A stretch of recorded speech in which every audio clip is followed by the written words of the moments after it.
The Man Who Was Thursday a Nightmare by G.K. Chesterton, Chapter 1. The two poets of Saffron Park. The suburb of Saffron Park lay on the sunset side of London, as red and ragged as a cloud of sunset. It was built of a bright brick throughout. Its skyline was fantastic, and even its ground plan was wild. It had been the outburst of a speculative builder, faintly tinged with art, who called its architecture sometimes Elizabethan and sometimes Queen Anne, apparently under the impression that the two sovereigns were identical. It was described with some justice as an artistic colony, though it never in any definable way produced any art. But although its pretensions to be an intellectual center were a little vague, its pretensions to be a pleasant place were quite indisputable. The stranger who looked for the first time at the quaint red houses could only think how very oddly shaped the people must be who could fit into them. Nor when he met the people was he disappointed in this respect. The place was not only pleasant but perfect, if once he could regard it not as a deception but rather as a dream. Even if the people were not artists, the whole was nevertheless artistic. That young man with the long auburn hair and the impudent face, that young man was not really a poet, but surely he was a poem. That old gentleman with the wild white beard and the wild white hat, that venerable humbug was not really a philosopher, but at least he was the cause of philosophy in others. That scientific gentleman with the bald egg-like head and the bare bird-like neck had no real right to the airs of science that he assumed. He had not discovered anything new in biology. But what biological creature could he have discovered more singular than himself?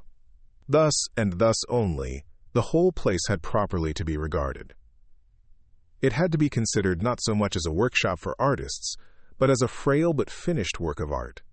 A man who stepped into its social atmosphere felt as if he had stepped into a written comedy. More especially, this attractive unreality fell upon it about nightfall, when the extravagant roofs were dark against the afterglow, and the whole insane village seemed as separate as a drifting cloud. This again was more strongly true of the many nights of local festivity, when the little gardens were often illuminated, and the big Chinese lanterns glowed in the dwarfish trees like some fierce and monstrous fruit. And this was strongest of all on one particular evening, still vaguely remembered in the locality, of which the auburn-haired poet was the hero. It was not by any means the only evening of which he was the hero. On many nights, those passing by his little back garden might hear his high, didactic voice laying down the law to men, and particularly to women. The attitude of women in such cases was indeed one of the paradoxes of the place. Most of the women were of the kind vaguely called emancipated, and professed some protest against male supremacy. Yet these new women would always pay to a man the extravagant compliment which no ordinary woman ever pays to him, that of listening while he is talking. And Mr. Lucian Gregory, the red-haired poet, was really in some sense a man worth listening to, even if one only laughed at the end of it. He put the old cant of the lawlessness of art and the art of lawlessness with a certain impudent freshness which gave at least a momentary pleasure. He was helped in some degree by the arresting oddity of his appearance, which he worked, as the phrase goes, for all it was worth. His dark red hair parted in the middle was literally like a woman's, and curved into the slow curls of a virgin in a pre-Raphaelite picture. From within this almost saintly oval, however, his face projected suddenly broad and brutal, the chin carried forward with a look of cockney contempt. This combination at once tickled and terrified the nerves of a neurotic population.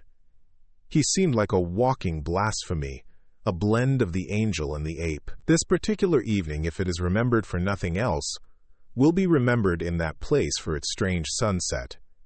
It looked like the end of the world.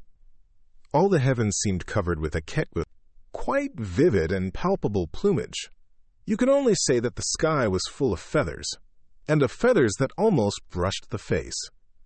Across the great part of the dome, they were gray, with the strangest tints of violet and mauve and an unnatural pink or pale green. But towards the west, the whole grew past description, transparent and passionate, and the last red-hot plumes of it covered up the sun like something too good to be seen. The whole was so close about the earth as to express nothing but a violent secrecy. The very empyrean seemed to be a secret. It expressed that splendid smallness which is the soul of local patriotism. The very sky seemed small. I say that there are some inhabitants who may remember the evening, if only by that oppressive sky. There are others who may remember it because it marked the first appearance in the place of the second poet of Saffron Park. For a long time, the red-haired revolutionary had reigned without a rival. It was upon the night of the sunset that his solitude suddenly ended. The new poet who introduced himself by the name of Gabriel Syme was a very mild-looking mortal, with a fair, pointed beard and faint yellow hair. But an impression grew that he was less meek than he looked. He signalized his entrance by differing with the established poet Gregory upon the whole nature of poetry. He said that he, Syme, was poet of law, a poet of order. Nay, he said he was a poet of respectability. So all the Saffron Parkers looked at him as if he had that moment fallen out of that impossible sky. In fact, Mr. Lucian Gregory, the anarchic poet, connected the two events. It may well be, he said in his sudden lyrical manner, it may well be on such a night of clouds and cruel colors that there is brought forth upon the earth such a portent as a respectable poet. You say you are a poet of law. I say you are a contradiction in terms. I only wonder there were not comets and earthquakes on the night you appeared in this garden. The man with the meek blue eyes and the pale, pointed beard endured these thunders with a certain submissive solemnity. The third party of the group, Gregory's sister Rosamond, who had her brother's braids of red hair, but a kindlier face underneath them, laughed with such mixture of admiration and disapproval as she gave commonly to the family oracle. Gregory resumed in high oratorical good humor. An artist is identical with an anarchist, he cried. You might transpose the words anywhere. An anarchist is an artist. The man who throws a bomb is an artist, because he prefers a great moment to everything. He sees how much more valuable is one burst of blazing light, one peal of perfect thunder, than the mere common bodies of a few shapeless policemen. An artist disregards all governments, abolishes all conventions. The poet delights in disorder only. If it were not so, the most poetical thing in the world would be the Underground Railway. So it is, said Mr. Syme. Nonsense, said Gregory, who was very rational when anyone else attempted paradox. Why do all the clerks and navvies in the railway trains look so sad and tired? So very sad and tired. I will tell you. It is because they know that the train is going right. It is because they know that whatever place they have taken a ticket for that place, they will reach. It is because after they have passed Sloane Square, they know that the next station must be Victoria, and nothing but Victoria. Oh, their wild rapture! Oh, their eyes like stars and their souls again in Eden, if the next station were unaccountably Baker Street. It is you who are unpoetical, replied the poet Syme. If what you say of clerks is true, they can only be as prosaic as your poetry. The rare, strange thing is to hit the mark. The gross, obvious thing is to miss it. We feel it is epical when man with one wild arrow strikes a distant bird. Is it not also epical when man with one wild engine strikes a distant station? Chaos is dull, because in chaos the train might indeed go anywhere, to Baker Street or to Baghdad. But man is a magician, and his whole magic is in this, that he does say Victoria, and lo, it is Victoria. No, take your books of mere poetry and prose. Let me read a timetable, with tears of pride. Take your Byron, who commemorates the defeats of man. Give me Bradshaw, who commemorates his victories. Give me Bradshaw, I say. "Must you go?" inquired Gregory sarcastically. "I tell you," went on Syme with passion, "that every time a train comes in, I feel that it has broken past batteries of besiegers, and that man has won a battle against chaos. You say contemptuously that when one has left Sloane Square, one must come to Victoria. I say that one might do 1,000 things instead, and that whenever I really come there, I have the sense of hairbreadth escape. And when I hear the guard shout out the word Victoria, it is not an unmeaning word. It is to me the cry of a herald announcing conquest. It is to me indeed Victoria. It is the victory of Adam." Gregory wagged his heavy red head with a slow and sad smile. "And even then," he said, "we poets always ask the question, and what is Victoria now that you have got there? You think Victoria is like the New Jerusalem. We know that the New Jerusalem will only be like Victoria. Yes, the poet will be discontented even in the streets of heaven. The poet is always in revolt." "There again," said Syme irritably, "what is there poetical about being in revolt? You might as well say that it is poetical to be seasick. Being sick is a revolt. Both being sick and being rebellious may be the wholesome thing on certain desperate occasions. But I'm hanged if I can see why they are poetical. Revolt in the abstract is revolting. It's mere vomiting." The girl winced for a flash at the unpleasant word, but Syme was too hot to heed her. "It is things going right," he cried. "That is poetical. Our digestions, for instance, going sacredly and silently right. That is the foundation of all poetry. Yes, the most poetical thing, more poetical than the flowers, more poetical than the stars. The most poetical thing in the world is not being sick." "Really," said Gregory superciliously, "the examples you choose." "I beg your pardon," said Syme grimly. "I forgot we had abolished all conventions." For the first time, a red patch appeared on Gregory's forehead.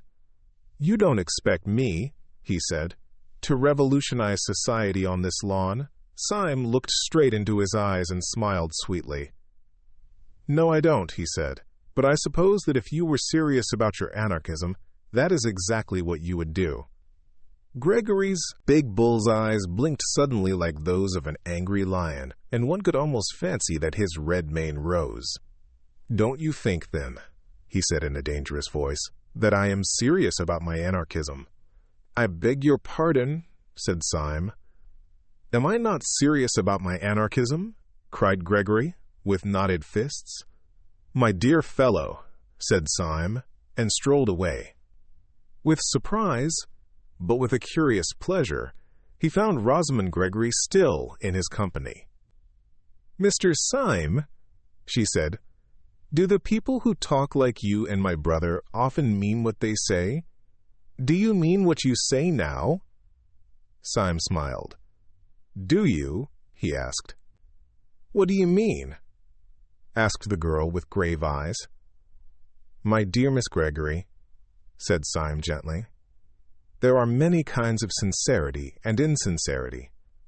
When you say thank you for the salt, do you mean what you say? No. When you say the world is round, do you mean what you say? No. It is true, but you don't mean it. Now sometimes a man like your brother really finds a thing he does mean. It may be only a half-truth, quarter-truth, 10th truth, but then he says more than he means, from sheer force of meaning it." She was looking at him from under level brows.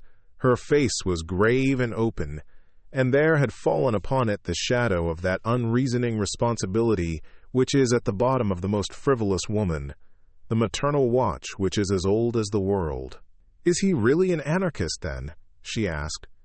"Only in that sense I speak of," replied Syme, "or, if you prefer it, in that nonsense." She drew her broad brows together and said abruptly, "He wouldn't really use bombs or that sort of thing?" Syme broke into a great laugh that seemed too large for his slight and somewhat dandified figure. "Good Lord, no," he said. "That has to be done anonymously." And at that the corners of her own mouth broke into a smile, and she thought with a simultaneous pleasure of Gregory's absurdity and of his safety.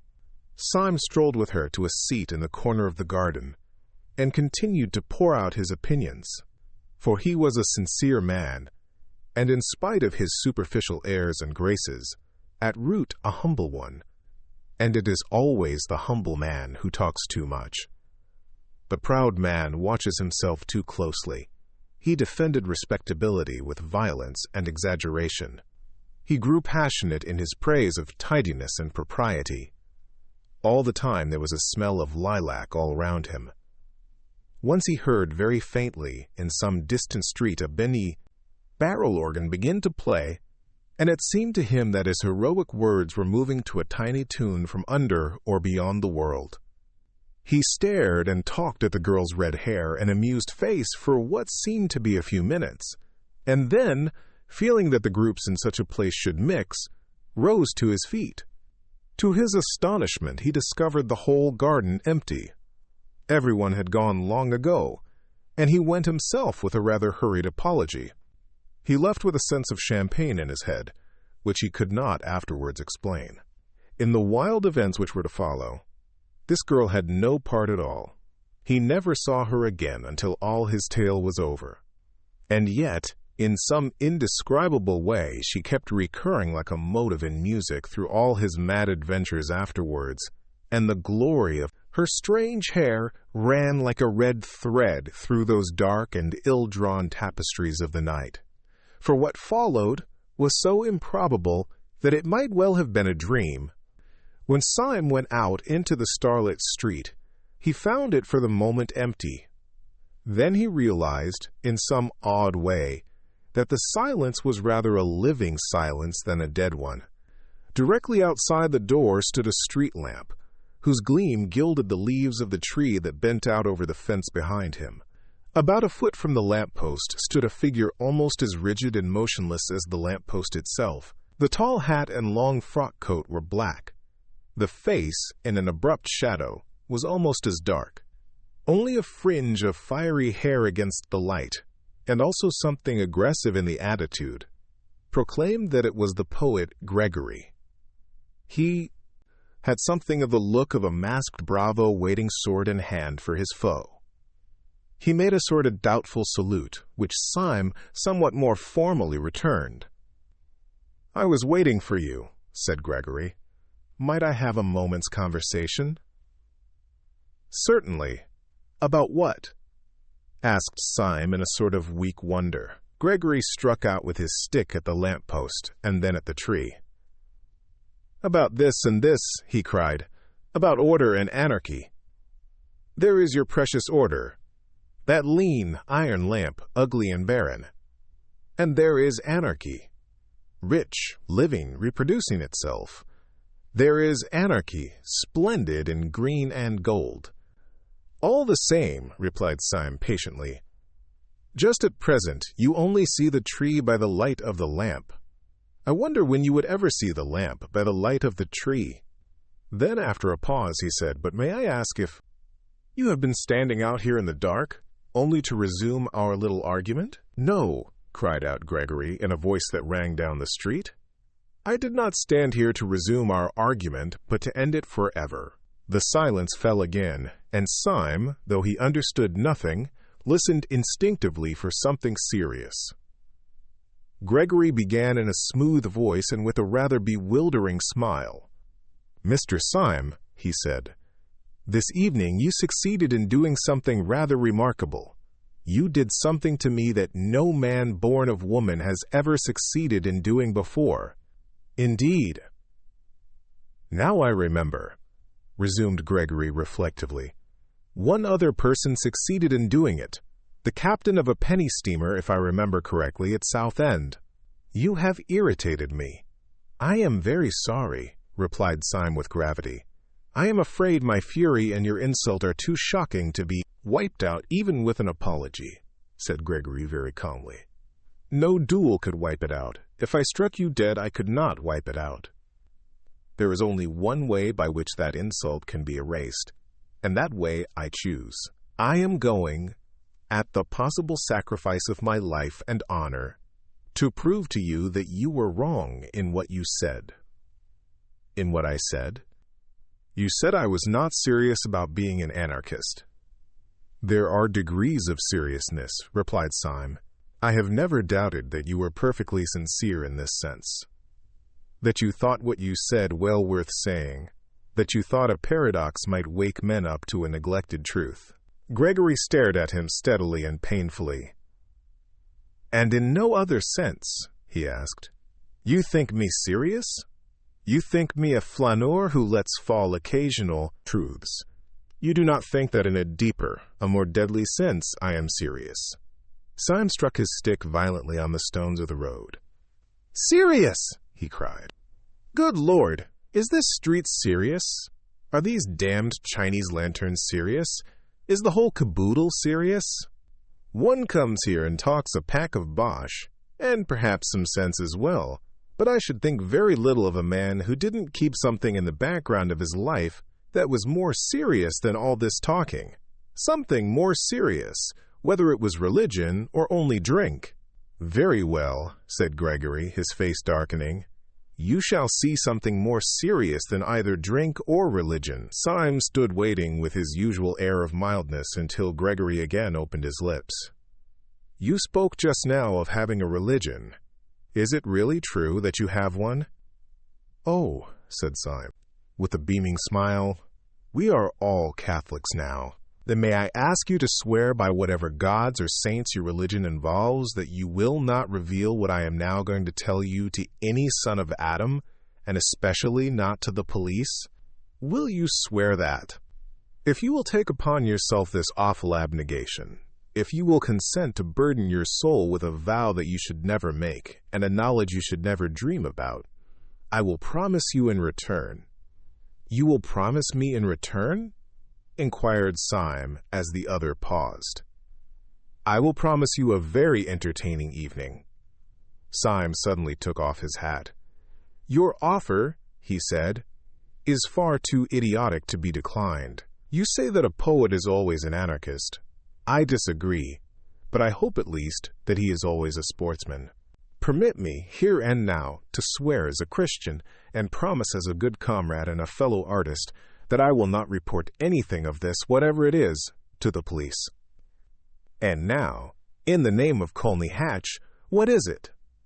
I think, said Gregory with placid irrelevancy, that we will call a cab.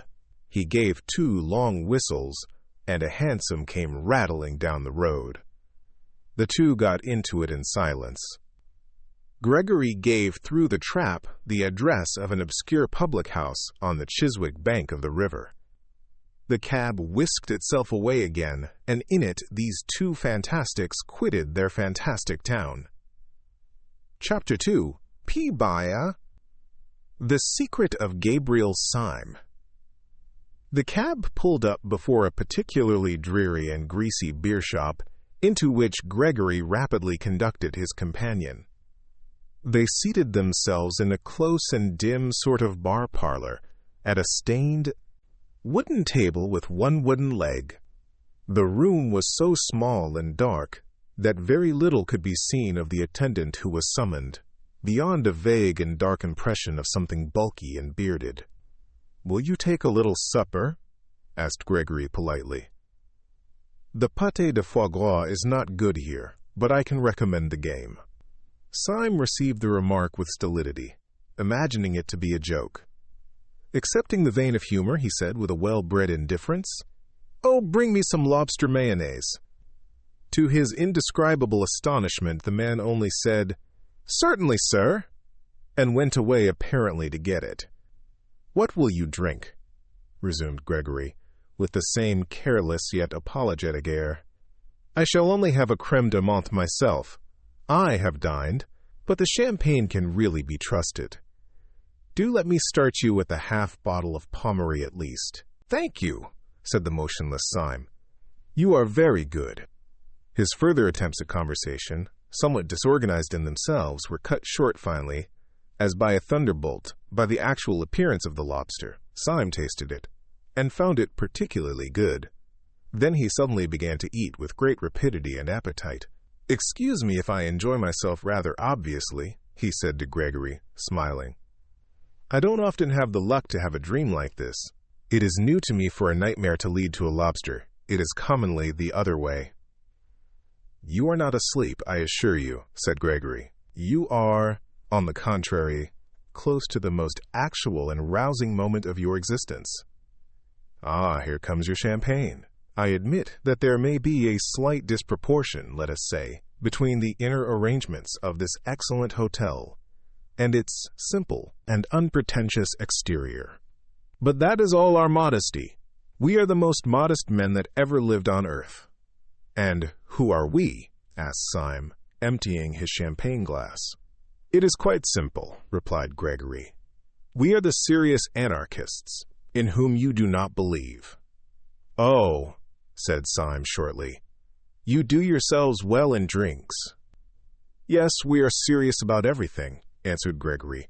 Then, after a pause, he added, "If in a few moments this table begins to turn round a little, don't put it down to your inroads into the champagne. I don't wish you to do yourself an injustice." "Well, if I am not drunk, I am mad," replied Syme with perfect calm. "But I trust I can behave like a gentleman in either condition." "May I smoke?" "Certainly," said Gregory, producing a cigar case. "Try one of mine." Syme took the cigar, clipped the end off with a cigar cutter out of his waistcoat pocket, put it in his mouth, lit it slowly, and let out a long cloud of smoke. It is not a little to his credit that he performed these rites with so much composure, for almost before he had begun them, the table at which he sat had begun to revolve, first slowly and then rapidly, as if at an insane séance. "You must not mind it," said Gregory. "It's a kind of screw." "Quite so," said Syme placidly. "A kind of screw. How simple that is." The next moment the smoke of his cigar, which had been wavering across the room in snaky twists, went straight up as if from a factory chimney, and the two, with their chairs and table, shot down through the floor as if the earth had swallowed them. They went rattling down a kind of roaring chimney as rapidly as a lift cut loose, and they came with an abrupt bump to the bottom. But when Gregory threw open a pair of doors and let in a red subterranean light, Syme was still smoking with one leg thrown over the other, and had not turned a yellow hair. Gregory led him down a low, vaulted passage, at the end of which was the red light. It was an enormous crimson lantern, nearly as big as a fireplace, fixed over a small but heavy iron door. In the door there was a sort of hatchway or grating, and on this Gregory struck 5 times. A heavy voice with a foreign accent asked him who he was. To this he gave the more or less unexpected reply, "Mr. Joseph Chamberlain." The heavy hinges began to move. It was obviously some kind of password. Inside the doorway the passage gleamed, as if it were lined with a network of steel. On a second glance, Syme saw that the glittering pattern was really made up of ranks, and ranks of rifles and revolvers, closely packed or interlocked. "I must ask you to forgive me all these formalities," said Gregory. "We have to be very strict here." "Oh, don't apologize," said Syme. "I know your passion for law and order," and he stepped into the passage lined with the steel weapons. With his long, fair hair and rather foppish frock coat, he looked a singularly frail and fanciful figure as he walked down that shining avenue of death. They passed through several such passages, and came out at last into a queer steel chamber with curved walls, almost spherical in shape, but presenting, with its tiers of benches, something of the appearance of a scientific lecture theater. There were no rifles or pistols in this apartment, but round the walls of it were hung more dubious and dreadful shapes, things that looked like the bulbs of iron plants or the eggs of iron birds. They were bombs, and the very room itself seemed like the inside of a bomb. Syme knocked his cigar ash off against the wall and went in. "And now, my dear Mr. Syme," said Gregory, throwing himself in an expansive manner on the bench under the largest bomb, "now we are quite cozy, so let us talk properly. Now, no human words can give you any notion of why I brought you here. It was one of those quite arbitrary emotions, like jumping off a cliff or falling in love. Suffice it to say that you were an inexpressibly irritating fellow, and, to do you justice, you are still. I would break 20 oaths of secrecy for the pleasure of taking you down a peg. That way you have of lighting a cigar would make a priest break the seal of confession. Well, you said that you were quite certain I was not a serious anarchist. Does this place strike you as being serious? It does seem to have a moral under all its gaiety, assented Syme. But may I ask you 2 questions? You need not fear to give me information, because, as you remember, you very wisely extorted from me a promise not to tell the police. A promise I shall certainly keep. So it is in mere curiosity that I make my queries.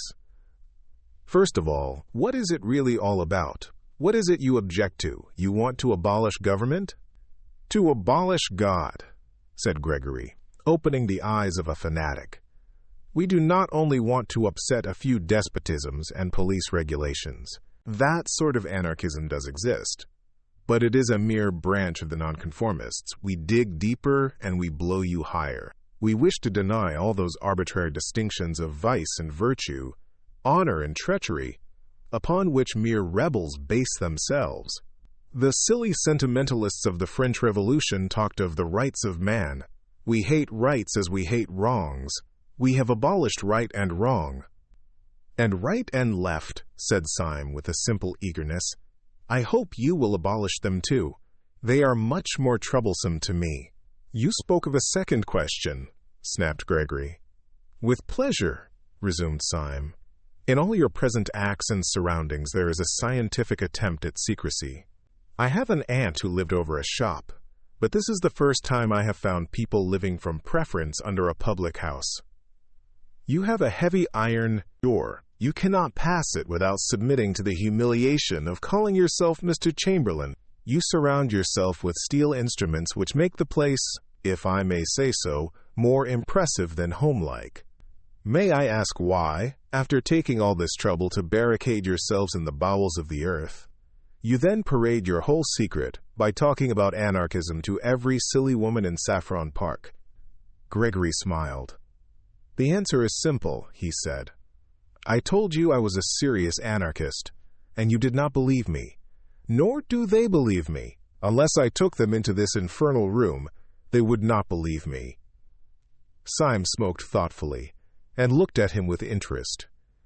Gregory went on. The history of the thing might amuse you, he said. When first I became one of the new anarchists, I tried all kinds of respectable disguises. I dressed up as a bishop. I read up all about bishops in our anarchist pamphlets, in Superstition the Vampire, and Priests of Prey. I certainly understood from them that bishops are strange and terrible old men keeping a cruel secret from mankind. I was misinformed. When on my first appearing in Episcopal gaiters in a drawing room, I cried out in a voice of thunder, "Down! Down!" Presumptuous human reason. They found out in some way that I was not a bishop at all. I was nabbed at once. Then I made up as a millionaire, but I defended capital with so much intelligence that a fool could see that I was quite poor. Then I tried being a major. Now I am a humanitarian myself, but I have, I hope, enough intellectual breadth to understand the position of those who, like Nietzsche, admire violence, the proud, mad war of nature, and all that, you know. I threw myself into the major. I drew my sword and waved it constantly. I called out, "Blood!" abstracted ly, like a man calling for wine. I often said, "Let the weak perish. It is the law." Well, it seems majors don't do this. I was nabbed again. At last I went in despair to the president of the Central Anarchist Council, who is the greatest man in Europe. "What is his name?" asked Syme. "You would not know it," answered Gregory. "That is his greatness. Caesar and Napoleon put all their genius into being heard of, and they were heard of. He puts all his genius into not being heard of, and he is not heard of.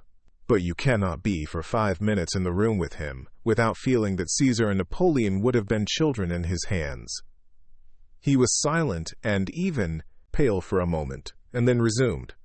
"But whenever he gives advice, it is always something as startling as an epigram. and yet as practical as the Bank of England. I said to him, "What disguise will hide me from the world? What can I find more respectable than bishops and majors?" He looked at me with his large but indecipherable face. "You want a safe disguise, do you? You want a dress which will guarantee you harmless, a dress in which no one would ever look for a bomb?" I nodded. He suddenly lifted his lion's voice. "Why, then, dress up as an anarchist, you fool!" he roared so that the room shook. "Nobody will ever expect you to do anything dangerous then." And he turned his broad back on me without another word. I took his advice and have never regretted it. I preached blood and murder to those women day and night, and, by God, they would let me wheel their perambulators. Syme sat watching him with some respect in his large blue eyes. "You took me in," he said. "It is really a smart dodge." Then, after a pause, he added, "What do you call this tremendous president of yours?" "We generally call him Sunday," replied Gregory with simplicity. "You see, there are 7 members of the Central Anarchist Council, and they are named after days of the week. He is called Sunday, by some of his admirers, Bloody Sunday. It is curious you should mention the matter, because the very night you have dropped in, if I may so express it, is the night on which our London branch, which assembles in this room, has to elect its own deputy to fill a vacancy in the council. The gentleman who has for some time past played, with propriety and general applause, the difficult part of Thursday, has died quite suddenly. Consequently, we have called a meeting this very evening to elect a successor." He got to his feet and strolled across the room with a sort of smiling embarrassment. "I feel somehow as if you were my mother, Syme," he continued casually. "I feel that I can confide anything to you, as you have promised to tell nobody. In fact, I will confide to you something that I would not say in so many words to the anarchists, who will be coming to the room in about 10 minutes. We shall, of course, go through a form of election, but I don't mind telling you that it is practically certain what the result will be." He looked down for a moment modestly. "It is almost a settled thing that I am to be Thursday." "My dear fellow," said Syme heartily, "I congratulate you. A great career." Gregory smiled in deprecation and walked across the room, talking rapidly. "As a matter of fact, everything is ready for me on this table," he said, "and the ceremony will probably be the shortest possible." Syme also strolled across to the table and found lying across it a walking stick, which turned out on examination to be a sword stick, a large Colt revolver, a sandwich case, and a formidable flask of brandy. Over the chair beside the table was thrown a heavy-looking cape or cloak. "I have only to get the form of election finished," continued Gregory with animation. "Then I snatch up this cloak and stick, stuff these other things into my pocket, step out of a door in this cavern, which opens on the river, where there is a steam tug already waiting for me, and then, oh, the wild joy of being Thursday!" And he clasped his hands. Syme, who had sat down once more with his usual insolent languor, got to his feet with an unusual air of hesitation. "Why is it," he asked vaguely, "that I think you are quite a decent fellow? Why do I positively like you, Gregory?" He paused a moment, and then added with a sort of fresh curiosity, "Is it because you are such an ass?" There was a thoughtful silence again, and then he cried out, "Well, damn it all! This is the funniest situation I have ever been in my life, and I am going to act accordingly. Gregory, I gave you a promise before I came into this place. That promise I would keep under red-hot pincers. Would you give me, for my own safety, a little promise of the same kind?"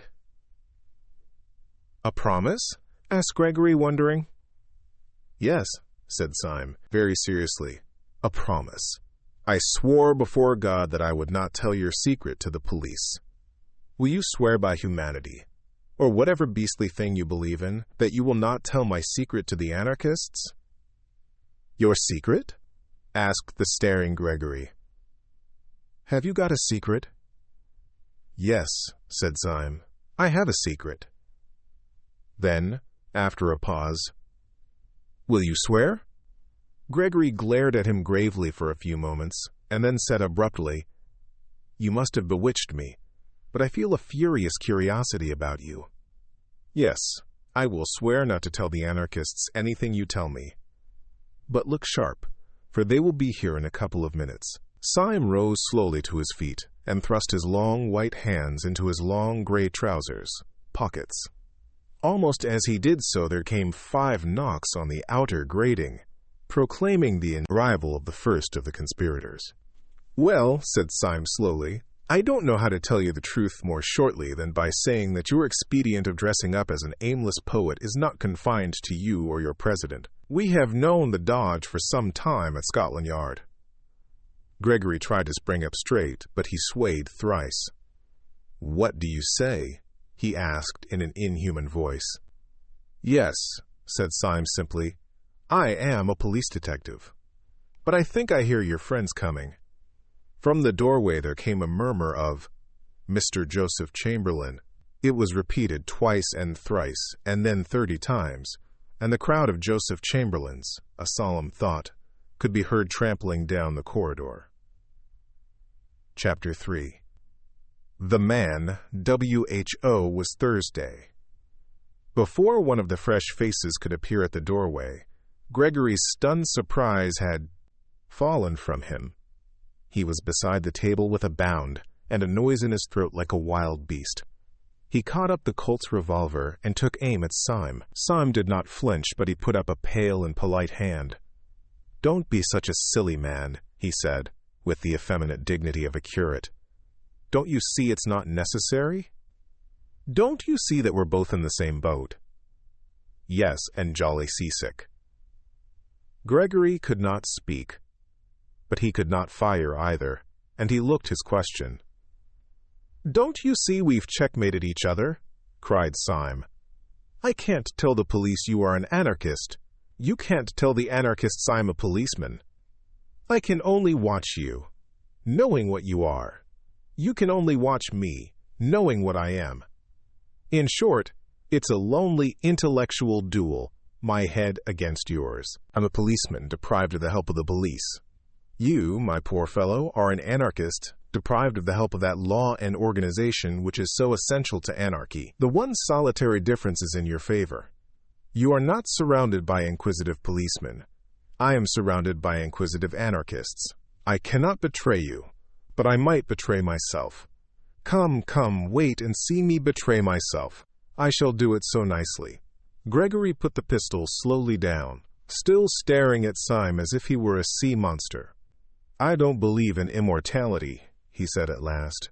"But if, after all this, you were to break your word, God would make a hell only for you, to howl in forever." "I shall not break my word," said Syme sternly, "nor will you break yours. Here are your friends."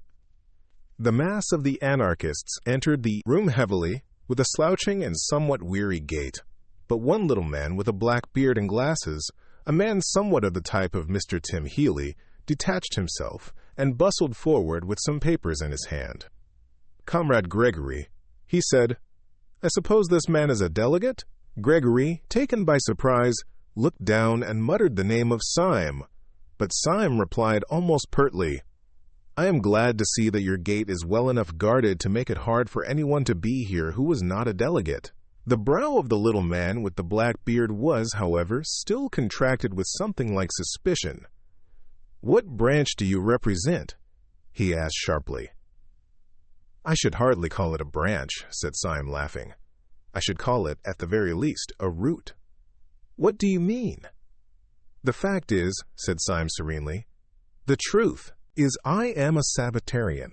I have been specially sent here to see that you show a due observance of Sunday." The little man dropped one of his papers, and a flicker of fear went over all the faces of the group. Evidently the awful president, whose name was Sunday, did sometimes send down such irregular ambassadors to such branch meetings. "Well, comrade," said the man with the papers after a pause, "I suppose we better give you a seat in the meeting?" "If you ask my advice as a friend," said Syme with severe benevolence, "I think you'd better." When Gregory heard the dangerous dialogue end with a sudden safety for his rival, he rose abruptly and paced the floor in painful thought. He was indeed in an agony of diplomacy. It was clear that Syme's inspired impudence was likely to bring him out of all merely accidental dilemmas. Little was to be hoped from them. He could not himself betray Syme, partly from honor, but partly also because, if he betrayed him and for some reason failed to destroy him, the Syme who escaped would be a Syme freed from all obligation of secrecy, a Syme who would simply walk to the nearest police station. After all, it was only one night's discussion, and only one detective who would know of it. He would let out as little as possible of their plans that night, and then let Syme go and chance it. He strode across to the group of anarchists, which was already distributing itself along the benches. "I think it is time we began," he said. "The steam tug is waiting on the river already. I move that Comrade Buttons takes the chair." This being approved by a show of hands, the little man with the papers slipped into the presidential seat. "Comrades," he began, as sharp as a pistol shot, "our meeting tonight is important, though it need not be long. This branch has always had the honor of electing Thursdays for the Central European Council. We have elected many and splendid Thursdays. We all lament the sad decease of the heroic worker who occupied the post until last week. As you know, his services to the cause were considerable. He organized the great dynamite coup of Brighton, which, under happier circumstances, ought to have killed everybody on the pier. As you also know, his death was as self-denying as his life, for he died through his faith in a hygienic mixture of chalk and water as a substitute for milk, which beverage he regarded as barbaric and as involving cruelty to the cow. Cruelty, or anything approaching to cruelty, revolted him always. But it is not to acclaim his virtues that we are met, but for a harder task. It is difficult properly to praise his qualities, but it is more difficult to replace them. Upon you, comrades, it devolves this evening to choose out of the company present the man who shall be Thursday. If any comrade suggests a name, I will put it to the vote. If no comrade suggests a name, I can only tell myself that that dear dynamiter, who is gone from us, has carried into the unknowable abysses the last secret of his virtue and his innocence." There was a stir of almost inaudible applause, such as is sometimes heard in church. Then a large old man with a long and venerable white beard, perhaps the only real working man present, rose lumberingly and said, "I move that Comrade Gregory be elected Thursday," and sat lumberingly down again. "Does anyone second?"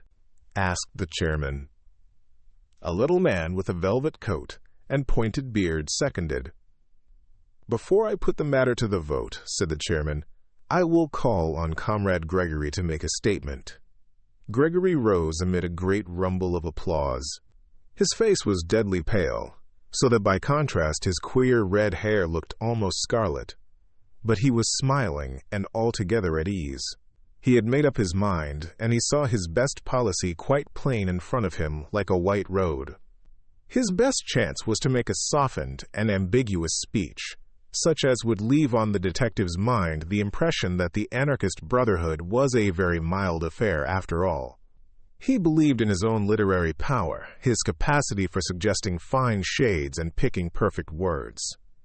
He thought that with care he could succeed, in spite of all, the people around him, in conveying an impression of the institution, subtly and delicately false. Syme had once thought that anarchists, under all their bravado, were only playing the fool. Could he not now, in the hour of peril, make Syme think so again? "Comrades," began Gregory, in a low but penetrating voice, "it is not necessary for me to tell you what is my policy, for it is your policy also. Our belief has been slandered, it has been disfigured, it has been utterly confused and concealed. But it has never been altered.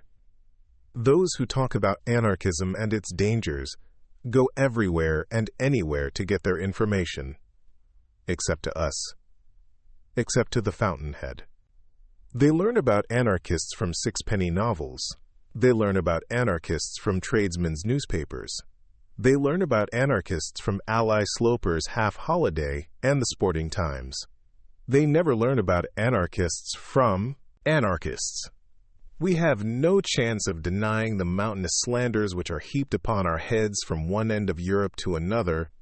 The man who has always heard that we are walking plagues has never heard our reply. I know that he will not hear it tonight, though my passion were to rend the roof. For it is deep, deep under the earth that the persecuted are permitted to assemble, as the Christians assembled in the catacombs. But if, by some incredible accident, there were here tonight a man who all his life had thus immensely misunderstood us, I would put this question to him. When those Christians met in those catacombs, what sort of moral reputation had they in the streets above? What tales were told of their atrocities by one educated Roman to another? Suppose, I would say to him, suppose that we are only repeating that still mysterious paradox of history. Suppose we seem as shocking as the Christians, because we are really as harmless as the Christians. Suppose we seem as mad as the Christians, because we are really as meek. The applause that had greeted the opening sentences had been gradually growing fainter, and at the last word it stopped suddenly. In the abrupt silence, the man with the velvet jacket said, in a high, squeaky voice, "I'm not meek." "Comrade Witherspoon tells us," resumed Gregory, "that he is not meek.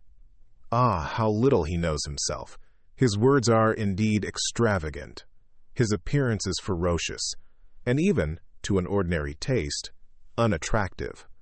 But only the eye of a friendship as deep and delicate as mine can perceive the deep foundation of solid meekness which lies at the base of him, too deep even for himself to see.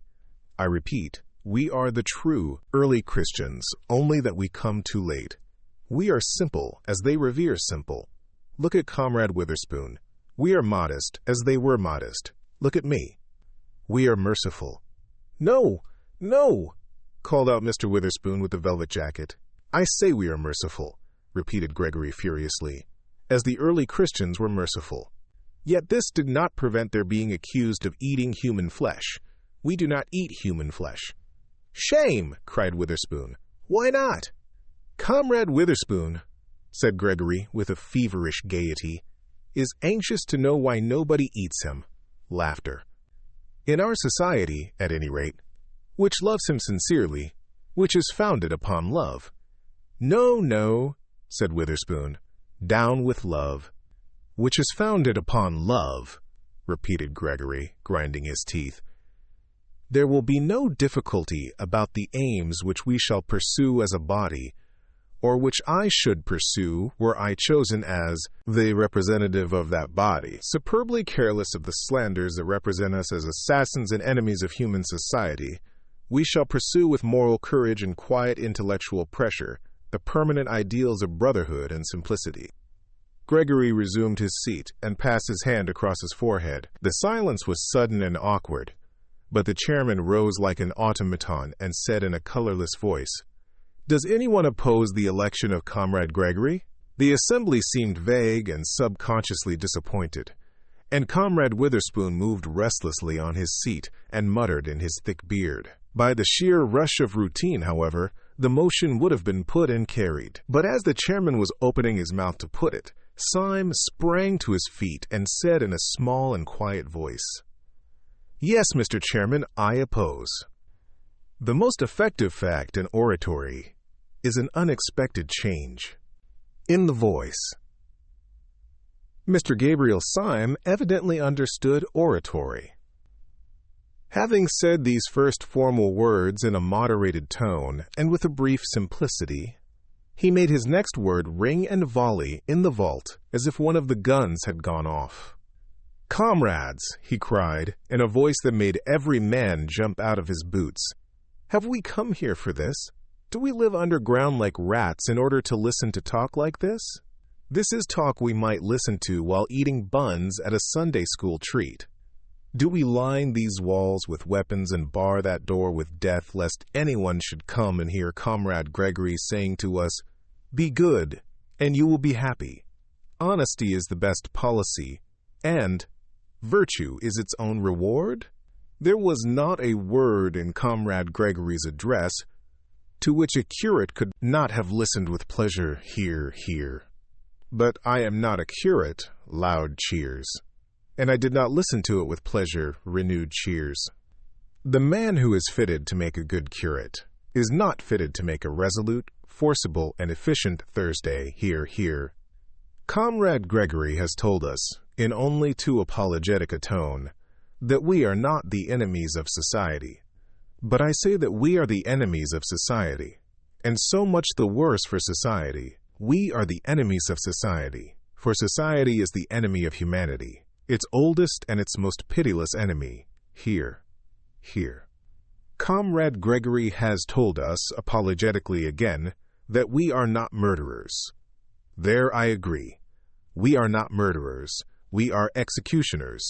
Cheers. Ever since Syme had risen, Gregory had sat staring at him, his face idiotic with astonishment. Now, in the pause, his lips of clay parted, and he said, with an automatic and lifeless distinctness, "You damnable hypocrite!" Syme looked straight into those frightful eyes with his own pale blue ones, and said with dignity, "Comrade Gregory accuses me of hypocrisy. He knows as well as I do that I am keeping all my engagements and doing nothing but my duty. I do not mince words. I do not pretend to. I say that Comrade Gregory is unfit to be Thursday for all his amiable qualities. He is unfit to be Thursday because of his amiable qualities. We do not want the Supreme Council of Anarchy infected with a maudlin mercy. Hear, hear. This is no time for ceremonial politeness. Neither is it a time for ceremonial modesty. I set myself against Comrade Gregory, as I would set myself against all the governments of Europe, because the anarchist who has given Kant himself to anarchy has forgotten modesty as much as he has forgotten pride. Cheers. I am not a man at all. I am a cause. Renewed cheers. I set myself against Comrade Gregory as impersonally and as calmly as I should choose one pistol rather than another out of that rack upon the wall. And I say that rather than have Gregory and his milk and water methods on the Supreme Council, I would offer myself for election. His sentence was drowned in a deafening cataract of applause. The faces that had grown fiercer and fiercer with approval as his tirade grew more and more uncompromising were now distorted with grins of anticipation or cloven with delighted cries. At the moment when he announced himself as ready to stand for the post of Thursday, a roar of excitement and assent broke forth and became uncontrollable, and at the same moment Gregory sprang to his feet with foam upon his mouth and shouted against the shouting. "Stop, you blasted madmen!" he cried, at the top of a voice that tore his throat. "Stop you!" But louder than Gregory's shouting and louder than the roar of the room came the voice of Syme, still speaking in a peal of pitiless thunder. "I do not go to the council to rebut that slander that calls us murderers. I go to earn it." Loud and prolonged cheering. To the priest who says these men are the enemies of religion, to the judge who says these men are the enemies of law, to the fat parliamentarian who says these men are the enemies of order and public decency, to all these I will reply, you are false kings, but you are true prophets. I am come to destroy you and to fulfill your prophecies. The heavy clamor gradually died away. But before it had ceased, Witherspoon had jumped to his feet, his hair and beard all on end, and had said, "I move as an amendment that Comrade Syme be appointed to the post." "Stop all this, I tell you," cried Gregory with frantic face and hands. "Stop it. It is all." The voice of the chairman clove his speech with a cold accent. "Does anyone second this amendment?" he said. A tall, tired man with melancholy eyes and an American chin beard was observed on the back bench to be slowly rising to his feet. Gregory had been screaming for some time past. Now there was a change in his accent, more shocking than any scream. "I end all this," he said, in a voice as heavy as stone. "This man cannot be elected. He is a—" "Yes," said Syme, quite motionless, What is he? Gregory's mouth worked twice without sound. Then slowly the blood began to crawl back into his dead face. He is a man quite inexperienced in our work, he said, and sat down abruptly. Before he had done so, the long, lean man with the American beard was again upon his feet, and was repeating in a high American monotone, "I beg to second the election of Comrade Syme." "The amendment will, as usual, be put first," said Mr. Buttons, the chairman, with mechanical rapidity.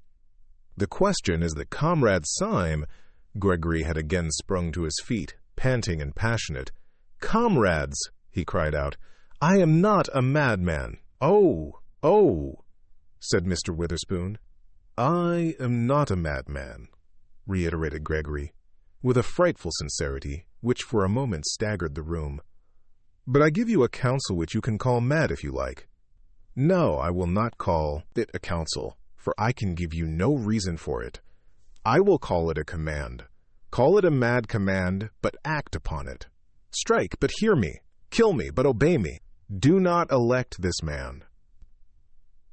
Truth is so terrible, even in fetters, that for a moment Syme's slender and insane victory swayed like a reed.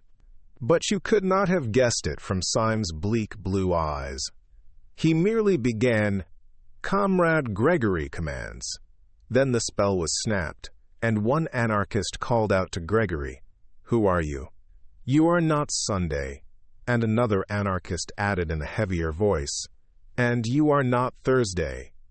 "Comrades," cried Gregory, in a voice like that of a martyr who, in an ecstasy of pain, has passed beyond pain, "it is nothing to me whether you detest me as a tyrant or detest me as a slave. If you will not take my command, accept my degradation. I kneel to you. I throw myself at your feet. I implore you, do not elect this man." "Comrade Gregory," said the chairman after a painful pause, "this is really not quite dignified." For the first time in the proceedings, there was for a few seconds a real silence. Then Gregory fell back in his seat, a pale wreck of a man, and the chairman repeated, like a piece of clockwork suddenly started again, "The question is that Comrade Syme be elected to the post of Thursday on the General Council." The roar rose like the sea, the hands rose like a forest, and 3 minutes afterwards Mr. Gabriel Syme of the Secret Police Service was elected to the post of Thursday on the General Council of the Anarchists of Europe. Everyone in the room seemed to feel the tug, waiting on the river, the sword-stick and the revolver waiting on the table. The instant the election was ended and irrevocable, and Syme had received the paper proving his election, they all sprang to their feet, and the fiery groups moved and mixed in the room. Syme found himself, somehow or other, face to face with Gregory, who still regarded him with a stare of stunned hatred. They were silent for many minutes. "You are a devil," said Gregory at last. "And you are a gentleman," said Syme with gravity. "It was you that entrapped me," began Gregory, shaking from head to foot. "Entrapped me into—" "Talk sense," said Syme shortly. "Into what sort of devil's parliament have you entrapped me, if it comes to that? You made me swear before I made you. Perhaps we are both doing what we think right. But what we think right is so damned different that there can be nothing between us in the way of concession. There is nothing possible between us but honor and death." And he pulled the great cloak about his shoulders and picked up the flask from the table. "The boat is quite ready," said Mr. Buttons, bustling up. "Be good enough to step this way." With a gesture that revealed the shopwalker, he led Syme down a short iron-bound passage, the still agonized Gregory following feverishly at their heels. At the end of the passage was a door, which Buttons opened sharply, showing a sudden blue and silver picture of the moonlit river that looked like a scene in a theater. Close to the opening lay a dark, dwarfish steam launch, like a baby dragon with one red eye. Almost in the act of stepping on board, Gabriel Syme turned to the gaping Gregory. "You have kept your word," he said gently, with his face in shadow. "You are a man of honor, and I thank you. You have kept it even down to a small particular. There was one special thing you promised me at the beginning of the affair, and which you have certainly given me by the end of it." "What do you mean?" cried the chaotic Gregory. "What did I promise you?" "A very entertaining evening," said Syme, and he made a military salute with the sword stick as the steamboat slid away. Chapter 4. The tale of a detective Gabriel Syme was not merely a detective who pretended to be a poet. He was really a poet who had become a detective. Nor was his hatred of anarchy hypocritical. He was one of those who are driven early in life into too conservative an attitude by the bewildering folly of most revolutionists. He had not attained it by any tame tradition. His respectability was spontaneous and sudden, a rebellion against rebellion. He came of a family of cranks, in which all the oldest people had all the newest notions. One of his uncles always walked about without a hat, and another had made an unsuccessful attempt to walk about with a hat and nothing else. His father cultivated art and self-realization. His mother went in for simplicity and hygiene. Hence the child, during his tenderer years, was wholly unacquainted with any drink between the extremes of absinthe and cocoa, of both of which he had a healthy dislike. The more his mother preached a more than Puritan abstinence, the more did his father expand into a more than pagan latitude, and by the time the former had come to enforcing vegetarianism, the latter had pretty well reached the point of defending cannibalism. Being surrounded with every conceivable kind of revolt from infancy, Gabriel had to revolt into something, so he revolted into the only thing left, sanity. But there was just enough in him of the blood of these fanatics to make even his protest for common sense a little too fierce to be sensible. His hatred of modern lawlessness had been crowned also by an accident. It happened that he was walking in a side street at the instant of a dynamite outrage. He had been blind and deaf for a moment, and then seen, the smoke clearing, the broken windows and the bleeding faces. After that, he went about as usual, quiet, courteous, rather gentle. But there was a spot on his mind that was not sane. He did not regard anarchists, as most of us do, as a handful of morbid men, combining ignorance with intellectualism. He regarded them as a huge and pitiless peril, like a Chinese invasion. He poured perpetually into newspapers and their wastepaper baskets a torrent of tales, verses, and violent articles, warning men of this deluge of barbaric denial. But he seemed to be getting no nearer his enemy, and, what was worse, no nearer a living. As he paced the Thames embankment, bitterly biting a cheap cigar and brooding on the advance of anarchy, there was no anarchist with a bomb in his pocket so savage or so solitary as he. Indeed, he always felt that government stood alone and desperate, with its back to the wall. He was too quixotic to have cared for it otherwise. He walked on the embankment once, under a dark red sunset. The red river reflected the red sky, and they both reflected his anger. The sky, indeed, was so swarthy, and the light on the river relatively so lurid that the water almost seemed of fiercer flame than the sunset it mirrored. It looked like a stream of literal fire winding under the vast caverns of a subterranean country. Syme was shabby in those days. He wore an old-fashioned black chimney-pot hat. He was wrapped in a yet more old-fashioned cloak, black and ragged, and the combination gave him the look of the early villains in Dickens and Bulwer Lytton. Also his yellow beard and hair were more unkempt and leonine than when they appeared long afterwards cut and pointed on the lawns of Saffron Park. A long, lean, black cigar, bought in Soho for 2d, stood out from between his tightened teeth, and altogether he looked a very satisfactory specimen of the anarchists upon whom he had vowed a holy war. Perhaps this was why a policeman on the embankment spoke to him and said, "Good evening." Syme, at a crisis of his morbid fears for humanity, seemed stung by the mere stolidity of the automatic official, a mere bulk of blue in the twilight.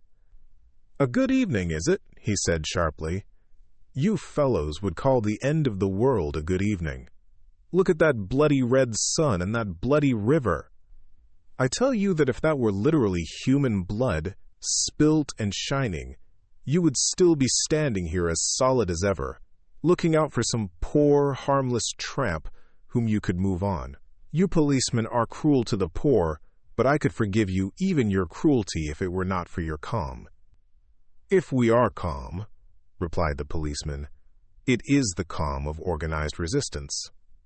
Eh? Said Syme, staring. The soldier must be calm in the thick of the battle, pursued the policeman.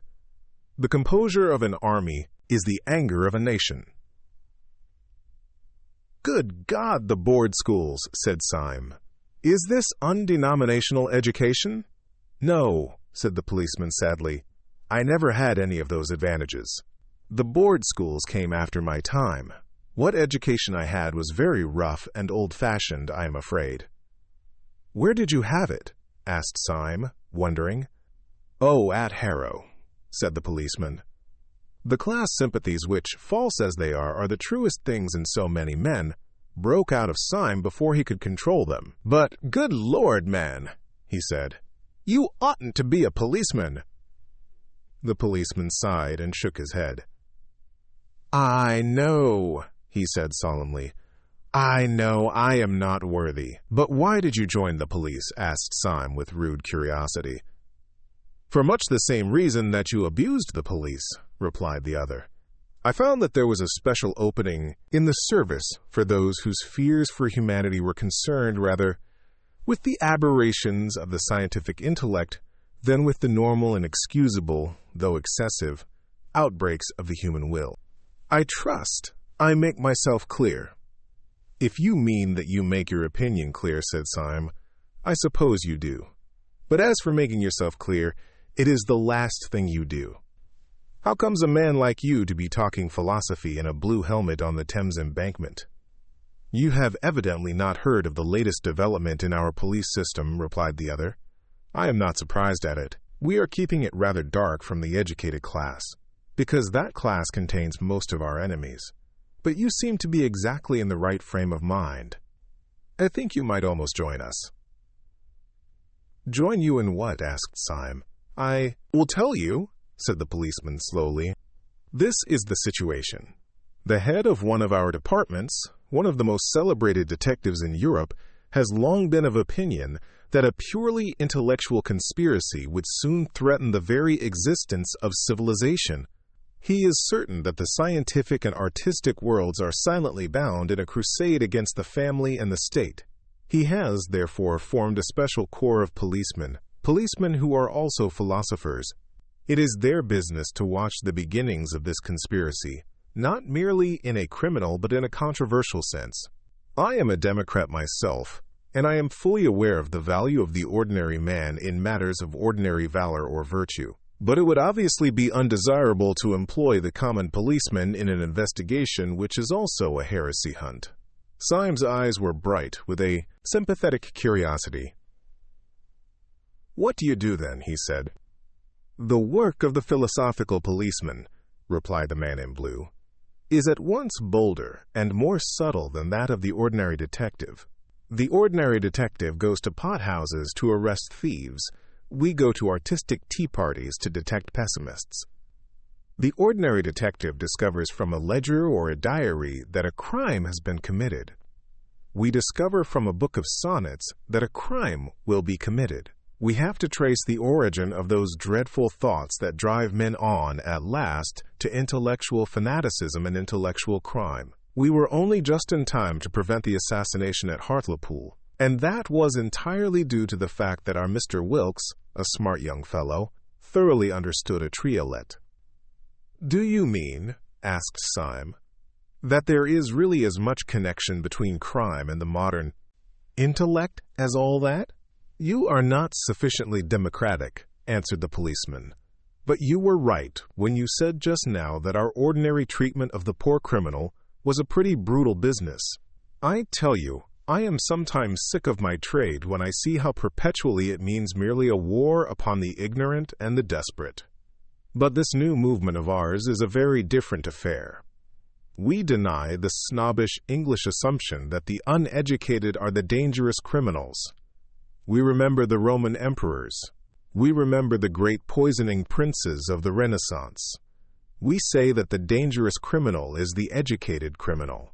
We say that the most dangerous criminal now is the entirely lawless modern philosopher. Compared to him, burglars and bigamists are essentially moral men. My heart goes out to them.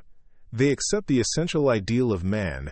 They merely seek it wrongly. Thieves respect property. They merely wish the property to become their property that they may more perfectly respect it. But philosophers dislike property as property. They wish to destroy the very idea of personal possession. Bigamists respect marriage, or they would not go through the highly ceremonial and even ritualistic formality of bigamy.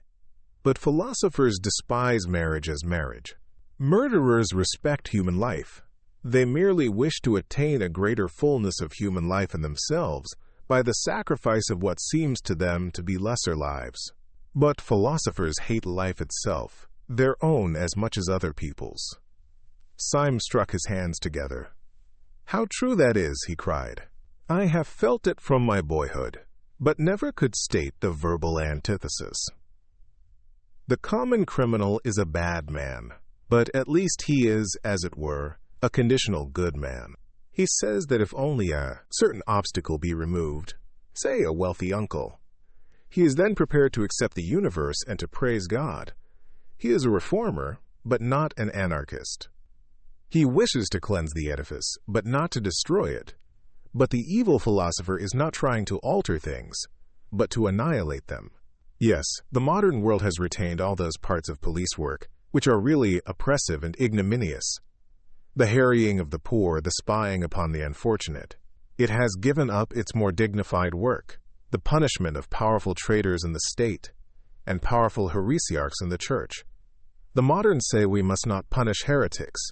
My only doubt is whether we have a right to punish anybody else." "But this is absurd," cried the policeman, clasping his hands with an excitement uncommon in persons of his figure and costume. "But it is intolerable. I don't know what you're doing, but you're wasting your life. You shall join our special army against anarchy. Their armies are on our frontiers. Their bolt is ready to fall. A moment more, and you may lose the glory of working with us, perhaps the glory of dying with the last heroes of the world."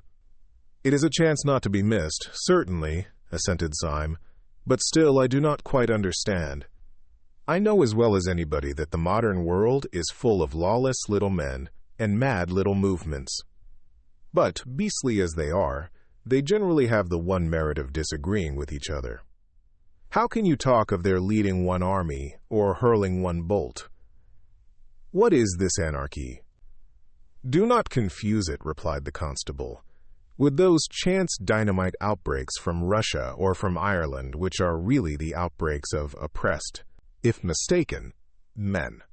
This is a vast philosophic movement, consisting of an outer and an inner ring. You might even call the outer ring the laity, and the inner ring the priesthood. I prefer to call the outer ring the innocent section, the inner ring the supremely guilty section. The outer ring, the main mass of their supporters, are merely anarchists, that is, men who believe that rules and formulas have destroyed human happiness. They believe that all the evil results of human crime are the results of the system that has called it crime. They do not believe that the crime creates the punishment. They believe that the punishment has created the crime. They believe that if a man seduced 7 women, he would naturally walk away as blameless as the flowers of spring. They believe that if a man picked a pocket, he would naturally feel exquisitely good. These I call the innocent section." "Oh," said Syme. "Naturally, therefore, these people talk about a happy time coming, the paradise of the future, mankind freed from the bondage of vice and the bondage of virtue, and so on. And so also the men of the inner circle speak, the sacred priesthood.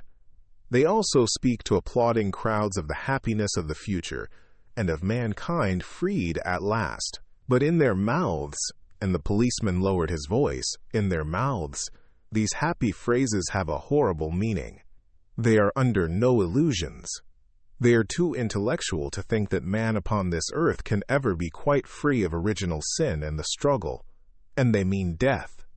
When they say that mankind shall be free at last, they mean that mankind shall commit suicide.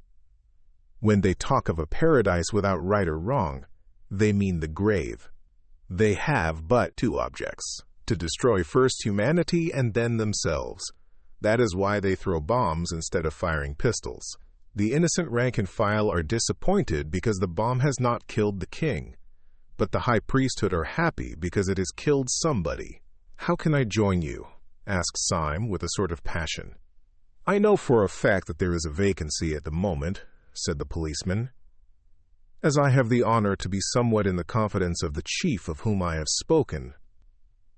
You should really come and see him.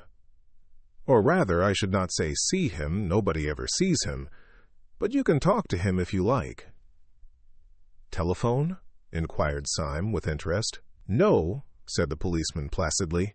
"He has a fancy for always sitting in a pitch-dark room. He says it makes his thoughts brighter. Do come along."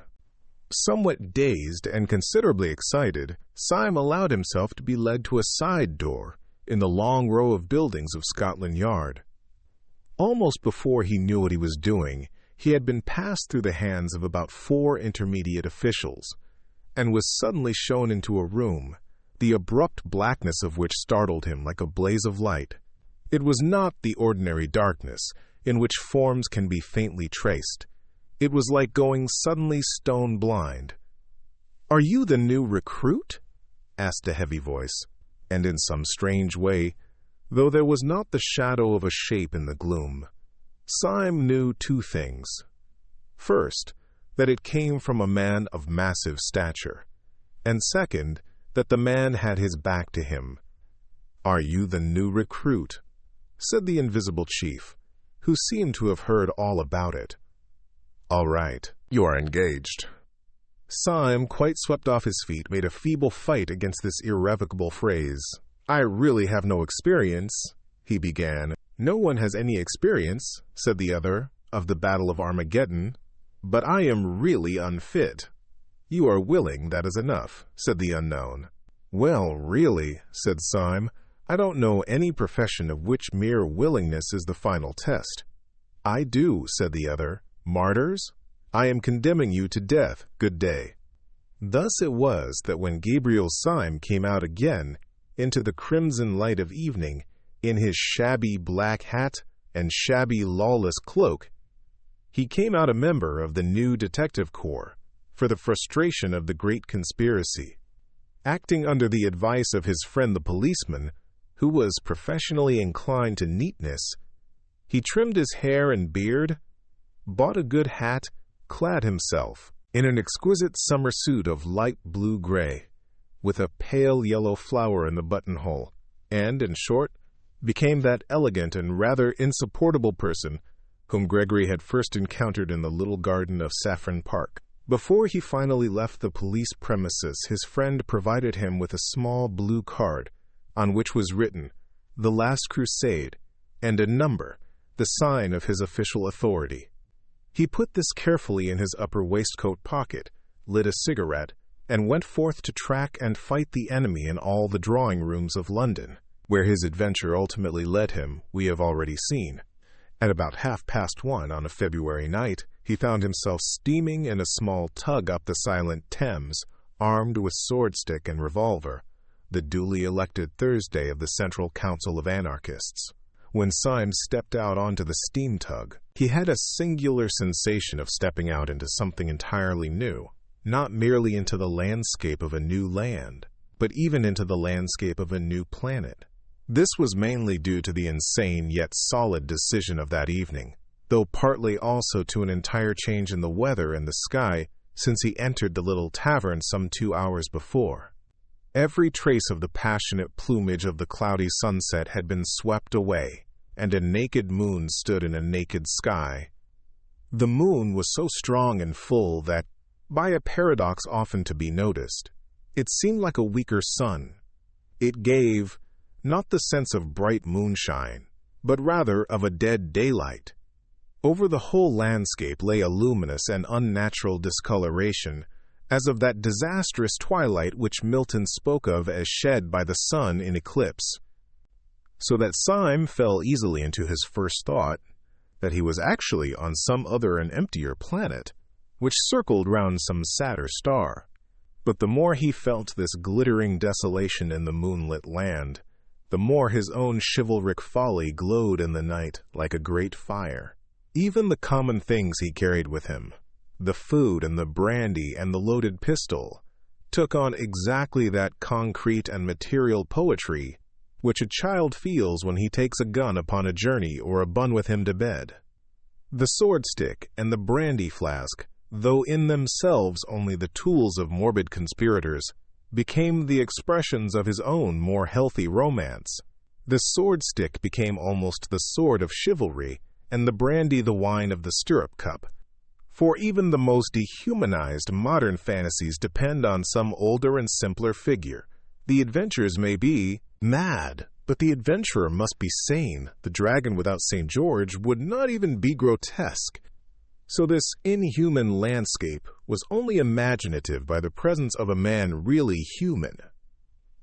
To Syme's exaggerative mind, the bright, bleak houses and terraces by the Thames looked as empty as the mountains of the moon.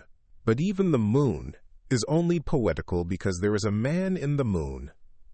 The tug was worked by 2 men, and with much toil went comparatively slowly. The clear moon that had lit up Chiswick had gone down by the time that they passed Battersea, and when they came under the enormous bulk of Westminster Day, had already begun to break. It broke like the splitting of great bars of lead, showing bars of silver, and these had brightened like white fire when the tug, changing its onward course, turned inward to a large landing stage rather beyond Charing Cross. The great stones of the embankment seemed equally dark and gigantic as Syme looked up at them. They were big and black against the huge white dawn. They made him feel that he was landing on the colossal steps of some Egyptian palace. And indeed the thing suited his mood, for he was, in his own mind, mounting to attack the solid thrones of horrible and heathen kings. He leapt out of the boat onto one slimy step and stood, a dark and slender figure, amid the enormous masonry. The 2 men in the tug put her off again and turned upstream.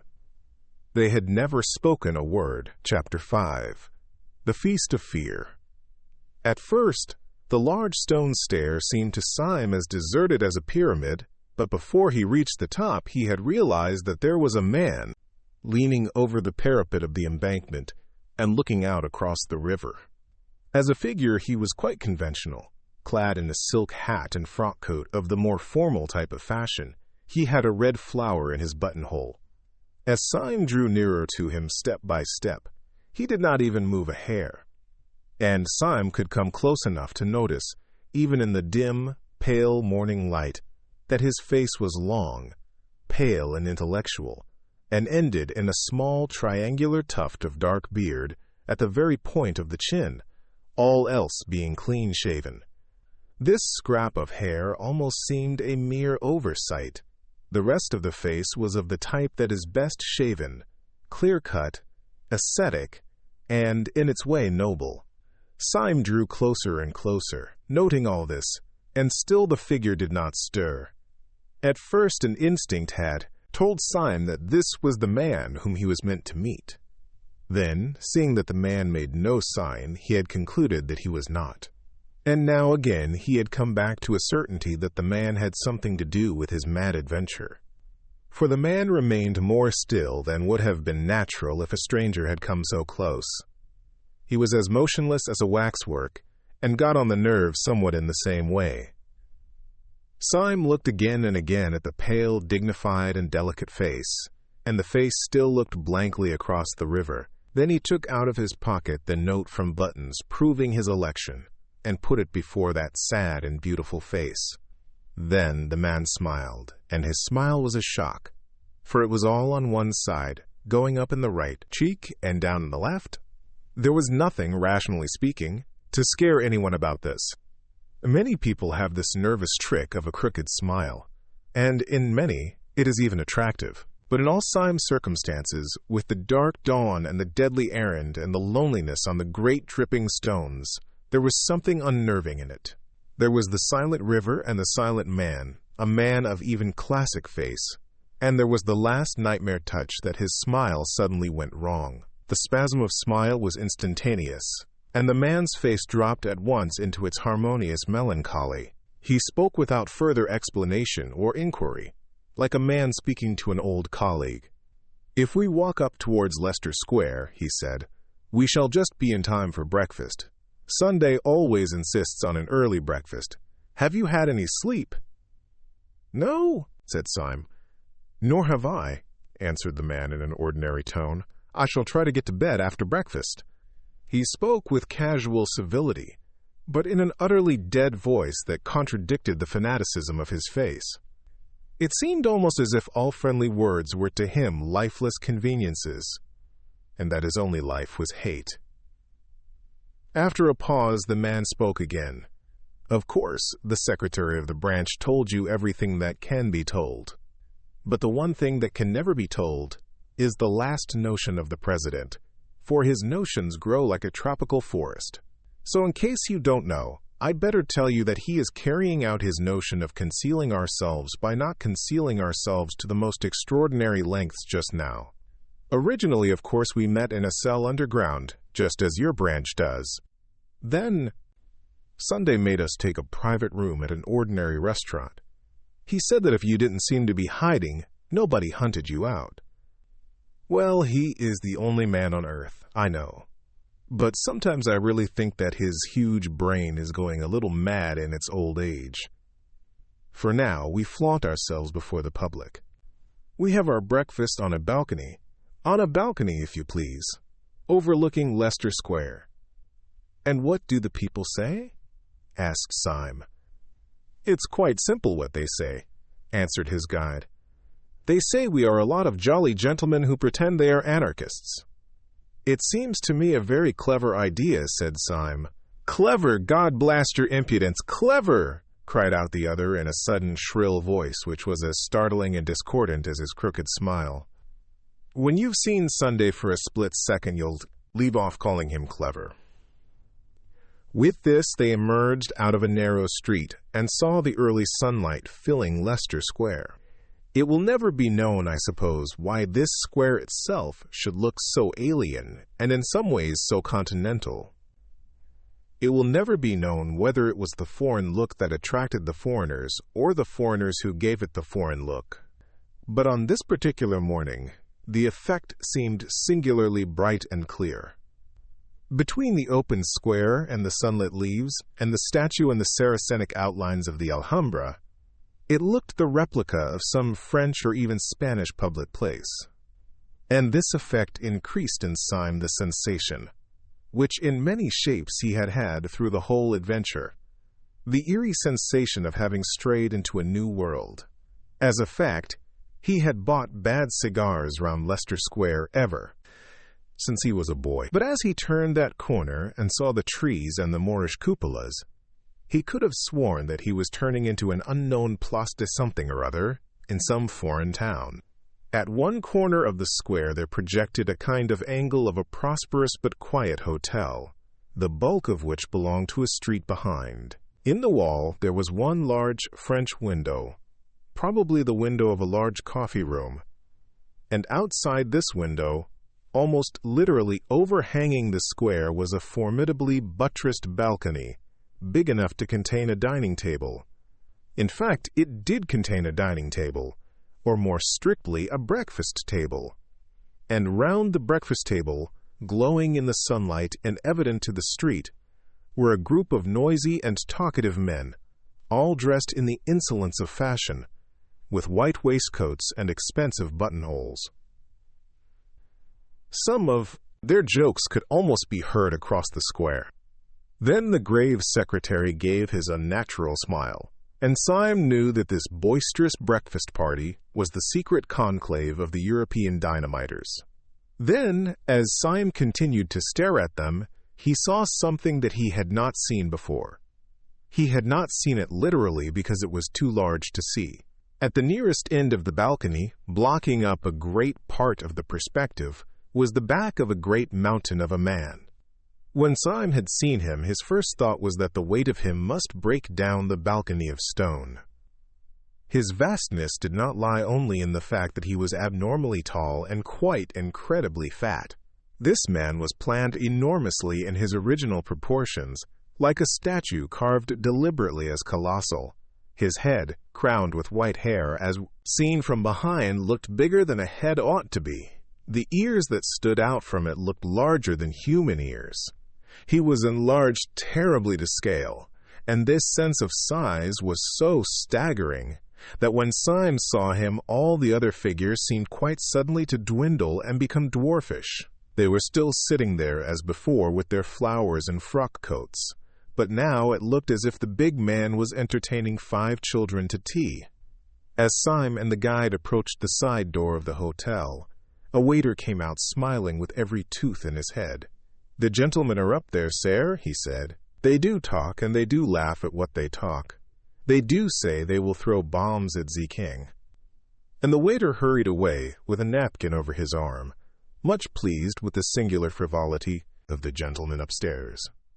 The 2 men mounted the stairs in silence. Syme had never thought of asking whether the monstrous man who almost filled and broke the balcony was the great president, of whom the others stood in awe.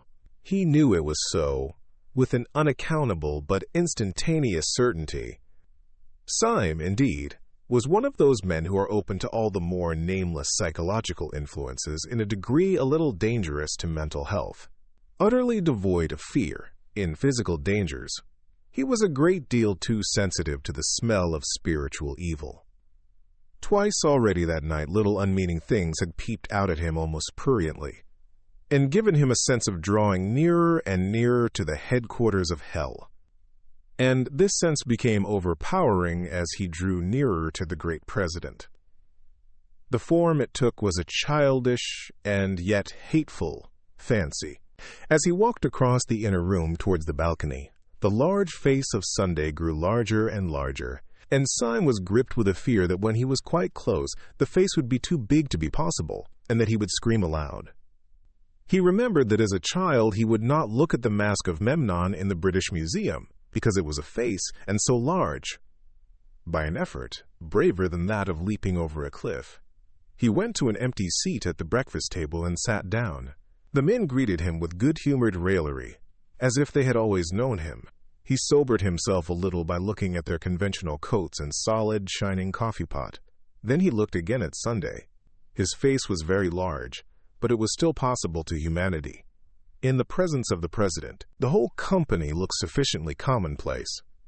Nothing about them caught the eye at first, except that by the president's caprice, they had been dressed up with a festive respectability which gave the meal the look of a wedding breakfast. One man indeed stood out at even a superficial glance. He at least was the common or garden dynamiter. He wore, indeed, the high white collar and satin tie that were the uniform of the occasion. But out of this collar, there sprang a head quite unmanageable and quite unmistakable, a bewildering bush of brown hair and beard that almost obscured the eyes like those of a Skye terrier. But the eyes did look out of the tangle, and they were the sad eyes of some Russian serf. The effect of this figure was not terrible like that of the president, but it had every diablerie that can come from the utterly grotesque. If out of that stiff tie and collar there had come abruptly the head of a cat or a dog, it could not have been a more idiotic contrast. The man's name, it seemed, was Gogol. He was a Pole, and in this circle of days he was called Tuesday. His soul and speech were incurably tragic. He could not force himself to play the prosperous and frivolous part demanded of him by President Sunday. And indeed, when Syme came, in the president, with that daring disregard of public suspicion which was his policy, was actually chafing Gogol upon his inability to assume conventional graces. "Our friend Tuesday," said the president in a deep voice at once of quietude and volume, "our friend Tuesday doesn't seem to grasp the idea. He dresses up like a gentleman, but he seems to be too great a soul to behave like one. He insists on the ways of the stage conspirator.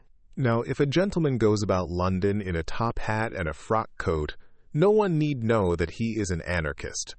But if a gentleman puts on a top hat and a frock coat, and then goes about on his hands and knees, well, he may attract attention. That's what Brother Gogol does. He goes about on his hands and knees with such inexhaustible diplomacy that by this time he finds it quite difficult to walk upright. "I am not good at concealment," said Gogol sulkily, with a thick foreign accent. "I am not ashamed of the cause."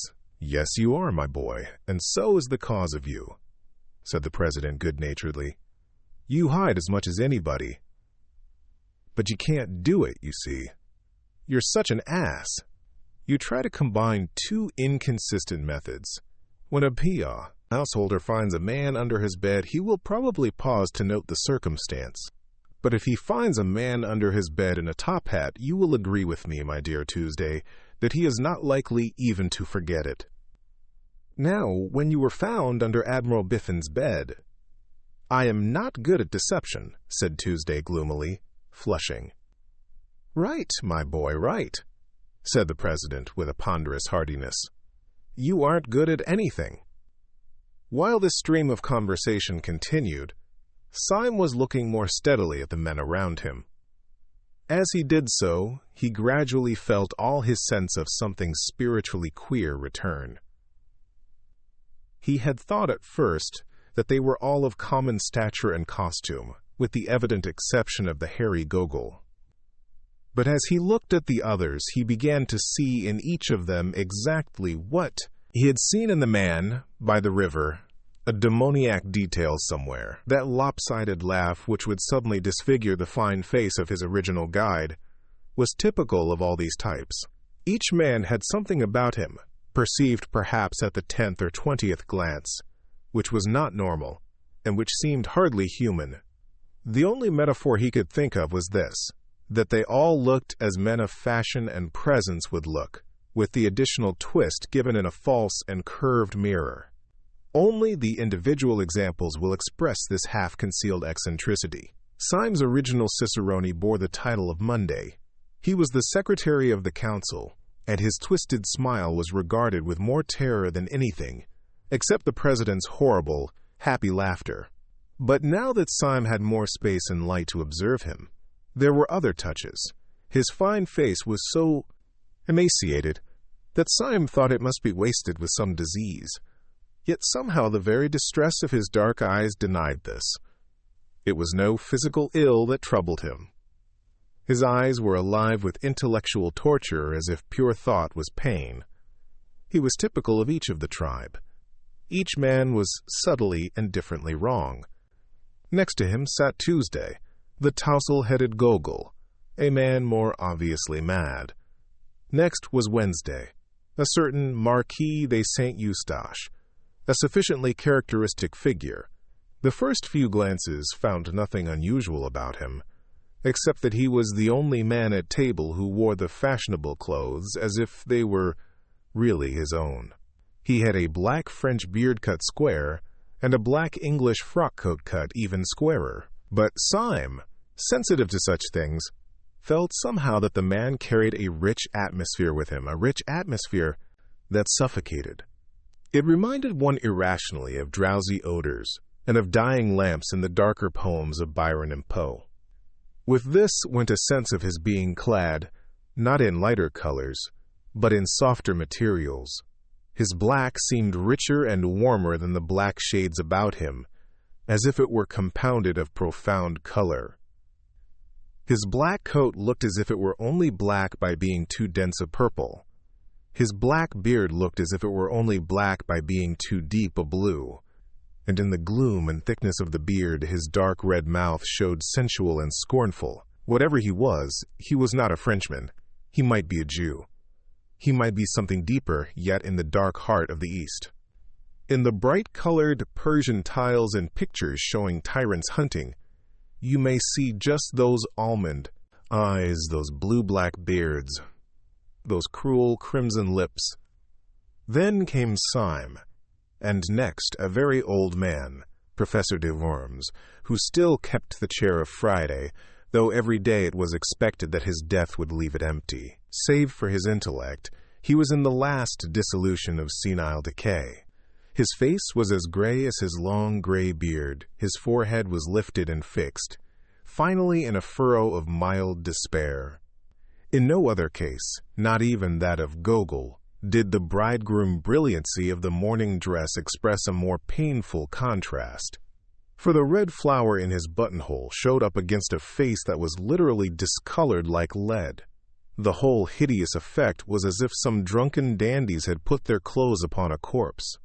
When he rose or sat down, which was with long labor and peril, something worse was expressed than mere weakness, something indefinably connected with the horror of the whole scene.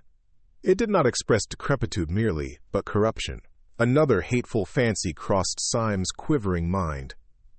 He could not help thinking that whenever the man moved, a leg or arm might fall off. Right at the end sat the man called Saturday, the simplest and the most baffling of all.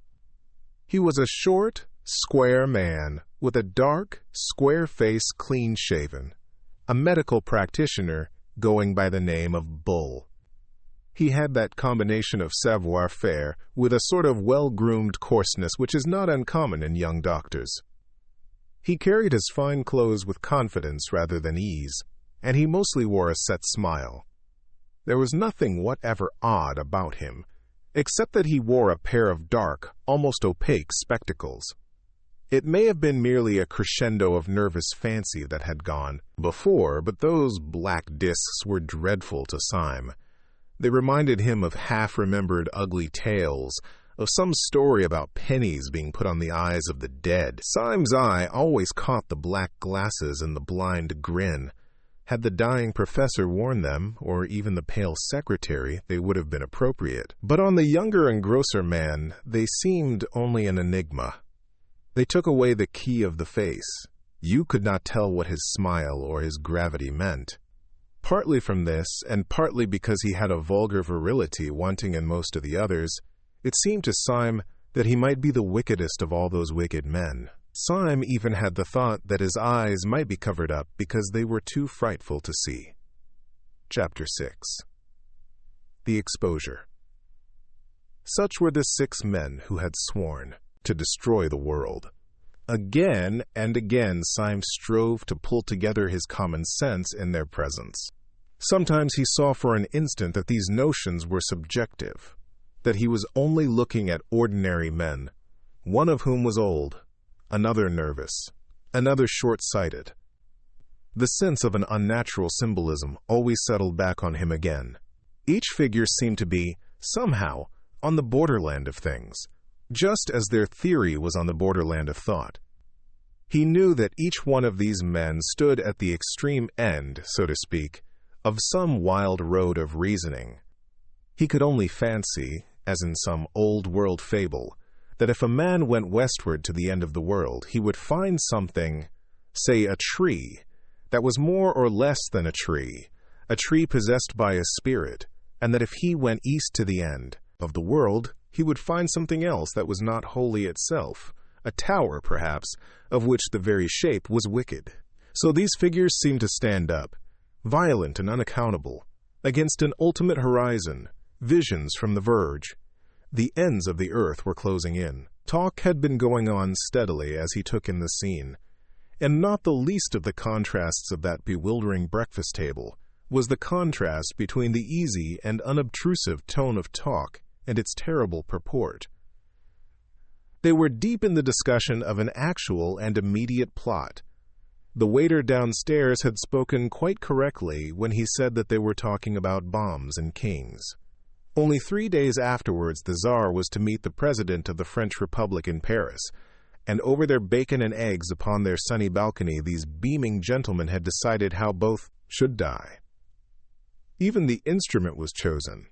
The black-bearded marquis, it appeared, was to carry the bomb.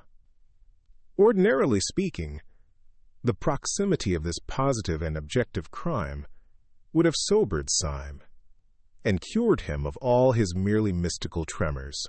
He would have thought of nothing but the need of saving at least 2 human bodies from being ripped in pieces with iron and roaring gas. But the truth was that by this time he had begun to feel a third kind of fear, more piercing and practical than either his moral revulsion or his social responsibility. Very simply, he had no fear to spare for the French president or the Tsar. He had begun to fear for himself. Most of the talkers took little heed of him, debating now with their faces closer together and almost uniformly grave, save when for an instant the smile of the secretary ran aslant across his face as the jagged lightning runs aslant across the sky. But there was one persistent thing which first troubled Syme, and at last terrified him. The president was always looking at him, steadily, and with a great and baffling interest. The enormous man was quite quiet, but his blue eyes stood out of his head, and they were always fixed on Syme. Syme felt moved to spring up and leap over the balcony. When the president's eyes were on him, he felt as if he were made of glass. He had hardly the shred of a doubt that in some silent and extraordinary way, Sunday had found out that he was a spy. He looked over the edge of the balcony and saw a policeman standing abstracted ly just beneath, staring at the bright railings and the sunlit trees. Then there fell upon him the great temptation that was to torment him for many days. In the presence of these powerful and repulsive men, who were the princes of anarchy, he had almost forgotten the frail and fanciful figure of the poet Gregory, the mere aesthete of anarchism. He even thought of him now with an old kindness, as if they had played together when children. But he remembered that he was still tied to Gregory by a great promise. He had promised never to do the very thing that he now felt himself almost in the act of doing. He had promised not to jump over that balcony and speak to that policeman. He took his cold hand off the cold stone balustrade. His soul swayed in a vertigo of moral indecision. He had only to snap the thread of a rash vow made to a villainous society, and all his life could be as open and sunny as the square beneath him. He had, on the other hand, only to keep his antiquated honor and be delivered inch by inch into the power of this great enemy of mankind, whose very intellect was a torture chamber. Whenever he looked down into the square, he saw the comfortable policeman, a pillar of common sense and common order. Whenever he looked back at the breakfast table, he saw the president still quietly studying him with big, unbearable eyes. In all the torrent of his thought, there were 2 thoughts that never crossed his mind. First, it never occurred to him to doubt that the president and his council could crush him if he continued to stand alone. The place might be public, the project might seem impossible, but Sunday was not the man who would carry himself thus easily without having, somehow or somewhere, set open his iron trap. Either by anonymous poison or sudden street accident, by hypnotism or by fire from hell, Sunday could certainly strike him. If he defied the man, he was probably dead, either struck stiff there in his chair, or long afterwards as by an innocent ailment. If he called in the police promptly, arrested everyone, told all, and set against them the whole energy of England, he would probably escape, certainly not otherwise. They were a balconyful of gentlemen overlooking a bright and busy square, but he felt no more safe with them than if they had been a boatful of armed pirates overlooking an empty sea. There was a second thought that never came to him. It never occurred to him to be spiritually won over to the enemy. Many moderns, inured to a weak worship of intellect and force, might have wavered in their allegiance under this oppression of a great personality. They might have called Sunday the Superman, if any such creature be conceivable. He looked, indeed, somewhat like it, with his earth-shaking abstraction, as of a stone statue walking. He might have been called something above man, with his large plans, which were too obvious to be detected, with his large face, which was too frank to be understood. But this was a kind of modern meanness to which Syme could not sink even in his extreme morbidity. Like any man, he was coward enough to fear great force, but he was not quite coward enough to admire it. The men were eating as they talked, and even in this they were typical. Dr. Bull and the Marquis ate casually and conventionally of the best things on the table, cold pheasant or Strasbourg pie. But the secretary was a vegetarian, and he spoke earnestly of the projected murder over half a raw tomato and 3/4 of a glass of tepid water. The old professor had such slops as suggested a sickening second childhood. And even in this President's Sunday preserved his curious predominance of mere mass. For he ate like 20 men. He ate incredibly with a frightful freshness of appetite, so that it was like watching a sausage factory. Yet continually, when he had swallowed a dozen crumpets or drunk a quart of coffee, he would be found with his great head on one side staring at Syme. "I have often wondered," said the Marquis, taking a great bite out of a slice of bread and jam, "whether it wouldn't be better for me to do it with a knife. Most of the best things have been brought off with a knife. And it would be a new emotion to get a knife into a French president and wriggle it round." "You are wrong," said the secretary, drawing his black brows together. "The knife was merely the expression of the old personal quarrel with a personal tyrant. Dynamite is not only our best tool, but our best symbol. It is as perfect a symbol of us as is incense of the prayers of the Christians. It expands. It only destroys because it broadens. Even so, thought only destroys because it broadens. A man's brain is a bomb," he cried out, loosening suddenly his strange passion and striking his own skull with violence. "My brain feels like a bomb, night and day. It must expand. It must expand.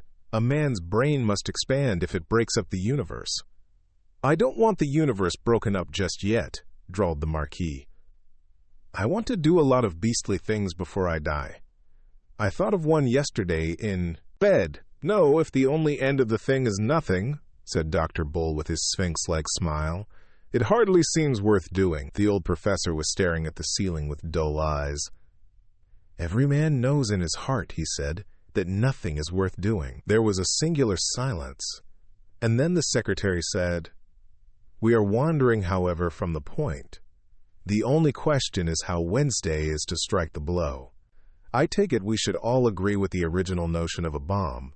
As to the actual arrangements, I should suggest that tomorrow morning he should go first of all to—" The speech was broken off short under a vast shadow. President Sunday had risen to his feet, seeming to fill the sky above them. "Before we discuss that," he said in a small, quiet voice, "let us go into a private room. I have something very particular to say." Syme stood up before any of the others. The instant of choice had come at last. The pistol was at his head. On the pavement before he could hear the policeman idly stir and stamp.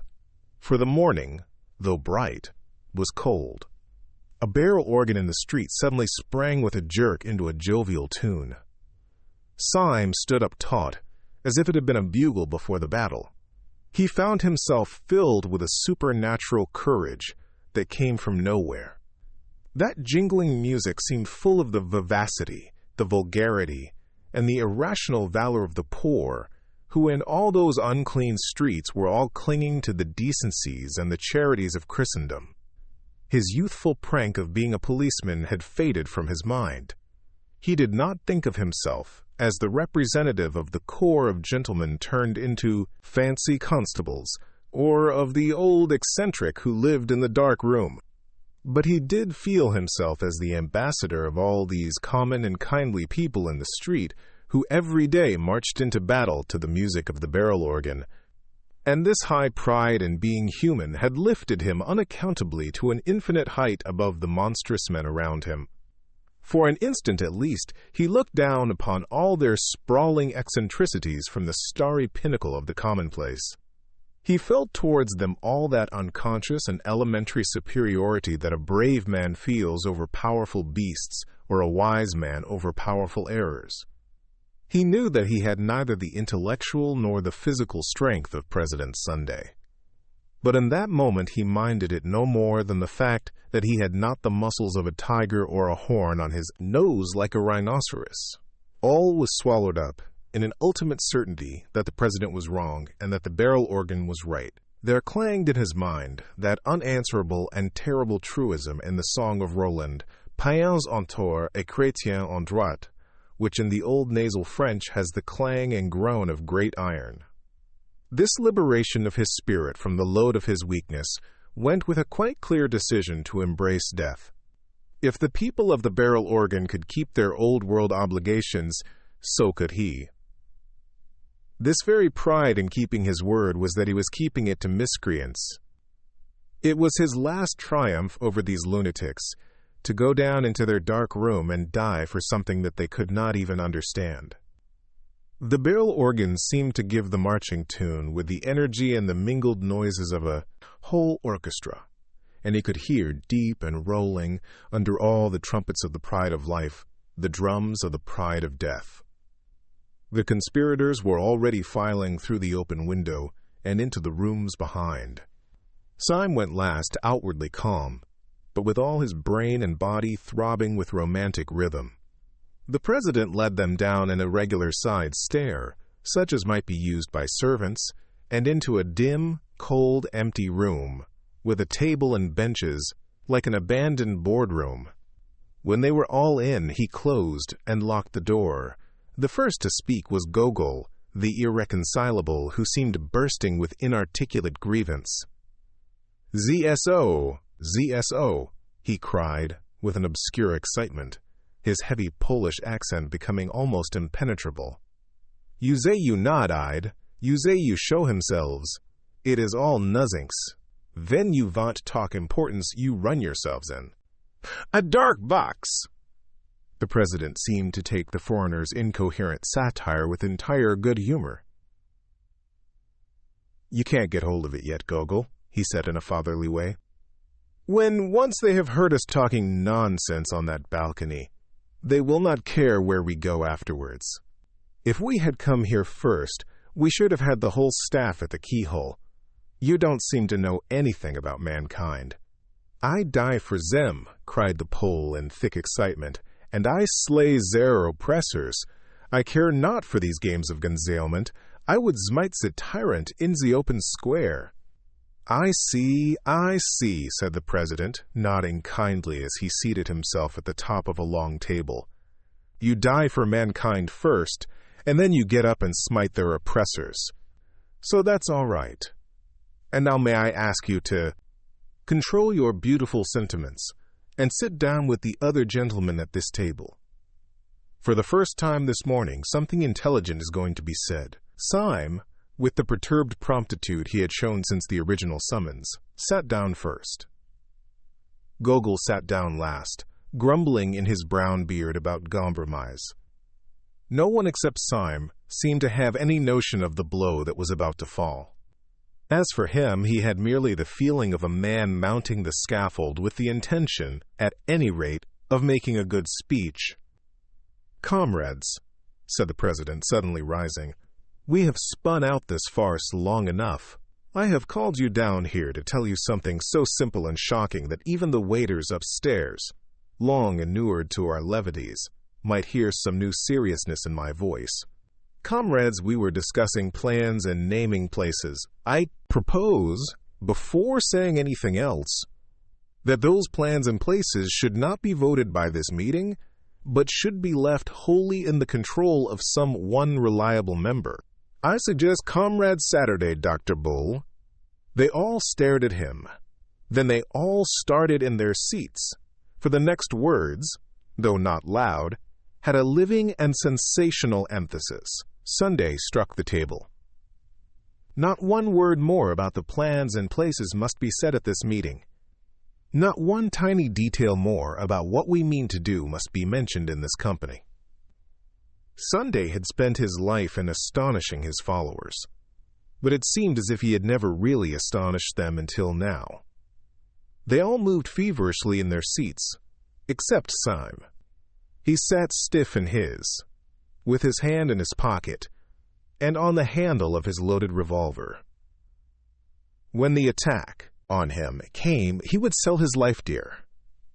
He would find out at least if the president was mortal. Sunday went on smoothly. You will probably understand that there is only one possible motive for forbidding free speech at this festival of freedom. Strangers overhearing us matters nothing. They assume that we are joking. But what would matter, even unto death, is this: that there should be one actually among us who is not of us, who knows our grave purpose but does not share it, who— The secretary screamed out suddenly like a woman. "It can't be," he cried, leaping. "There can't." The president flapped his large flat hand on the table like the fin of some huge fish. "Yes," he said slowly, "there is a spy in this room. There is a traitor at this table. I will waste no more words. His name—" Syme half rose from his seat, his finger firm on the trigger. "His name is Gogol," said the president. "He is that hairy humbug over there who pretends to be a Pole." Gogol sprang to his feet, a pistol in each hand. With the same flash, 3 men sprang at his throat. Even the professor made an effort to rise, but Syme saw little of the scene, for he was blinded with a beneficent darkness. He had sunk down into his seat shuddering, in a palsy of passionate relief. Chapter 7. The unaccountable conduct of Professor de Worms. "Sit down," said Sunday, in a voice that he used once or twice in his life, a voice that made men drop drawn swords. The 3 who had risen fell away from Gogol, and that equivocal person himself resumed his seat. "Well, my man," said the president briskly, addressing him as one addresses a total stranger, "will you oblige me by putting your hand in your upper waistcoat pocket and showing me what you have there?" The alleged Pole was a little pale under his tangle of dark hair, but he put 2 fingers into the pocket, with apparent coolness, and pulled out a blue strip of card. When Syme saw it lying on the table, he woke up again to the world outside him. For although the card lay at the other extreme of the table, and he could read nothing of the inscription on it, it bore a startling resemblance to the blue card in his own pocket, the card which had been given to him when he joined the anti-anarchist constabulary. "Pathetic Slav," said the president, "tragic child of Poland, are you prepared in the presence of that card to deny that you are in this company? Shall we say de trop?" "Right." "Oh," said the late Gogol. It made everyone jump to hear a clear, commercial, and somewhat cockney voice coming out of that forest of foreign hair. It was irrational, as if a Chinaman had suddenly spoken with a Scotch accent. "I gather that you fully understand your position," said Sunday. "You bet," answered the Pole. "I see it's a fair cop. All I say is, I don't believe any Pole could have imitated my accent like I did his." "I concede the point," said Sunday. "I believe your own accent to be inimitable, though I shall practice it in my bath. Do you mind leaving your beard with your card?" "Not a bit," answered Gogol, and with one finger he ripped off the whole of his shaggy head covering, emerging with thin red hair and a pale, pert face. "It was hot," he added. "I will do you the justice to say," said Sunday, not without a sort of brutal admiration, "that you seem to have kept pretty cool under it. Now listen to me. I like you. The consequence is that it would annoy me for just about 2.5 minutes if I heard that you had died in torments. Well, if you ever tell the police or any human soul about us, I shall have that 2.5 minutes of discomfort. On your discomfort I will not dwell. Good day. Mind the step." The red-haired detective who had masqueraded as Gogol rose to his feet without a word, and walked out of the room with an air of perfect nonchalance. Yet the astonished Syme was able to realize that this ease was suddenly assumed, for there was a slight stumble outside the door, which showed that the departing detective had not minded the step.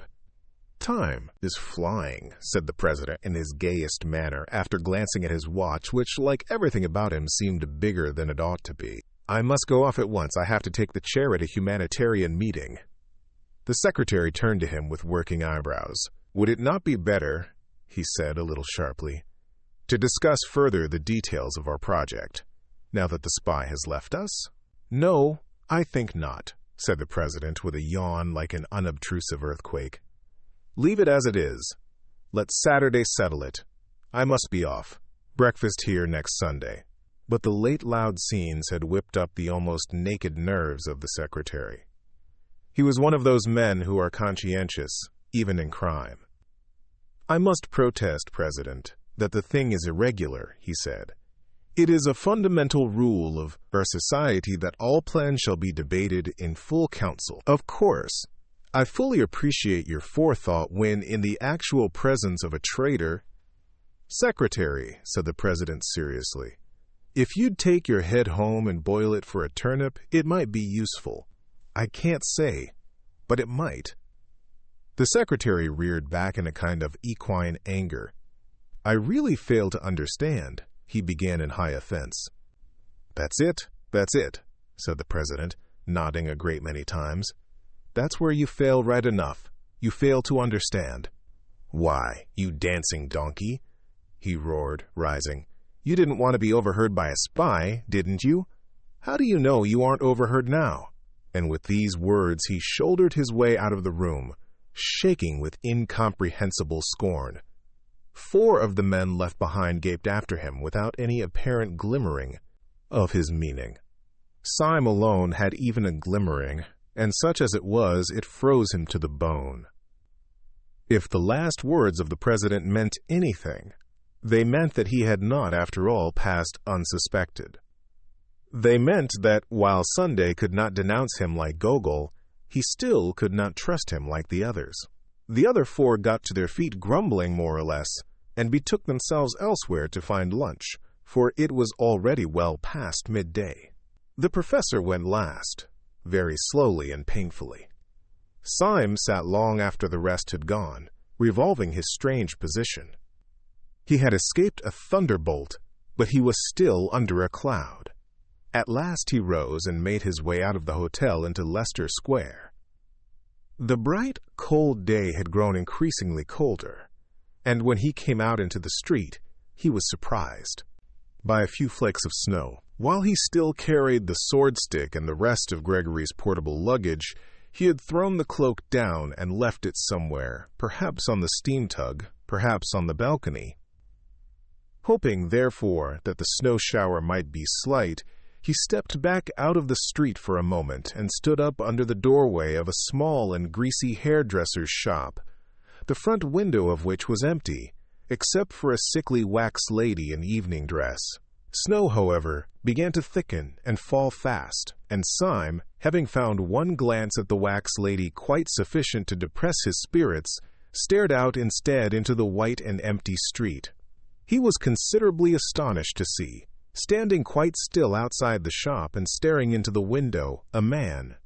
His top hat was loaded with snow, like the hat of Father Christmas. The white drift was rising round his boots and ankles, but it seemed as if nothing could tear him away from the contemplation of the colorless wax doll in dirty evening dress. That any human being should stand in such weather looking into such a shop was a matter of sufficient wonder to Syme. But his idle wonder turned suddenly into a personal shock, for he realized that the man standing there was the paralytic old Professor de Worms. It scarcely seemed the place for a person of his years and infirmities. Syme was ready to believe anything about the perversions of this dehumanized brotherhood, but even he could not believe that the professor had fallen in love with that particular wax lady. He could only suppose that the man's malady, whatever it was, involved some momentary fits of rigidity or trance. He was not inclined, however, to feel in this case any very compassionate concern. On the contrary, he rather congratulated himself that the professor's stroke and his elaborate and limping walk would make it easy to escape from him and leave him miles behind. For Syme thirsted first and last to get clear of the whole poisonous atmosphere, if only for an hour. Then he could collect his thoughts, formulate his policy, and decide finally whether he should or should not keep faith with Gregory. He strolled away through the dancing snow, turned up 2 or 3 streets, down through 2 or 3 others, and entered a small Soho restaurant for lunch. He partook reflectively of 4 small and quaint courses, drank half a bottle of red wine, and ended up over black coffee and a black cigar, still thinking. He had taken his seat in the upper room of the restaurant, which was full of the chink of knives and the chatter of foreigners. He remembered that in old days he had imagined that all these harmless and kindly aliens were anarchists. He shuddered, remembering the real thing. But even the shudder had the delightful shame of escape. The wine, the common food, the familiar place, the faces of natural and talkative men made him almost feel as if the Council of the 7 Days had been a bad dream. And although he knew it was nevertheless an objective reality, it was at least a distant one. Tall houses and populous streets lay between him and his last sight of the shameful 7. He was free in free London and drinking wine among the free. With a somewhat easier action, he took his hat and stick and strolled down the stair into the shop below.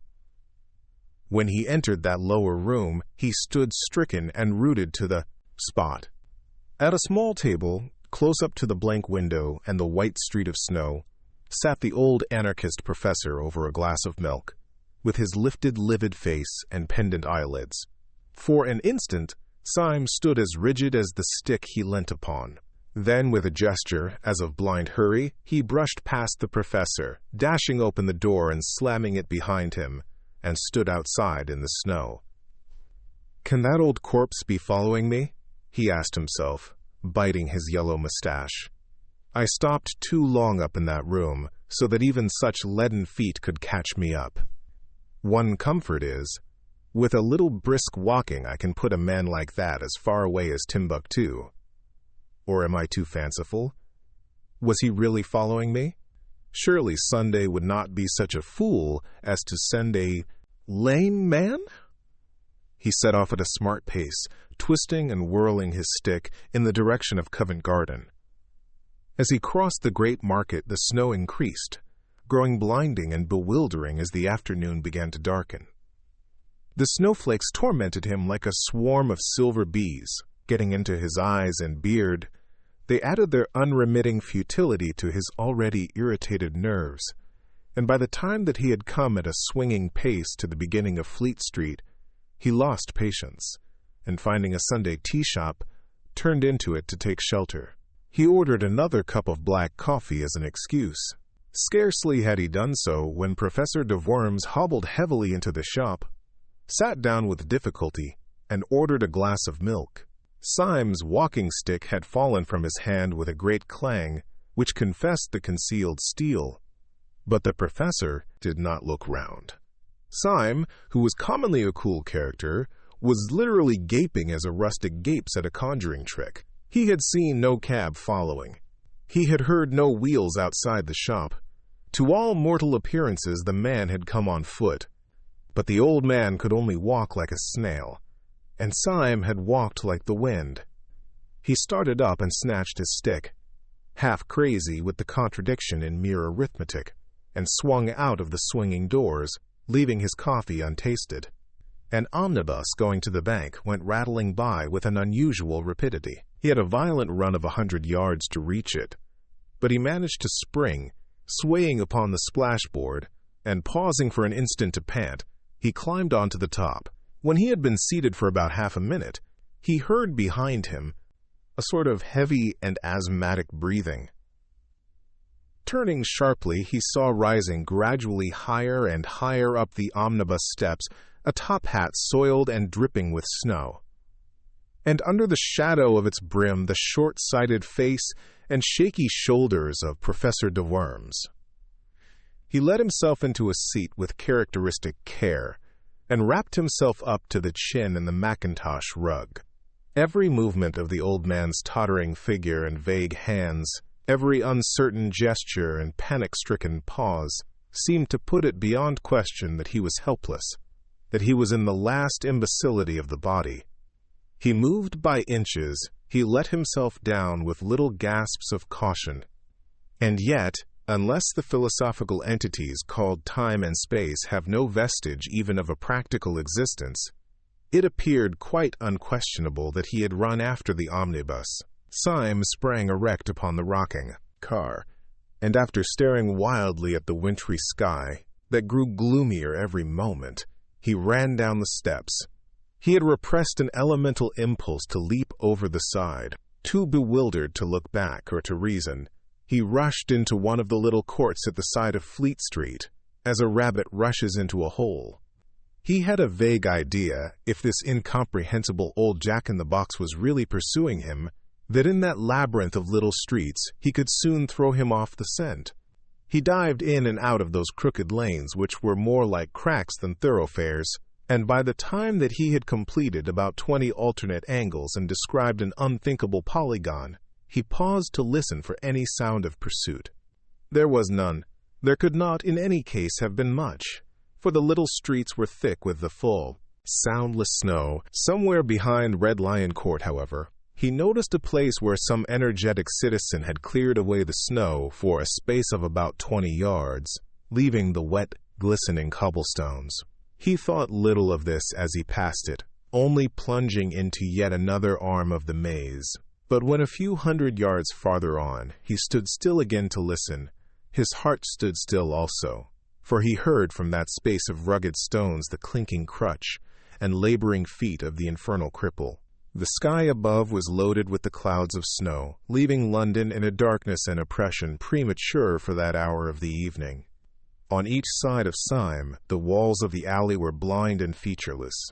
There was no little window or any kind of eave. He felt a new impulse to break out of this hive of houses, and to get once more into the open and lamplit street. Yet he rambled and dodged for a long time before he struck the main thoroughfare. When he did so, he struck it much farther up than he had fancied. He came out into what seemed the vast and void of Ludgate Circus, and saw St. Paul's Cathedral sitting in the sky.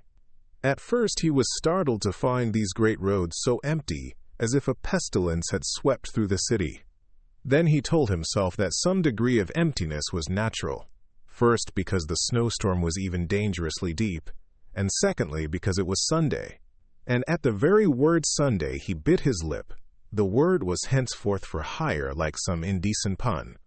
Under the white fog of snow high up in the heaven, the whole atmosphere of the city was turned to a very queer kind of green twilight, as of men under the sea. The sealed and sullen sunset behind the dark dome of St. Paul's had in it smoky and sinister colors of sickly green, dead red, or decaying bronze, that were just bright enough to emphasize the solid whiteness of the snow. But right up against these dreary colors rose the black bulk of the cathedral, and upon the top of the cathedral was a random splash and great stain of snow, still clinging as to an alpine peak.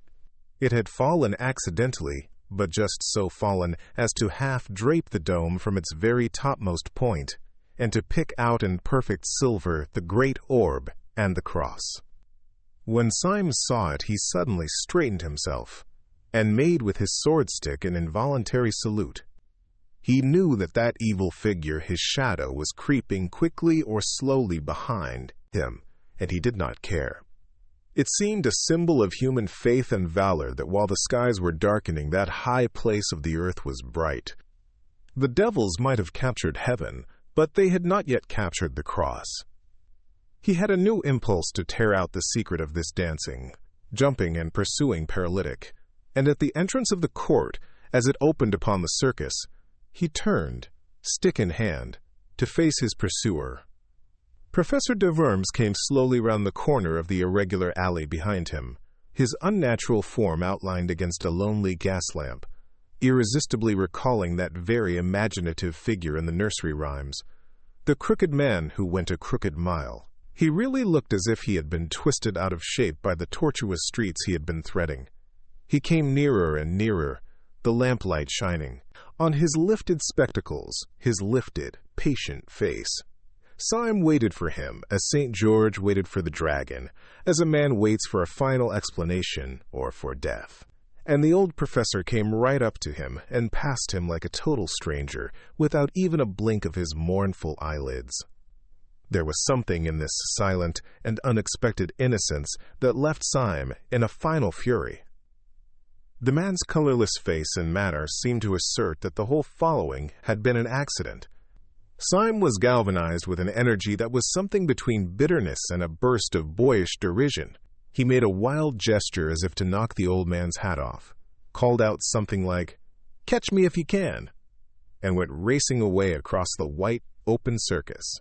Concealment was impossible now, and looking back over his shoulder, he could see the black figure of the old gentleman coming after him with long, swinging strides, like a man winning a mile race. But the head upon that bounding body was still pale, grave, and professional, like the head of a lecturer upon the body of a harlequin. This outrageous chase sped across Ludgate Circus, up Ludgate Hill, round St. Paul's Cathedral, along Cheapside, Syme remembering all the nightmares he had ever known. Then Syme broke away towards the river, and ended almost down by the docks. He saw the yellow panes of a low, lighted public house, flung himself into it and ordered beer.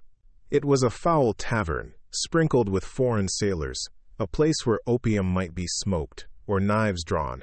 A moment later, Professor de Worms entered the place, sat down carefully, and asked for a glass of milk. Chapter 8. The professor explains when Gabriel Syme found himself, finally, established in a chair, and opposite to him, fixed and final also, the lifted eyebrows and leaden eyelids of the professor, his fears fully returned. This incomprehensible man from the fierce council, after all, had certainly pursued him. If the man had one character as a paralytic and another character as a pursuer, the antithesis might make him more interesting, but scarcely more soothing. It would be a very small comfort that he could not find the professor out, if by some serious accident the professor should find him out. He emptied a whole pewter pot of ale before the professor had touched his milk. One possibility, however, kept him hopeful and yet helpless. It was just possible that this escapade signified something other than even a slight suspicion of him. Perhaps it was some regular form or sign. Perhaps the foolish scamper was some sort of friendly signal that he ought to have understood. Perhaps it was a ritual. Perhaps the new Thursday was always chased along Cheapside, as the new Lord Mayor is always escorted along it. He was just selecting a tentative inquiry, when the old professor opposite suddenly and simply cut him short. Before Syme could ask the first diplomatic question, the old anarchist had asked suddenly, without any sort of preparation, "Are you a policeman?" Whatever else Syme had expected. He had never expected anything so brutal and actual as this. Even his great presence of mind could only manage a reply with an air of rather blundering jocularity. "A policeman?" he said, laughing vaguely. "Whatever made you think of a policeman in connection with me?" "The process was simple enough," answered the professor patiently. "I thought you looked like a policeman. I think so now." "Did I take a policeman's hat by mistake out of the restaurant?" asked Syme, smiling wildly. "Have I by any chance got a number stuck onto me somewhere? Have my boots got that watchful look? Why must I be a policeman? Do let me be a postman." The old professor shook his head with a gravity that gave no hope, but Syme ran on with a feverish irony. "But perhaps I misunderstood the delicacies of your German philosophy. Perhaps policeman is a relative term. In an evolutionary sense, sir, the ape fades so gradually into the policeman that I myself can never detect the shade. The monkey is only the policeman that may be. Perhaps a maiden lady on Clapham Common is only the policeman that might have been. I don't mind being the policeman that might have been. I don't mind being anything in German thought." "Are you in the police service?" said the old man, ignoring all Syme's improvised and desperate raillery. "Are you a detective?" Syme's heart turned to stone, but his face never changed. "Your suggestion is ridiculous," he began. "Why on earth?" The old man struck his palsied hand passionately on the rickety table, nearly breaking it. "Did you hear me ask a plain question, you pattering spy?" he shrieked in a high, crazy voice. "Are you, or are you not, a police detective?" "No," answered Syme, like a man standing on the hangman's drop. "You swear it." said the old man, leaning across to him, his dead face becoming, as it were, loathsomely alive. You swear it. You swear it. If you swear falsely, will you be damned? Will you be sure that the devil dances at your funeral? Will you see that the nightmare sits on your grave? Will there really be no mistake? You are an anarchist, you are a dynamiter. Above all, you are not in any sense a detective? You are not in the British police? He leant his angular elbow far across the table and put up his large, loose hand like a flap to his ear. I am not in the British police, said Syme with insane calm. Professor de Worms fell back in his chair with a curious air of kindly collapse. That's a pity, he said, because I am. Syme sprang up straight, sending back the bench behind him with a crash. Because you are what? He said thickly.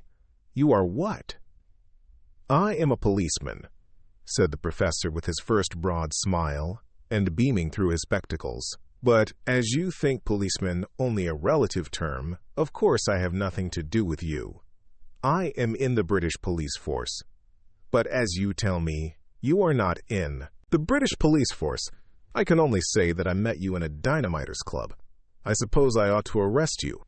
And with these words he laid on the table before Syme an exact facsimile of the blue card which Syme had in his own waistcoat pocket, the symbol of his power from the police. Syme had for a flash the sensation that the cosmos had turned exactly upside down, that all trees were growing downwards and that all stars were under his feet. Then came slowly the opposite conviction. For the last 24 hours the cosmos had really been upside down, but now the capsized universe had come right side up again. This devil from whom he had been fleeing all day was only an elder brother of his own house, who on the other side of the table lay back and laughed at him. He did not for the moment ask any questions of detail. He only knew the happy and silly fact that this shadow, which had pursued him with an intolerable oppression of peril, was only the shadow of a friend trying to catch him up. He knew simultaneously that he was a fool and a free man. For with any recovery from morbidity there must go a certain healthy humiliation. There comes a certain point in such conditions when only three things are possible. First, a perpetuation of satanic pride. Secondly, tears. And third, laughter. Syme's egotism held hard to the first course for a few seconds, and then suddenly adopted the third. Taking his own blue police ticket from his own waistcoat pocket, he tossed it onto the table. Then he flung his head back until his spike of yellow beard almost pointed at the ceiling, and shouted with a barbaric laughter. Even in that close den, perpetually filled with the din of knives, plates, cans, clamorous voices, sudden struggles and stampedes, there was something Homeric in Syme's mirth which made many half-drunken men look round. "What you laughing at, governor?" asked one wondering laborer from the docks. "At myself," answered Syme, and went off again into the agony of his ecstatic reaction. "Pull yourself together," said the professor, "or you'll get hysterical. Have some more beer. I'll join you." "You haven't drunk your milk," said Syme. "My milk?" said the other, in tones of withering and unfathomable contempt. "My milk? Do you think I'd look at the beastly stuff when I'm out of sight of the bloody anarchists? We're all Christians in this room, though perhaps," he added, glancing around at the reeling crowd, "not strict ones. Finish my milk? Great blazes! Yes, I'll finish it right enough." And he knocked the tumbler off the table, making a crash of glass and a splash of silver fluid. Syme was staring at him with a happy curiosity. "I understand now," he cried. "Of course, you're not an old man at all." "I can't take my face off here," replied Professor de Worms. "It's rather an elaborate make-up. As to whether I'm an old man, that's not for me to say. I was 38 last birthday." "Yes, but I mean," said Syme impatiently, "there's nothing the matter with you." "Yes," answered the other dispassionately. "I am subject to colds." Syme's laughter at all. This had about it a wild weakness of relief. He laughed at the idea of the paralytic professor being really a young actor dressed up as if for the footlights, but he felt that he would have laughed as loudly if a pepper pot had fallen over. The false professor drank and wiped his false beard. "Did you know," he asked, "that man Gogol was one of us?" "I? No, I didn't know it," answered Syme in some surprise. "But didn't you?"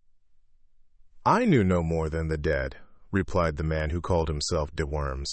"I thought the president was talking about me, and I rattled in my boots." "And I thought he was talking about me," said Syme with his rather reckless laughter. "I had my hand on my revolver all the time." "So had I," said the professor grimly. "So had Gogol, evidently." Syme struck the table with an exclamation.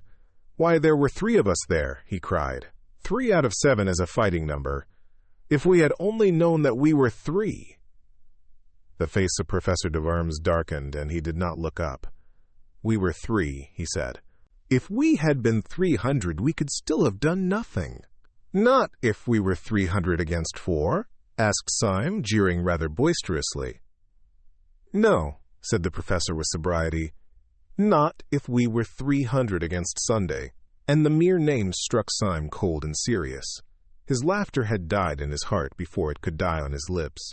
The face of the unforgettable president sprang into his mind as startling as a colored photograph, and he remarked this difference between Sunday and all his satellites, that their faces, however fierce or sinister, became gradually blurred by memory like other human faces, whereas Sundays seemed almost to grow more actual during absence, as if a man's painted portrait should slowly come alive. They were both silent for a measure of moments, and then Syme's speech came with a rush like the sudden foaming of champagne. "Professor," he cried, "it is intolerable. Are you afraid of this man?" The professor lifted his heavy lids and gazed at Syme with large, wide-open blue eyes of an almost ethereal honesty. "Yes, I am," he said mildly. "So are you." Syme was dumb for an instant. Then he rose to his feet erect like an insulted man and thrust the chair away from him. "Yes," he said in a voice indescribable. "You are right. I am afraid of him. Therefore I swear by God that I will seek out this man whom I fear until I find him, and strike him on the mouth. If heaven were his throne and the earth his footstool, I swear that I would pull him down." "How?" asked the staring professor. "Why?" "Because I am afraid of him," said Syme, "and no man should leave in the universe anything of which he is afraid." Worms blinked at him with a sort of blind wonder. He made an effort to speak, but Syme went on in a low voice, but with an undercurrent of inhuman exultation. "Who would condescend to strike down the mere things that he does not fear? Who would debase himself to be merely brave, like any common prize-fighter? Who would stoop to be fearless, like a tree? Fight the thing that you fear. You remember the old tale of the English clergyman who gave the last rites to the brigand of Sicily, and how on his deathbed the great robber said, 'I can give you no money, but I can give you advice for a lifetime. Your thumb on the blade, and strike upwards. So I say to you, strike upwards, if you strike at the stars.'" The other looked at the ceiling, one of the tricks of his pose. "Sunday is a fixed star," he said. "You shall see him a falling star," said Syme, and put on his hat. The decision of his gesture drew the professor vaguely to his feet.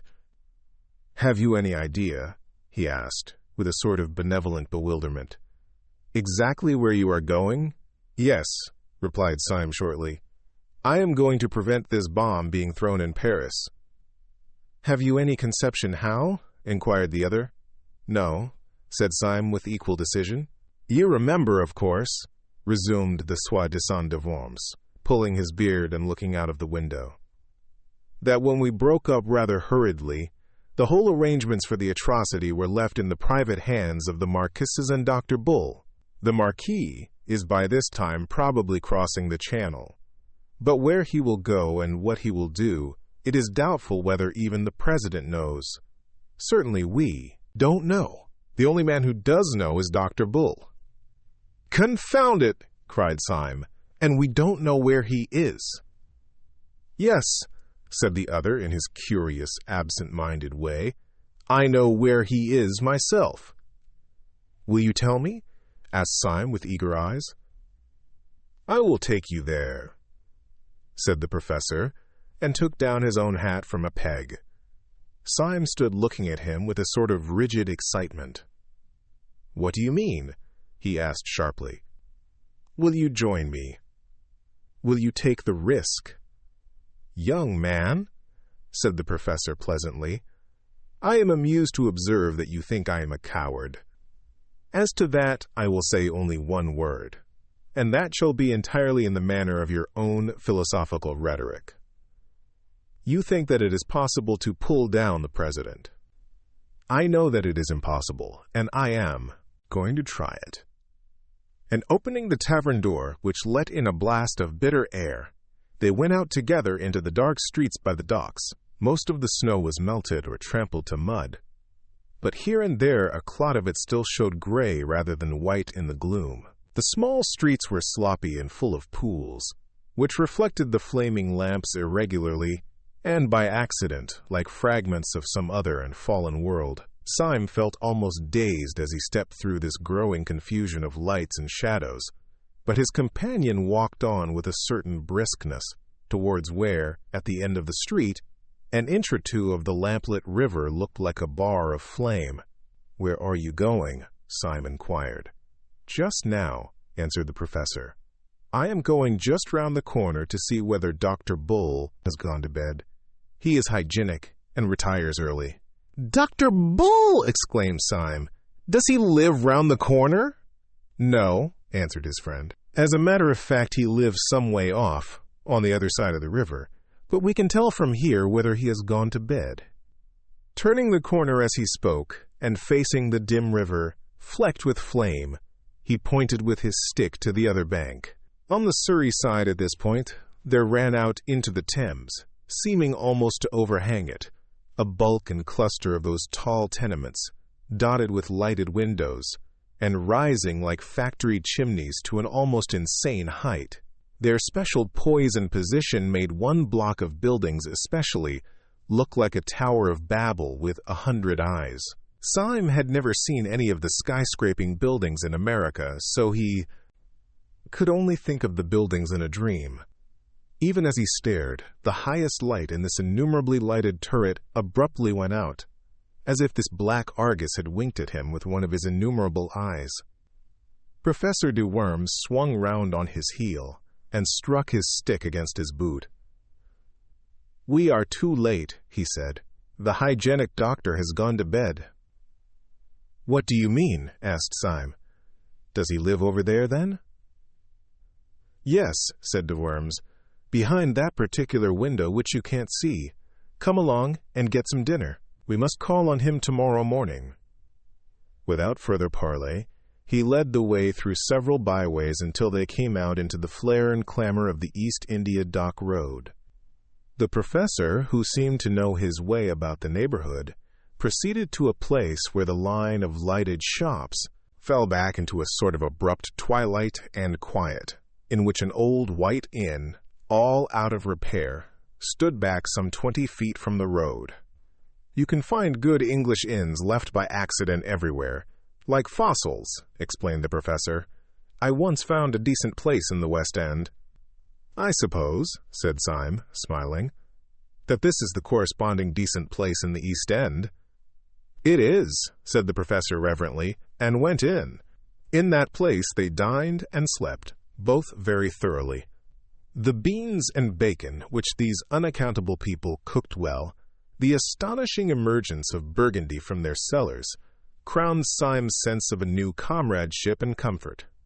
Through all this ordeal his root horror had been isolation, and there are no words to express the abyss between isolation and having one ally. It may be conceded to the mathematicians that 4 is twice 2, but 2 is not twice 1. 2 is 2,000 times 1, That is why, in spite of 100 disadvantages, the world will always return to monogamy. Syme was able to pour out for the first time the whole of his outrageous tale. From the time when Gregory had taken him to the little tavern by the river, he did it idly and amply in a luxuriant monologue, as a man speaks with very old friends. On his side also, the man who had impersonated Professor de Worms was not less communicative. His own story was almost as silly as Syme's. "That's a good get-up of yours," said Syme, draining a glass of Macon. "A lot better than old Gogol's. Even at the start I thought he was a bit too hairy." "A difference of artistic theory," replied the professor pensively. "Gogol was an idealist. He made up as the abstract or platonic ideal of an anarchist. But I am a realist. I am a portrait painter. But, indeed, to say that I am a portrait painter is an inadequate expression. I am a portrait." "I don't understand you," said Syme. "I am a portrait," repeated the professor. "I am a portrait of the celebrated Professor de Worms, who is, I believe, in Naples." "You mean you are made up like him," said Syme. "But doesn't he know that you are taking his nose in vain?" "He knows it right enough," replied his friend cheerfully. "Then why doesn't he denounce you?" "I have denounced him," answered the professor. "Do explain yourself," said Syme. "With pleasure, if you don't mind hearing my story," replied the eminent foreign philosopher. "I am by profession an actor, and my name is Wilkes. When I was on the stage, one mixed with all sorts of bohemian and blackguard company. Sometimes I touched the edge of the turf, sometimes the riffraff of the arts, and occasionally the political refugee. In some den of exiled dreamers I was introduced to the great German nihilist philosopher, Professor de Worms. I did not gather much about him beyond his appearance, which was very disgusting, and which I studied carefully. I understood that he had proved that the destructive principle in the universe was God. Hence he insisted on the need for a furious and incessant energy, rending all things in pieces. Energy, he said, was the all. He was lame, short-sighted, and partially paralytic. When I met him, I was in a frivolous mood, and I disliked him so much that I resolved to imitate him. If I had been a draftsman, I would have drawn a caricature. I was only an actor, I could only act a caricature. I made myself up into what was meant for a wild exaggeration of the old professor's dirty old self. When I went into the room full of his supporters, I expected to be received with a roar of laughter, or, if they were too far gone, with a roar of indignation at the insult. I cannot describe the surprise I felt when my entrance was received with a respectful silence, followed, when I had first opened my lips, with a murmur of admiration. The curse of the perfect artist had fallen upon me. I had been too subtle. I had been too true. They thought I really was the great nihilist professor. I was a healthy-minded young man at the time, and I confess that it was a blow. Before I could fully recover, however, 2 or 3 of these admirers ran up to me radiating indignation, and told me that a public insult had been put upon me in the next room. I inquired its nature. It seemed that an impertinent fellow had dressed himself up as a preposterous parody of myself. I had drunk more champagne than was good for me, and in a flash of folly I decided to see the situation through. Consequently, it was to meet the glare of the company and my own lifted eyebrows and freezing eyes that the real professor came into the room. I need hardly say there was a collision. The pessimists all round me looked anxiously from one professor to the other professor to see which was really the more feeble. But I won. An old man in poor health, like my rival, could not be expected to be so impressively feeble as a young actor in the prime of life. You see, he really had paralysis. And working within this definite limitation, he couldn't be so jolly paralytic as I was. Then he tried to blast my claims intellectually. I countered that by a very simple dodge. Whenever he said something that nobody but he could understand, I replied with something which I could not even understand myself. I don't fancy, he said, that you could have worked out the principle that evolution is only negation, since there inheres in it the introduction of lacuna, which are an essential of differentiation. I replied quite scornfully. You read all that up in Pinkworts. The notion that involution functioned eugenically was exposed long ago by Glump. It is unnecessary for me to say that there never were such people, but the people all round, rather to my surprise, seemed to remember them quite well, and the professor, finding that the learned and mysterious method left him rather at the mercy of an enemy slightly deficient in scruples, fell back upon a more popular form of wit. I see, he sneered. You prevail like the false pig in Aesop. And you fail, I answered, smiling, like the hedgehog in Montaigne. Need I say that there is no hedgehog in Montaigne? Your claptrap comes off, he said. So would your beard. I had no intelligent answer to this, which was quite true and rather witty. But I laughed heartily, answered, like the pantheist's boots, at random, and turned on my heel with all the honors of victory. The real professor was thrown out, but not with violence, though one man tried very patiently to pull off his nose. He is now, I believe, received everywhere in Europe as a delightful impostor. His apparent earnestness and anger, you see, make him all the more entertaining. Well, said Syme, I can understand your putting on his dirty old beard for a night's practical joke, but I don't understand your never taking it off again. That is the rest of the story, said the impersonator. When I myself left the company, followed by reverent applause, I went limping down the dark street, hoping that I should soon be far enough away to be able to walk like a human being. To my astonishment, as I was turning the corner, I felt a touch on the shoulder, and turning, found myself under the shadow of an enormous policeman. He told me I was wanted. I struck a sort of paralytic attitude, and cried in a high German accent, Yes, I am wanted, by the oppressed of the world. You are arresting me on the charge of being the great anarchist, Professor de Worms. The policeman impassively consulted a paper in Eeyore. His aunt? No, sir, he said civilly, at least, not exactly, sir. I am arresting you on the charge of not being the celebrated anarchist, Professor de Worms. This charge, if it was criminal at all, was certainly the lighter of the two, and I went along with the man, doubtful, but not greatly dismayed. I was shown into a number of rooms, and eventually into the presence of a police officer, who explained that a serious campaign had been opened against the centers of anarchy, and that this, my successful masquerade, might be of considerable value to the public safety. He offered me a good salary and this little blue card. Though our conversation was short, he struck me as a man of very massive common sense and humor, but I cannot tell you much about him personally, because... Syme laid down his knife and fork. I know, he said, because you talked to him in a dark room. Professor de Worms nodded and drained his glass. Chapter 9. The Man in Spectacles. Burgundy is a jolly thing, said the professor sadly, as he set his glass down. You don't look as if it were, said Syme. You drink it as if it were medicine. You must excuse my manner, said the professor dismally. My position is rather a curious one. Inside I am really bursting with boyish merriment. But I acted the paralytic professor so well that now I can't leave off. So that when I am among friends and have no need at all to disguise myself, I still can't help speaking slow and wrinkling my forehead, just as if it were my forehead. I can be quite happy, you understand, but only in a paralytic sort of way. The most buoyant exclamations leap up in my heart, but they come out of my mouth quite different. You should hear me say, "Buck up, old cock!"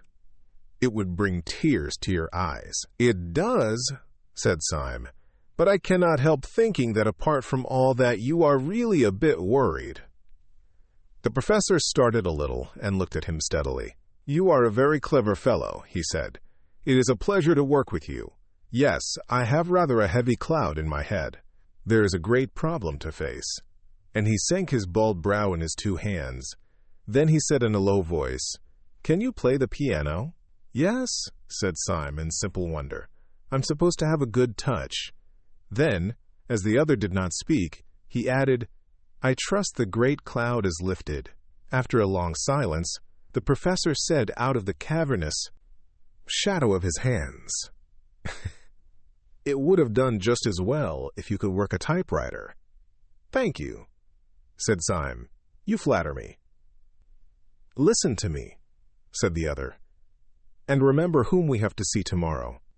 You and I are going tomorrow to attempt something which is very much more dangerous than trying to steal the crown jewels out of the tower. We are trying to steal a secret from a very sharp, very strong, and very wicked man. I believe there is no man, except the president, of course, who is so seriously startling and formidable as that little grinning fellow in goggles. He has not, perhaps, the white-hot enthusiasm unto death, the mad martyrdom for anarchy, which marks the secretary. But then that very fanaticism in the secretary has a human pathos, and is almost a redeeming trait. But the little doctor has a brutal sanity that is more shocking than the secretary's disease. Don't you notice his detestable virility and vitality? He bounces like an India rubber ball. Depend on it, Sunday was not asleep. I wonder if he ever sleeps. When he locked up all the plans of this outrage in the round black head of Dr. Bull. And you think, said Syme, that this unique monster will be soothed if I play the piano to him? Don't be an ass, said his mentor. I mention the piano because it gives one quick and independent fingers. Syme, if we are to go through this interview and come out sane or alive, we must have some code of signals between us that this brute will not see. I have made a rough alphabetical cipher corresponding to the 5 fingers, like this, see, and he rippled with his fingers on the wooden table, B-A-D, bad, a word we may frequently require. Syme poured himself out another glass of wine and began to study the scheme. He was abnormally quick with his brains at puzzles and with his hands at conjuring, and it did not take him long to learn how he might convey simple messages by what would seem to be idle taps upon a table or knee. But wine and companionship had always the effect of inspiring him to a farcical ingenuity, and the professor soon found himself struggling with the too vast energy of the new language as it passed through the heated brain of Syme. We must have several word signs, said Syme seriously, words that we are likely to want, fine shades of meaning. My favorite word is coeval. What's yours? Do stop playing the goat, said the professor plaintively. You don't know how serious this is. Lush, too, said Syme, shaking his head sagaciously. We must have lush. Word applied to grass, don't you know? Do you imagine, asked the professor furiously, that we are going to talk to Dr. Bull about grass? There are several ways in which the subject could be approached, said Syme reflectively, and the word introduced without appearing forced. We might say, Dr. Bull, as a revolutionist, you remember that a tyrant once advised us to eat grass, and indeed many of us, looking on the fresh, lush grass of summer. Do you understand, said the other, that this is a tragedy? Perfectly, replied Syme. Always be comic in a tragedy. What the deuce else can you do? I wish this language of yours had a wider scope. I suppose we could not extend it from the fingers to the toes. That would involve pulling off our boots and socks during the conversation, which, however unobtrusively performed, Syme, said his friend with a stern simplicity, go to bed. Syme, however, sat up in bed for a considerable time mastering the new code. He was awakened next morning while the east was still sealed with darkness, and found his gray-bearded ally standing like a ghost beside his bed. Syme sat up in bed blinking, then slowly collected his thoughts, threw off the bedclothes, and stood up. It seemed to him in some curious way that all the safety and sociability of the night before fell with the bedclothes off him, and he stood up in an air of cold danger. He still felt an entire trust and loyalty towards his companion, but it was the trust between two men going to the scaffold. Well, said Syme with a forced cheerfulness as he pulled on his trousers, I dreamt of that alphabet of yours. Did it take you long to make it up? The professor made no answer, but gazed in front of him with eyes the color of a wintry sea. So Syme repeated his question. I say, Did it take you long to invent all this?" "I'm considered good at these things, and it was a good hour's grind. Did you learn it all on the spot?" The professor was silent. His eyes were wide open, and he wore a fixed but very small smile. "How long did it take you?"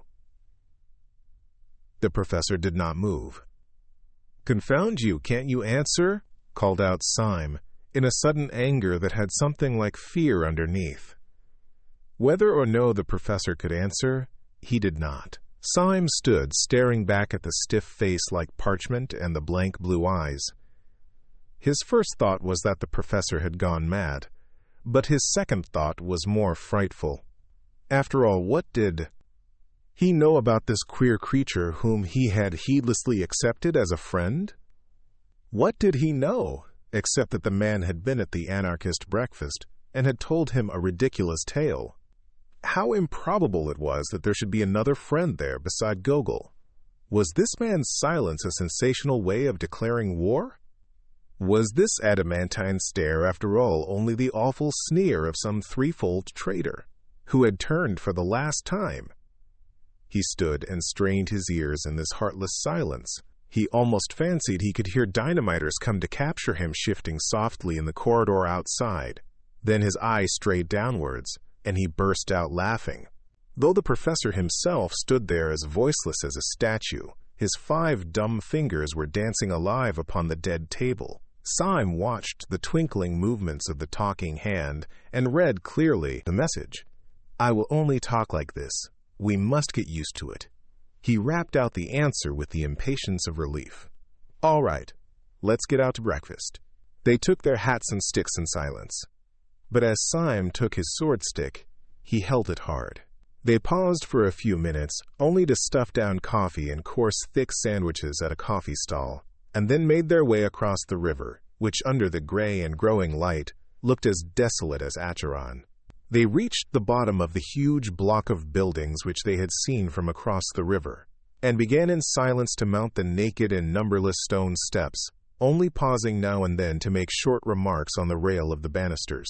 At about every other flight they passed a window. Each window showed them a pale and tragic dawn, lifting itself laboriously over London. From each, the innumerable roofs of slate looked like the leaden surges of a gray, troubled sea after rain. Syme was increasingly conscious that his new adventure had somehow a quality of cold sanity worse than the wild adventures of the past. Last night, for instance, the tall tenements had seemed to him like a tower in a dream.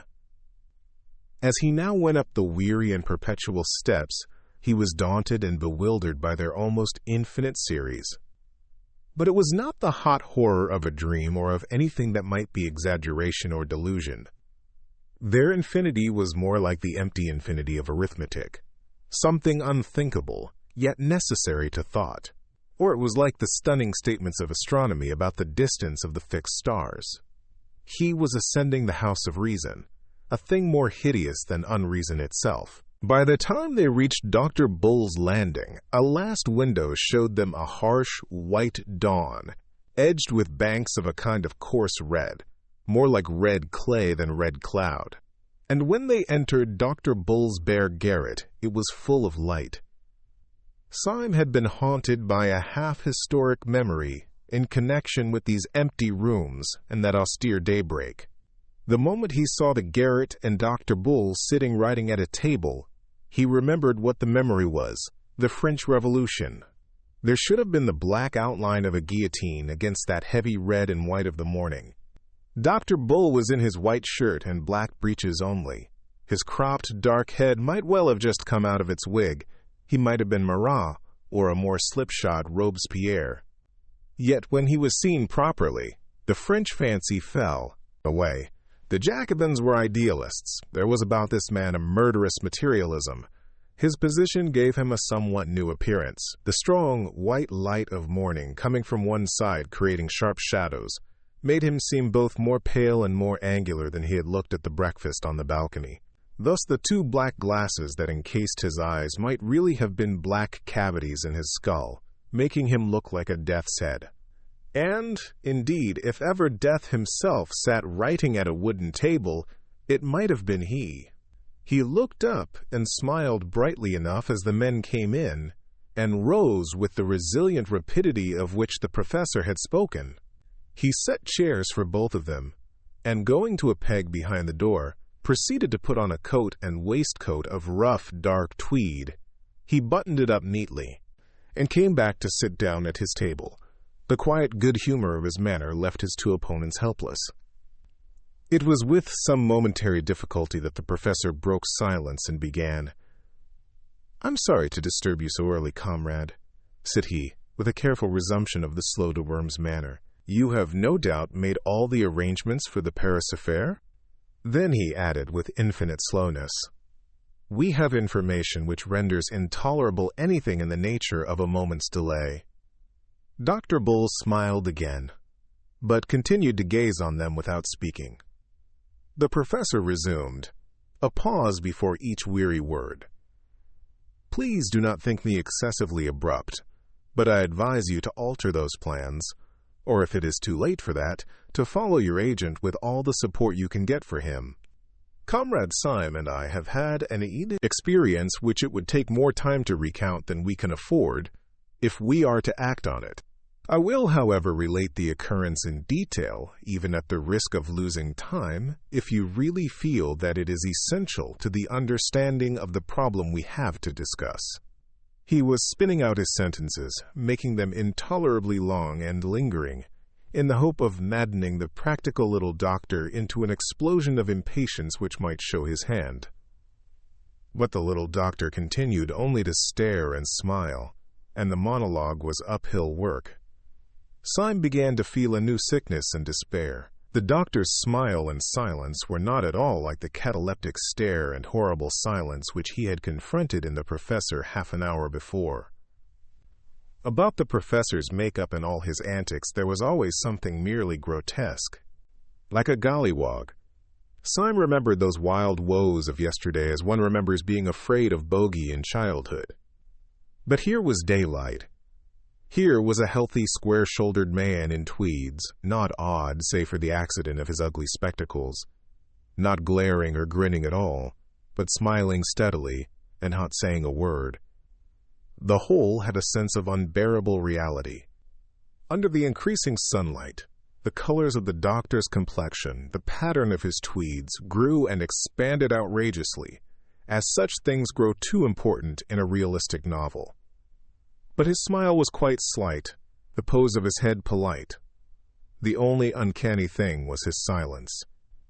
"As I say," resumed the professor, like a man toiling through heavy sand, "the incident that has occurred to us and has led us to ask for information about the Marquis is one which you may think it better to have narrated, but as it came in the way of Comrade Syme rather than me, his words he seemed to be dragging out like words in an anthem. But Syme, who was watching, saw his long fingers rattle quickly on the edge of the crazy table. He read the message, 'You must go on. This devil has sucked me dry.'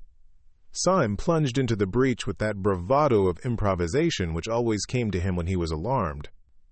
'Yes, the thing really happened to me,' he said hastily. 'I had the good fortune to fall into conversation with a detective who took me, thanks to my hat, for a respectable person. Wishing to clinch my reputation for respectability, I took him and made him very drunk at the Savoy. Under this influence he became friendly, and told me in so many words that within a day or two they hope to arrest the Marquis in France. So unless you or I can get on his track—' The doctor was still smiling in the most friendly way, and his protected eyes were still impenetrable. The professor signaled to Syme that he would resume his explanation, and he began again with the same elaborate calm. 'Syme immediately brought this information to me, and we came here together to see what use you would be inclined to make of it. It seems to me unquestionably urgent that—' All this time Syme had been staring at the doctor almost as steadily as the doctor stared at the professor, but quite without the smile. The nerves of both comrades in arms were near snapping under that strain of motionless amiability, when Syme suddenly leant forward and idly tapped the edge of the table. His message to his ally ran, 'I have an intuition.' The professor, with scarcely a pause in his monologue, signaled back, "Then sit on it," Syme telegraphed. "It is quite extraordinary." The other answered. "Extraordinary rot," Syme said. "I am a poet." The other retorted. "You are a dead man." Syme had gone quite red up to his yellow hair, and his eyes were burning feverishly. As he said, he had an intuition, and it had risen to a sort of light-headed certainty. Resuming his symbolic taps, he signaled to his friend. "You scarcely realize how poetic my intuition is. It has that sudden quality we sometimes feel in the coming of spring." He then studied the answer on his friend's fingers. The answer was, "Go to hell." The professor then resumed his merely verbal monologue addressed to the doctor. "Perhaps I should rather say," said Syme on his fingers, "that it resembles that sudden smell of the sea which may be found in the heart of lush woods." His companion disdained to reply. "Or, yet again," tapped Syme, "it is positive, as is the passionate red hair of a beautiful woman." The professor was continuing his speech, but in the middle of it, Syme decided to act. He leant across the table and said in a voice that could not be neglected, "Dr. Bull." The doctor's sleek and smiling head did not move, but they could have sworn that under his dark glasses his eyes darted towards Syme. "Dr. Bull," said Syme in a voice peculiarly precise and courteous, "would you do me a small favor? Would you be so kind as to take off your spectacles?"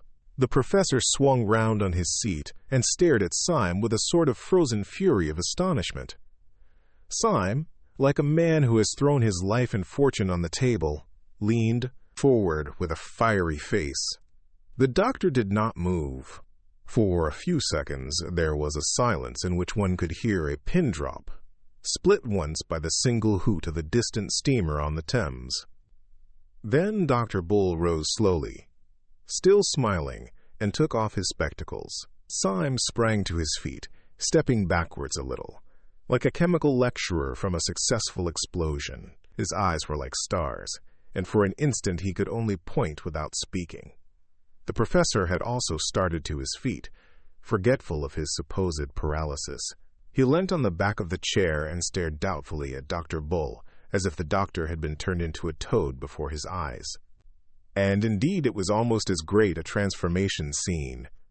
The two detectives saw sitting in the chair before them a very boyish-looking young man, with very frank and happy hazel eyes, an open expression, cockney clothes like those of a city clerk, and an unquestionable breath about him of being very good and rather commonplace. The smile was still there, but it might have been the first smile of a baby. "I knew I was a poet," cried Syme in a sort of ecstasy. "I knew my intuition was as infallible as the Pope. It was the spectacles that did it. It was all the spectacles. Given those beastly black eyes, and all the rest of him his health and his jolly looks, made him a live devil among dead ones." "It certainly does make a queer difference," said the professor shakily. "But as regards the project of Dr. Bull—" "Project be damned," roared Syme, beside himself. "Look at him! Look at his face! Look at his collar! Look at his blessed boots! You don't suppose, do you, that that thing's an anarchist?" "Syme!" cried the other in an apprehensive agony. "Why, by God," said Syme, "I'll take the risk of that myself. Dr. Bull, I am a police officer. There's my card." And he flung down the blue card upon the table. The professor still feared that all was lost, but he was loyal. He pulled out his own official card and put it beside his friend's. Then the third man burst out laughing, and for the first time that morning they heard his voice. "I'm awfully glad you chaps have come so early," he said with a sort of schoolboy flippancy, "for we can all start for France together." "Yes, I'm in the force right enough." And he flicked a blue card towards them lightly as a matter of form. Clapping a brisk bowler on his head and resuming his goblin glasses, the doctor moved so quickly towards the door that the others instinctively followed him. Syme seemed a little distrait, And as he passed under the doorway, he suddenly struck his stick on the stone passage so that it rang. "But Lord God Almighty," he cried out, "if this is all right, there were more damned detectives than there were damned dynamiters at the damned council." "We might have fought easily," said Bull. "We were 4 against 3. The professor was descending the stairs, but his voice came up from below. "No," said the voice. "We were not 4 against 3. We were not so lucky. We were 4 against 1. The others went down the stairs in silence.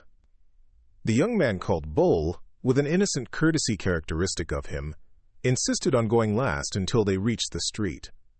But there his own robust rapidity asserted itself unconsciously, and he walked quickly on, ahead towards a railway inquiry office, talking to the others over his shoulder. "It is jolly to get some pals," he said. "I've been half dead with the jumps, being quite alone." I nearly flung my arms round Gogol and embraced him, which would have been imprudent. "I hope you won't despise me for having been in a blue funk." "All the blue devils in blue hell," said Syme, "contributed to my blue funk. But the worst devil was you and your infernal goggles." The young man laughed delightedly. "Wasn't it a rag?" he said. "Such a simple idea. Not my own. I haven't got the brains. You see, I wanted to go into the detective service, especially the anti-dynamite business. But for that purpose they wanted someone to dress up as a dynamiter, and they all swore by blazes that I could never look like a dynamiter. They said my B.I. very walk was respectable, and that seen from behind, I looked like the British Constitution. They said I looked too healthy and too optimistic, and too reliable and benevolent. They called me all sorts of names at Scotland Yard. They said that if I had been a criminal, I might have made my fortune by looking so like an honest man. But as I had the misfortune to be an honest man, there was not even the remotest chance of my assisting them by ever looking like a criminal. But at last I was brought before some old josser who was high up in the force, and who seemed to have no end of a head on his shoulders. And there the others all talked hopelessly. One asked whether a bushy beard would hide my nice smile. Another said that if they blacked my face I might look like a Negro anarchist. But this old chap chipped in with a most extraordinary remark. "A pair of smoked spectacles will do it," he said positively. "Look at him now. He looks like an angelic office boy. Put him on a pair of smoked spectacles, and children will scream at the sight of him." And so it was, by George. When once my eyes were covered, all the rest, smile and big shoulders and short hair, made me look a perfect little devil. As I say, it was simple enough when it was done, like miracles. But that wasn't the really miraculous part of it. There was one really staggering thing about the business, and my head still turns at it. "What was that?" asked Syme. "I'll tell you," answered the man in spectacles. "This big pot in the police, who sized me up so that he knew how the goggles would go with my hair and socks. By God, he never saw me at all." Syme's eyes suddenly flashed on him. "How was that?" he asked. "I thought you talked to him." "So I did," said Bull brightly. "But we talked in a pitch-dark room like a coal cellar. There, you would never have guessed that." "I could not have conceived it," said Syme gravely. "It is indeed a new idea," said the professor. Their new ally was, in practical matters, a whirlwind. At the inquiry office he asked with business-like brevity about the trains for Dover. Having got his information, he bundled the company into a cab, and put them and himself inside a railway carriage, before they had properly realized the breathless process. They were already on the Calais boat before conversation flowed freely. "I had already arranged," he explained, "to go to France for my lunch, but I am delighted to have someone to lunch with me. You see, I had to send that beast, the Marquis, over with his bomb, because the President had his eye on me, though God knows how. I'll tell you the story some day. It was perfectly choking. Whenever I tried to slip out of it, I saw the President somewhere, smiling out of the bow window of a club, or taking off his hat to me from the top of an omnibus. I tell you, you can say what you like. That fellow sold himself to the devil. He can be in 6 places at once." "So you sent the Marquis off, I understand?" asked the professor. "Was it long ago? Shall we be in time to catch him?" "Yes," answered the new guide. "I've timed it all. He'll still be at Calais when we arrive." "But when we do catch him at Calais," said the professor, "what are we going to do?" At this question, the countenance of Dr. Bull fell for the first time. He reflected a little, and then said, "Theoretically, I suppose, we ought to call the police." "Not I," said Syme. "Theoretically, I ought to drown myself first. I promised a poor fellow, who was a real modern pessimist, on my word of honor not to tell the police. I'm no hand at casuistry, but I can't break my word to a modern pessimist. It's like breaking one's word to a child." "I'm in the same boat," said the professor. "I tried to tell the police, and I couldn't, because of some silly oath I took. You see, when I was an actor, I was a sort of all-round beast. Perjury or treason is the only crime I haven't committed. If I did that, I shouldn't know the difference between right and wrong." "I've been through all that," said Dr. Bull, "and I've made up my mind. I gave my promise to the secretary. You know him, man who smiles upside down. My friends, that man is the most utterly unhappy man that was ever human.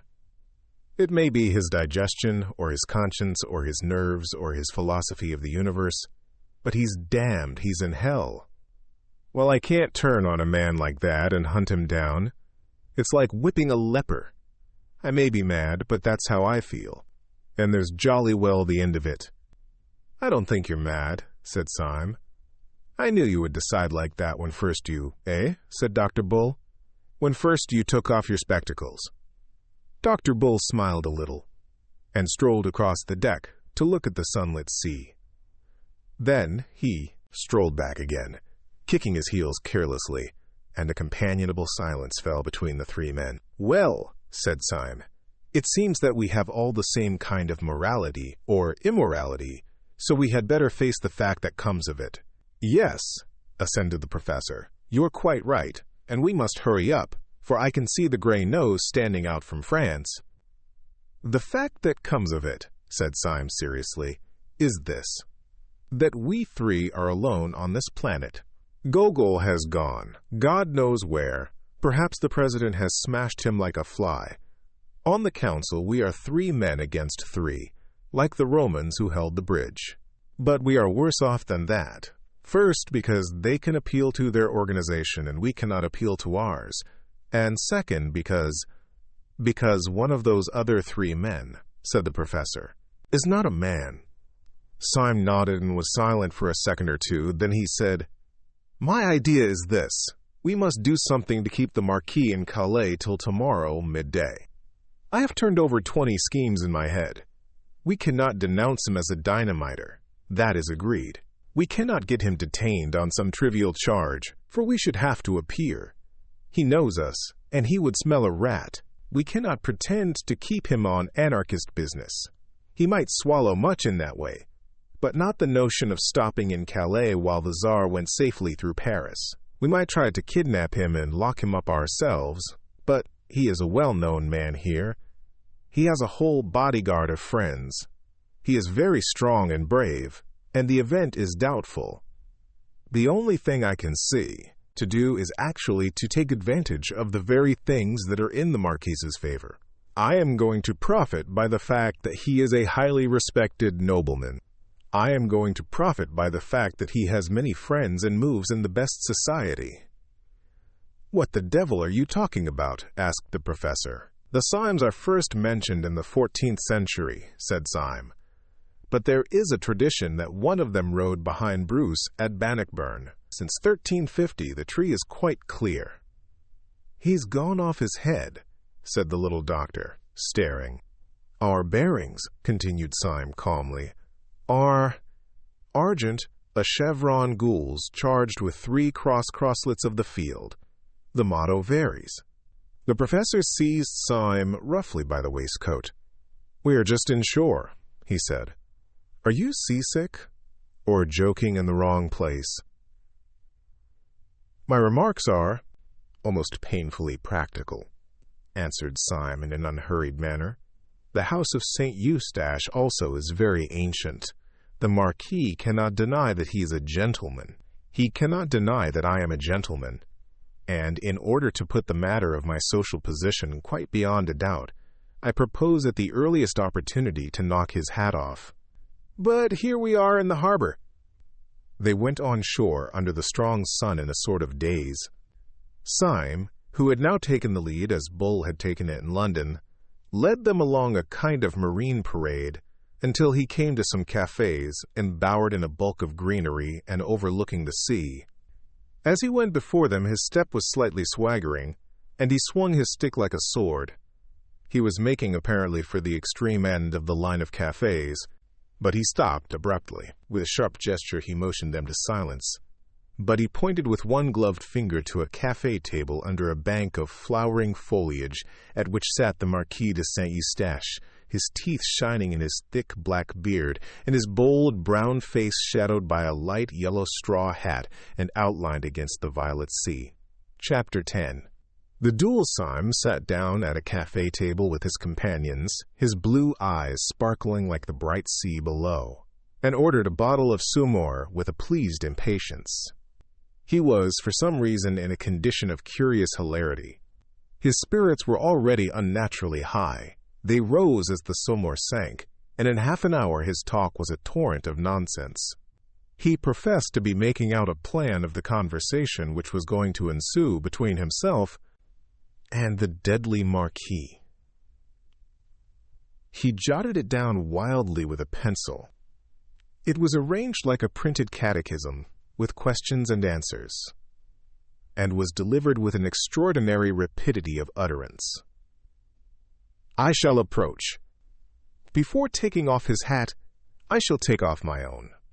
I shall say, 'The Marquis de St. Eustache, I believe,' he will say. 'The celebrated Mr. Syme, I presume.' He will say in the most exquisite French, 'How are you?' I shall reply in the most exquisite Cockney, 'Oh, just the Syme.' 'Oh, shut it,' said the man in spectacles. 'Pull yourself together and chuck away that bit of paper. What are you really going to do?' 'But it was a lovely catechism,' said Syme pathetically. 'Do let me read it you. It has only 43 questions and answers, and some of the Marquis's answers are wonderfully witty. I like to be just to my enemy.' 'But what's the good of it all?' asked Dr. Bull in exasperation. 'It leads up to my challenge, don't you see?' said Syme, beaming. 'When the Marquis has given the 39th reply, which runs, "Has it by any chance occurred to you," asked the professor, with a ponderous simplicity, "that the Marquis may not say all the 43 things you have put down for him? In that case, I understand, your own epigrams may appear somewhat more forced." Syme struck the table with a radiant face. "Why, how true that is," he said, "and I never thought of it. Sir, you have an intellect beyond the common. You will make a name." "Oh, you're as drunk as an owl," said the doctor.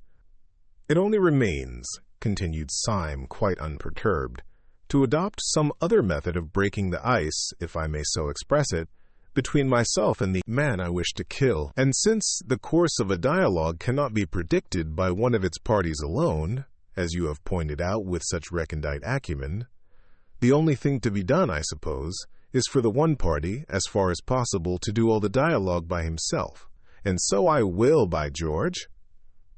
And he stood up suddenly, his yellow hair blowing in the slight sea breeze. A band was playing at a café chantant, hidden somewhere among the trees, and a woman had just stopped singing. On Syme's heated head, the bray of the brass band seemed like the jar and jingle of that barrel organ in Leicester Square, to the tune of which he had once stood up to die.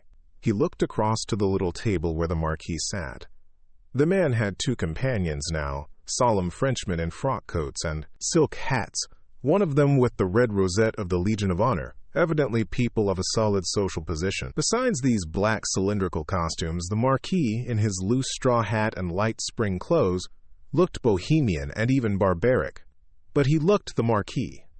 Indeed, one might say that he looked the king, with his animal elegance his scornful eyes, and his proud head lifted against the purple sea.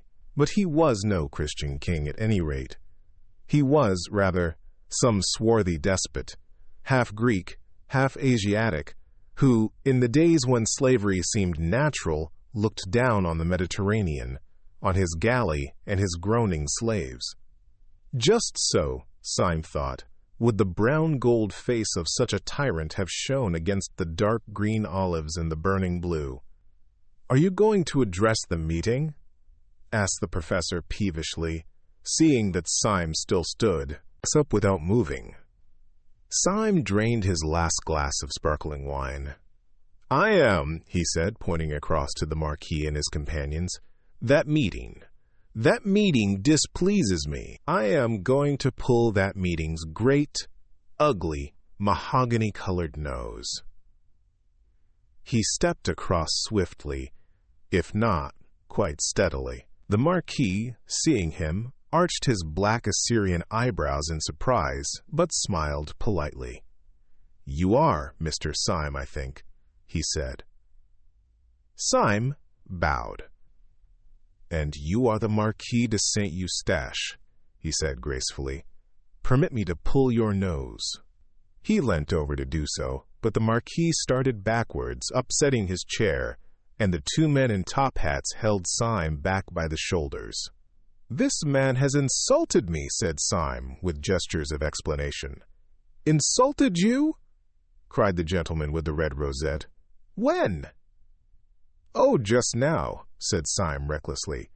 "He insulted my mother." "Insulted your mother?" exclaimed the gentleman incredulously. "Well, anyhow," said Syme, conceding a point, "my aunt." "But how can the Marquis have insulted your aunt just now?" said the second gentleman, with some legitimate wonder. "He has been sitting here all the time." "Ah, it was what he said," said Syme darkly. "I said nothing at all," said the Marquis, "except something about the band. I only said that I liked Wagner played well." "It was an allusion to my family," said Syme firmly. "My aunt played Wagner badly. It was a painful subject. We are always being insulted about it." "This seems most extraordinary," said the gentleman who was décoré, looking doubtfully at the Marquis. "Oh, I assure you," said Syme earnestly, "the whole of your conversation was simply packed with sinister allusions to my aunt's weaknesses." "This is nonsense," said the second gentleman. "I, for one, have said nothing for half an hour, except that I liked the singing of that girl with black hair." "Well, there you are again," said Syme indignantly. "My aunt's was red." "It seems to me," said the other, "that you are simply seeking a pretext to insult the Marquis." "By George," said Syme, facing round and looking at him, "what a clever chap you are." The Marquis started up with eyes flaming like a tiger's. "Seeking a quarrel with me," he cried. "Seeking a fight with me. By God, there was never a man who had to seek long. These gentlemen will perhaps act for me. There are still 4 hours of daylight. Let us fight this evening." Syme bowed with a quite beautiful graciousness. "Marquis," he said, "your action is worthy of your fame and blood. Permit me to consult for a moment with the gentleman in whose hands I shall place myself." In 3 long strides he rejoined his companions, and they, who had seen his champagne-inspired attack and listened to his idiotic explanations, were quite startled at the look of him. For now that he came back to them, he was quite sober, a little pale, and he spoke in a low voice of passionate practicality. "I have done it," he said hoarsely. "I have fixed a fight on the beast. But look here, and listen carefully. There is no time for talk. You are my seconds, and everything must come from you. Now, you must insist, and insist absolutely, on the duel coming off after 7 tomorrow, so as to give me the chance of preventing him from catching the 7.45 for Paris. If he misses that, he misses his crime. He can't refuse to meet you on such a small point of time and place. But this is what he will do. He will choose a field somewhere near a wayside station, where he can pick up the train. He is a very good swordsman, and he will trust to killing me in time to catch it. But I can fence well, too, and I think I can keep him in play, at any rate, until the train is lost. Then perhaps he may kill me to console his feelings. You understand? Very well, then. Let me introduce you to some charming friends of mine." And leading them quickly across the parade, he presented them to the Marquis's seconds by two very aristocratic names of which they had not previously heard. Syme was subject to spasms of singular common sense, not otherwise a part of his character. They were, as he said of his impulse about the Donnic, poetic intuitions, and they sometimes rose to the exaltation of prophecy. He had correctly calculated in this case the policy of his opponent. When the Marquis was informed by his seconds that Syme could only fight in the morning, he must fully have realized that an obstacle had suddenly arisen between him and his bomb-throwing business in the capital. Naturally, he could not explain this objection to his friends, so he chose the course which Syme had predicted. He induced his seconds to settle on a small meadow not far from the railway, and he trusted to the fatality of the first engagement. When he came down very coolly to the field of honor, no one could have guessed that he had any anxiety about a journey. His hands were in his pockets, his straw hat on the back of his head, his handsome face brazen in the sun. But it might have struck a stranger as odd that there appeared in his train not only his seconds carrying the sword case, but two of his servants carrying a portmanteau and a luncheon basket. Early as was the hour, the sun soaked everything in warmth, and Syme was vaguely surprised to see so many spring flowers burning gold and silver in the tall grass in which the whole company stood almost knee-deep. With the exception of the Marquis, all the men were in somber and solemn morning dress, with hats like black chimney-pots. The little doctor especially, with the addition of his black spectacles, looked like an undertaker in a farce.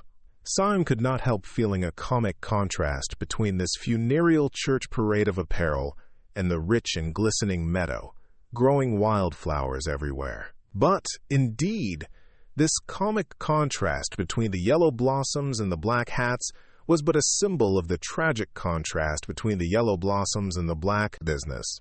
On his right was a little wood. Far away to his left lay the long curve of the railway line, which he was, so to speak, guarding from the Marquis, whose goal and escape it was. In front of him, behind the black group of his opponents, he could see, like a tinted cloud, a small almond bush in flower against the faint line of the sea. The member of the Legion of Honor, whose name it seemed was Colonel Ducroix, approached the professor and Dr. Bull with great politeness, and suggested that the play should terminate with the first considerable hurt. Dr. Bull, however, having been carefully coached by Syme upon this point of policy, insisted, with great dignity and in very bad French, that it should continue until one of the combatants was disabled. Syme had made up his mind that he could avoid disabling the Marquis, and prevent the Marquis from disabling him for at least 20 minutes. In 20 minutes the Paris train would have gone by. To a man of the well-known skill and valor of Monsieur de Saint-Eustache, said the professor solemnly, it must be a matter of indifference which method is adopted, and our principal has strong reasons for demanding the longer encounter, reasons the delicacy of which prevent me from being explicit, but for the just and honorable nature of which I can. Peste! Broke from the Marquis behind, whose face had suddenly darkened. Let us stop talking and begin. And he slashed off the head of a tall flower with his stick. Syme understood his rude impatience, and instinctively looked over his shoulder to see whether the train was coming in sight. But there was no smoke on the horizon. Colonel Ducroix knelt down and unlocked the case, taking out a pair of twin swords, which took the sunlight and turned to two streaks of white fire. He offered one to the Marquis, who snatched it without ceremony, and another to Syme, who took it, bent it, and poised it with as much delay as was consistent with dignity. Then the colonel took out another pair of blades, and taking one himself and giving another to Dr. Bull, proceeded to place the men. Both combatants had thrown off their coats and waistcoats and stood sword in hand. The second stood on each side of the line of fight, with drawn swords also, but still somber in their dark frock coats and hats. The principals saluted. The colonel said quietly, "Engage," and the two blades touched and tingled. When the jar of the joined iron ran up Syme's arm, all the fantastic fears that had been the subject of this story fell from him like dreams from a man waking up in bed. He remembered them clearly and in order as mere delusions of the nerves. How the fear of the professor had been the fear of the tyrannic accidents of nightmare, and how the fear of the doctor had been the fear of the airless vacuum of science. The first was the old fear that any miracle might happen, the second the more hopeless modern fear that no miracle can ever happen. But he saw that these fears were fancies, for he found himself in the presence of the great fact of the fear of death with its coarse and pitiless common sense. He felt like a man who had dreamed all night of falling over precipices, and had woke up on the morning when he was to be hanged. For as soon as he had seen the sunlight run down the channel of his foe's foreshortened blade, and as soon as he had felt the two tongues of steel touch, vibrating like two living things, he knew that his enemy was a terrible fighter, and that probably his last hour had come. He felt a strange and vivid value in all the earth around him, in the grass under his feet. He felt the love of life in all living things. He could almost fancy that he heard the grass growing. He could almost fancy that even as he stood, fresh flowers were springing up and breaking into blossom in the meadow, flowers blood-red and burning gold and blue, fulfilling the whole pageant of the spring. And whenever his eyes strayed for a flash from the calm, staring, hypnotic eyes of the Marquis, they saw the little tuft of almond tree against the skyline. He had the feeling that if, by some miracle, he escaped, he would be ready to sit forever before that almond tree, desiring nothing else in the world. But while earth and sky and everything had the living beauty of a thing lost, the other half of his head was as clear as glass, and he was parrying his enemy's point with a kind of clockwork skill of which he had hardly supposed himself capable. Once his enemy's point ran along his wrist, leaving a slight streak of blood, but it either was not noticed or was tacitly ignored. Every now and then he riposted, and once or twice he could almost fancy that he felt his point go home, but as there was no blood on blade or shirt, he supposed he was mistaken. Then came an interruption and a change. At the risk of losing all, the Marquis, interrupting his quiet stare, flashed one glance over his shoulder at the line of railway on his right. Then he turned on Syme, a face transfigured to that of a fiend, and began to fight as if with 20 weapons. The attack came so fast and furious that the one shining sword seemed a shower of shining arrows. Syme had no chance to look at the railway, but also he had no need. He could guess the reason of the Marquis's sudden madness of battle. The Paris train was in sight, but the Marquis's morbid energy overreached itself. Twice Syme, parrying, knocked his opponent's point far out of the fighting circle, and the third time his riposte was so rapid that there was no doubt about the hit this time. Syme's sword actually bent under the weight of the Marquis's body, which it had pierced. Syme was as certain that he had stuck his blade into his enemy as a gardener that he has stuck his spade into the ground. Yet the Marquis sprang back from the stroke without a stagger, and Syme stood staring at his own sword point like an idiot. There was no blood on it at all. There was an instant of rigid silence, and then Syme in his turn fell furiously on the other, filled with a flaming curiosity. The Marquis was probably, in a general sense, a better fencer than he, as he had surmised at the beginning, but at the moment the Marquis seemed distraught and at a disadvantage. He fought wildly and even weakly, and he constantly looked away at the railway line, almost as if he feared the train more than the pointed steel. Syme, on the other hand, fought fiercely but still carefully, in an intellectual fury, eager to solve the riddle of his own bloodless sword. For this purpose he aimed less at the Marquis's body and more at his throat and head. A minute and a half afterwards, he felt his point enter the man's neck below the jaw. It came out clean. Half mad, he thrust again and made what should have been a bloody scar on the Marquis's cheek. But there was no scar. For one moment, the heaven of Syme again grew black with supernatural terrors. Surely the man had a charmed life. But this new spiritual dread was a more awful thing than had been the mere spiritual topsy-turvydom symbolized by the paralytic who pursued him. The professor was only a goblin. This man was a devil. Perhaps he was the devil. Anyhow, this was certain, that 3 times had a human sword been driven into him, and made no mark. When Syme had that thought, he drew himself up, and all that was good in him sang high up in the air as a high wind sings in the trees. He thought of all the human things in his story, of the Chinese lanterns in Saffron Park, of the girl's red hair in the garden, of the honest, beer-swilling sailors down by the dock, of his loyal companions standing by. Perhaps he had been chosen as a champion of all these fresh and kindly things to cross swords with the enemy of all creation. After all, he said to himself, I am more than a devil.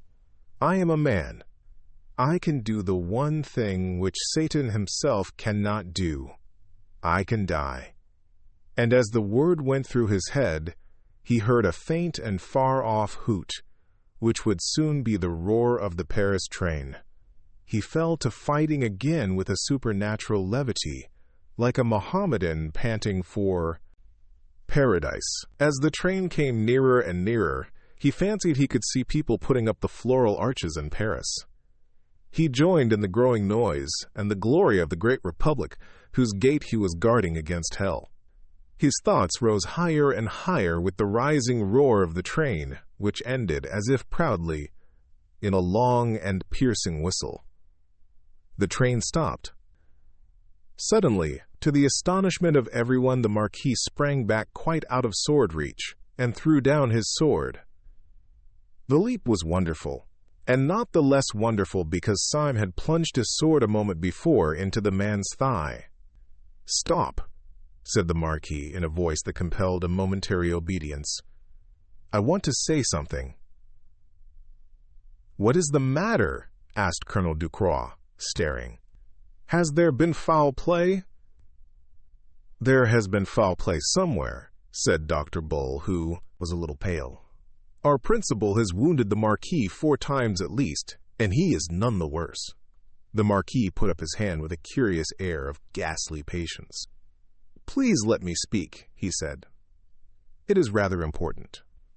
Mr. Syme," he continued, turning to his opponent, "we are fighting today, if I remember right, because you expressed a wish, which I thought irrational, to pull my nose.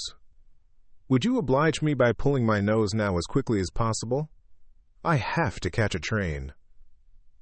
"I protest that this is most irregular," said Dr. Bull indignantly. "It is certainly somewhat opposed to precedent," said Colonel Ducroix, looking wistfully at his principal. "There is, I think, one case on record, Captain Bellegarde and the Baron Zumpt, in which the weapons were changed in the middle of the encounter at the request of one of the adjacent home combatants, but one can hardly call one's nose a weapon." "Will you or will you not pull my nose?" said the Marquis in exasperation. Come, Mr. Syme, you wanted to do it? Do it. You can have no conception of how important it is to me. Don't be so selfish. Pull my nose at once when I ask you." And he bent slightly forward with a fascinating smile.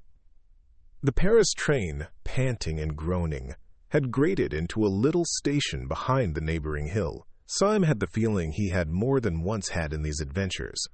The sense that a horrible and sublime wave lifted to heaven was just toppling over.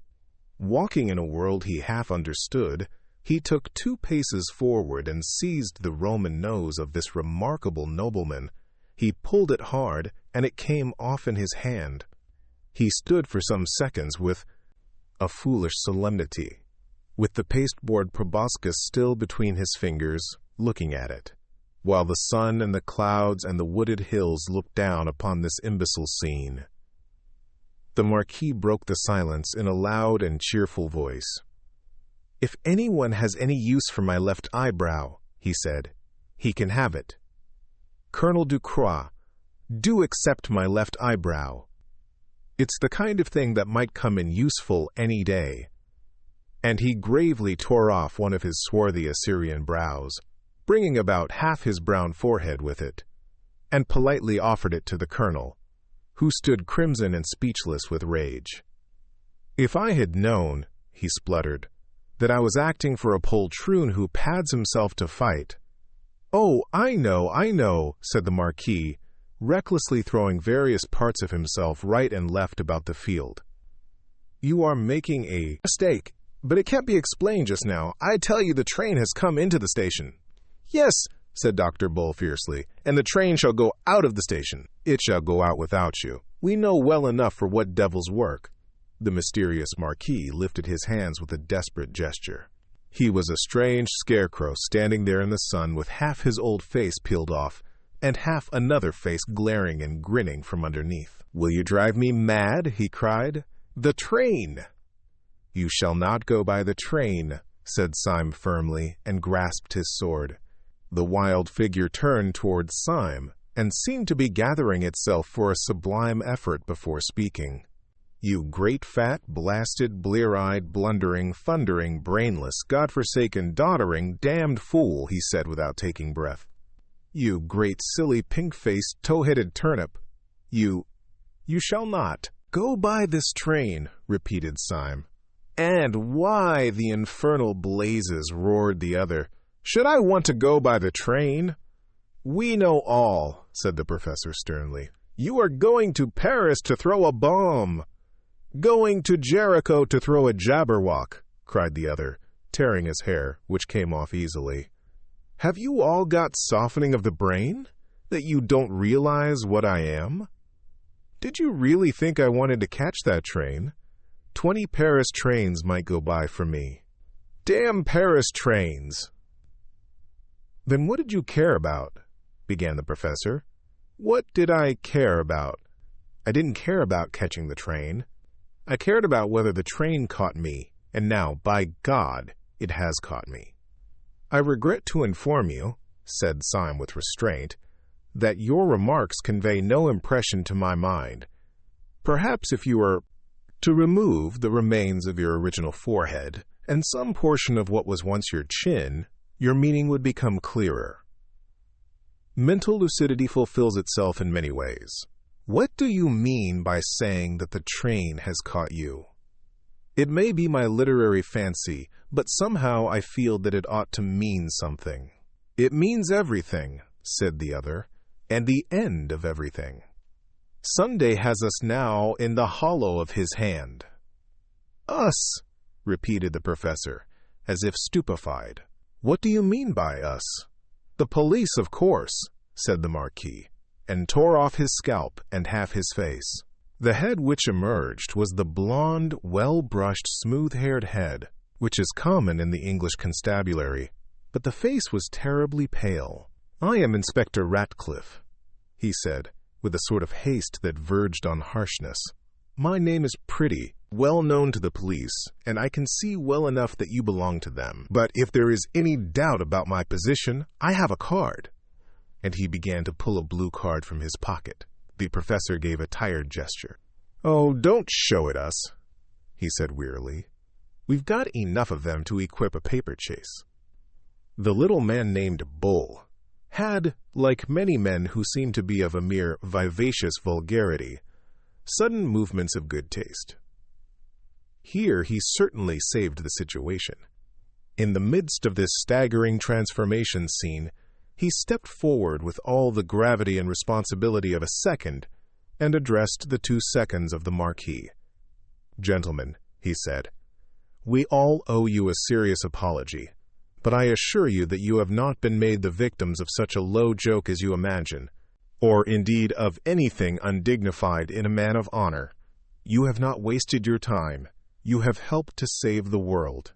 We are not buffoons, but very desperate men at war with a vast conspiracy. A secret society of anarchists is hunting us like hares. Not such unfortunate madmen as may here or there throw a bomb through starvation or German philosophy, but a rich and powerful and fanatical church, a church of Eastern pessimism which holds it holy to destroy mankind like vermin. How hard they hunt us you can gather from the fact that we are driven to such disguises as those for which I apologize, and to such pranks as this one by which you suffer. The younger second of the Marquis, a short man with a black mustache, bowed politely and said, "Of course, I accept the apology, but you will in your turn. Forgive me if I decline to follow you further into your difficulties, and permit myself to say good morning." The sight of an acquaintance and distinguished fellow townsman coming to pieces in the open air is unusual, and, upon the whole, sufficient for one day. Colonel Ducroix, I would in no way influence your actions, but if you feel with me that our present society is a little abnormal, I am now going to walk back to the town. Colonel Ducroix moved mechanically, but then tugged abruptly at his white mustache and broke out, "No, by George, I won't. If these gentlemen are really in a mess with a lot of low wreckers like that, I'll see them through it. I have fought for France, and it is hard if I can't fight for civilization." Dr. Bull took off his hat and waved it, cheering as at a public meeting. "Don't make too much noise," said Inspector Ratcliffe. "Sunday may hear you." "Sunday!" cried Bull and dropped his hat. "Yes," retorted Ratcliffe, "he may be with them." "With whom?" asked Syme. "With the people out of that train," said the other. "What you say seems utterly wild," began Syme. "Why, as a matter of fact. But, my God!" he cried out suddenly like a man who sees an explosion a long way off. "By God! If this is true, the whole bally lot of us on the Anarchist Council were against anarchy. Every born man was a detective, except the president and his personal secretary. What can it mean?" "Mean!" said the new policeman with incredible violence. "It means that we are struck dead. Don't you know Sunday? Don't you know that his jokes are always so big and simple that one has never thought of them? Can you think of anything more like Sunday than this, that he should put all his powerful enemies on the Supreme Council, and then take care that it was not supreme? I tell you, he has bought every trust, he has captured every cable, he has control of every railway line, especially of that railway line." And he pointed a shaking finger towards the small wayside station. "The whole movement was controlled by him. Half the world was ready to rise for him, but there were just 5 people perhaps who would have resisted him, and the old devil put them on the Supreme Council to waste their time in watching each other. Idiots that we are! He planned the whole of our idiocies. Sunday knew that the professor would chase Syme through London, and that Syme would fight me in France. And he was combining great masses of capital and seizing great lines of telegraphy, while we 5 idiots were running after each other like a lot of confounded babies playing blind man's buff." "Well?" asked Syme with a sort of steadiness. "Well," replied the other with sudden serenity, "he has found us playing blind man's buff today in a field of great rustic beauty and extreme solitude. He has probably captured the world. It only remains to him to capture this field and all the fools in it. And since you really want to know what was my objection to the arrival of that train, I will tell you. My objection was that Sunday or his secretary has just this moment got out of it." Syme uttered an involuntary cry, and they all turned their eyes towards the far-off station. It was quite true that a considerable bulk of people seemed to be moving in their direction, but they were too distant to be distinguished in any way. "It was a habit of the late Marquis de Saint-Eustache," said the new policeman, producing a leather case, "always to carry a pair of opera glasses. Either the president or the secretary is coming after us with that mob. They have caught us in a nice quiet place where we are under no temptations to break our oaths by calling the police. Dr. Bull, I have a suspicion that you will see better through these than through your own highly decorative spectacles." He handed the field glasses to the doctor, who immediately took off his spectacles and put the apparatus to his eyes. "It cannot be as bad as you say," said the professor, somewhat shaken. "There are a good number of them, certainly, but they may easily be ordinary tourists." "Do ordinary tourists," asked Bull, with the field glasses to his eyes, "wear black masks halfway?" "Down the face?" Syme almost tore the glasses out of his hand and looked through them. Most men in the advancing mob really looked ordinary enough. But it was quite true that 2 or 3 of the leaders in front wore black half-masks almost down to their mouths.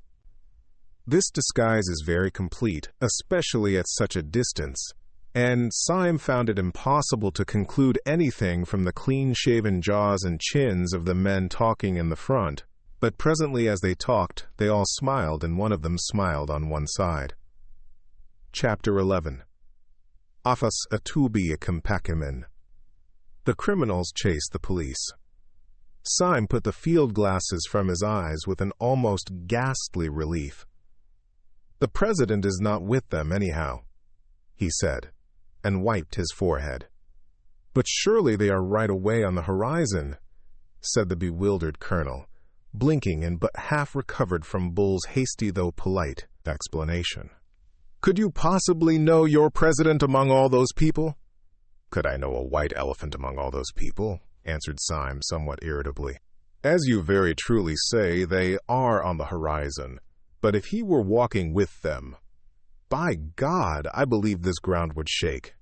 After an instant's pause, the new man called Ratcliffe said with gloomy decision, "Of course the president isn't with them. I wish to Gemini he were. Much more likely the president is riding in triumph through Paris, or sitting on the ruins of St. Paul's Cathedral." "This is absurd," said Syme. "Something may have happened in our absence. But he cannot have carried the world with a rush like that.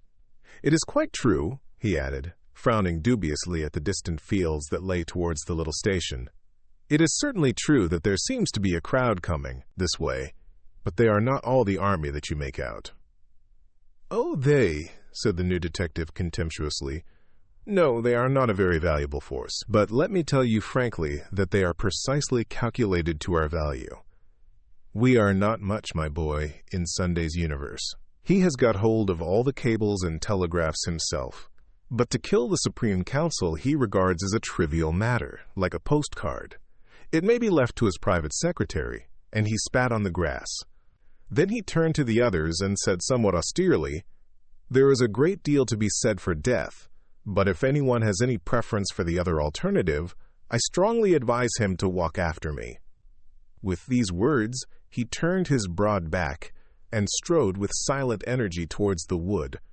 The others gave one glance over their shoulders and saw that the dark cloud of men had detached itself from the station and was moving with a mysterious discipline across the plain. They saw already, even with the naked eye, black blots on the foremost faces, which marked the masks they wore. They turned and followed their leader, who had already struck the wood and disappeared among the twinkling trees.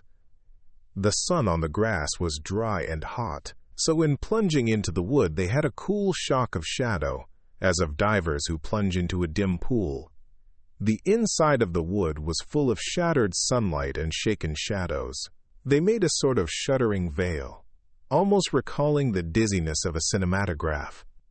Even the solid figures walking with him, Syme could hardly see for the patterns of sun and shade that danced upon them. Now a man's head was lit as with a light of Rembrandt, leaving all else obliterated. Now again he had strong and staring white hands with the face of a Negro.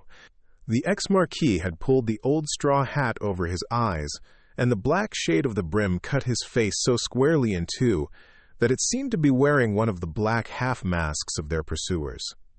The fancy tinted Syme's overwhelming sense of wonder. Was he wearing a mask? Was anyone wearing a mask? Was anyone anything? This wood of witchery, in which men's faces turned black and white by turns, in which their figures first swelled into sunlight and then faded into formless night. This mere chaos of chiaroscuro, after the clear daylight outside, seemed to Syme a perfect symbol of the world in which he had been moving for 3 days.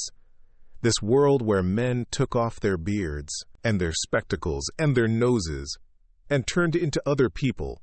That tragic self-confidence which he had felt when he believed that the Marquis was a devil had strangely disappeared now that he knew that the Marquis was a friend. He felt almost inclined to ask, after all these bewilderments, what was a friend and what an enemy. Was there anything that was apart from what it seemed? The Marquis had taken off his nose and turned out to be a detective. Might he not just as well take off his head and turn out to be a hobgoblin? Was not everything, after all, like this bewildering woodland, this dance of dark and light? Everything only a glimpse, the glimpse always unforeseen and always forgotten.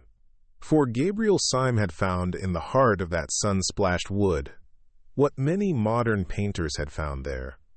He had found the thing which the modern people call impressionism, which is another name for that final skepticism which can find no floor to the universe. As a man in an evil dream strains himself to scream and wake, Syme strove with a sudden effort to fling off this last and worst of his fancies. With 2 impatient strides, he overtook the man in the Marquis's straw hat, the man whom he had come to address as Ratcliffe. In a voice exaggeratively loud and cheerful, he broke the bottomless silence and made conversation. "May I ask," he said, "where on earth we are all going to?"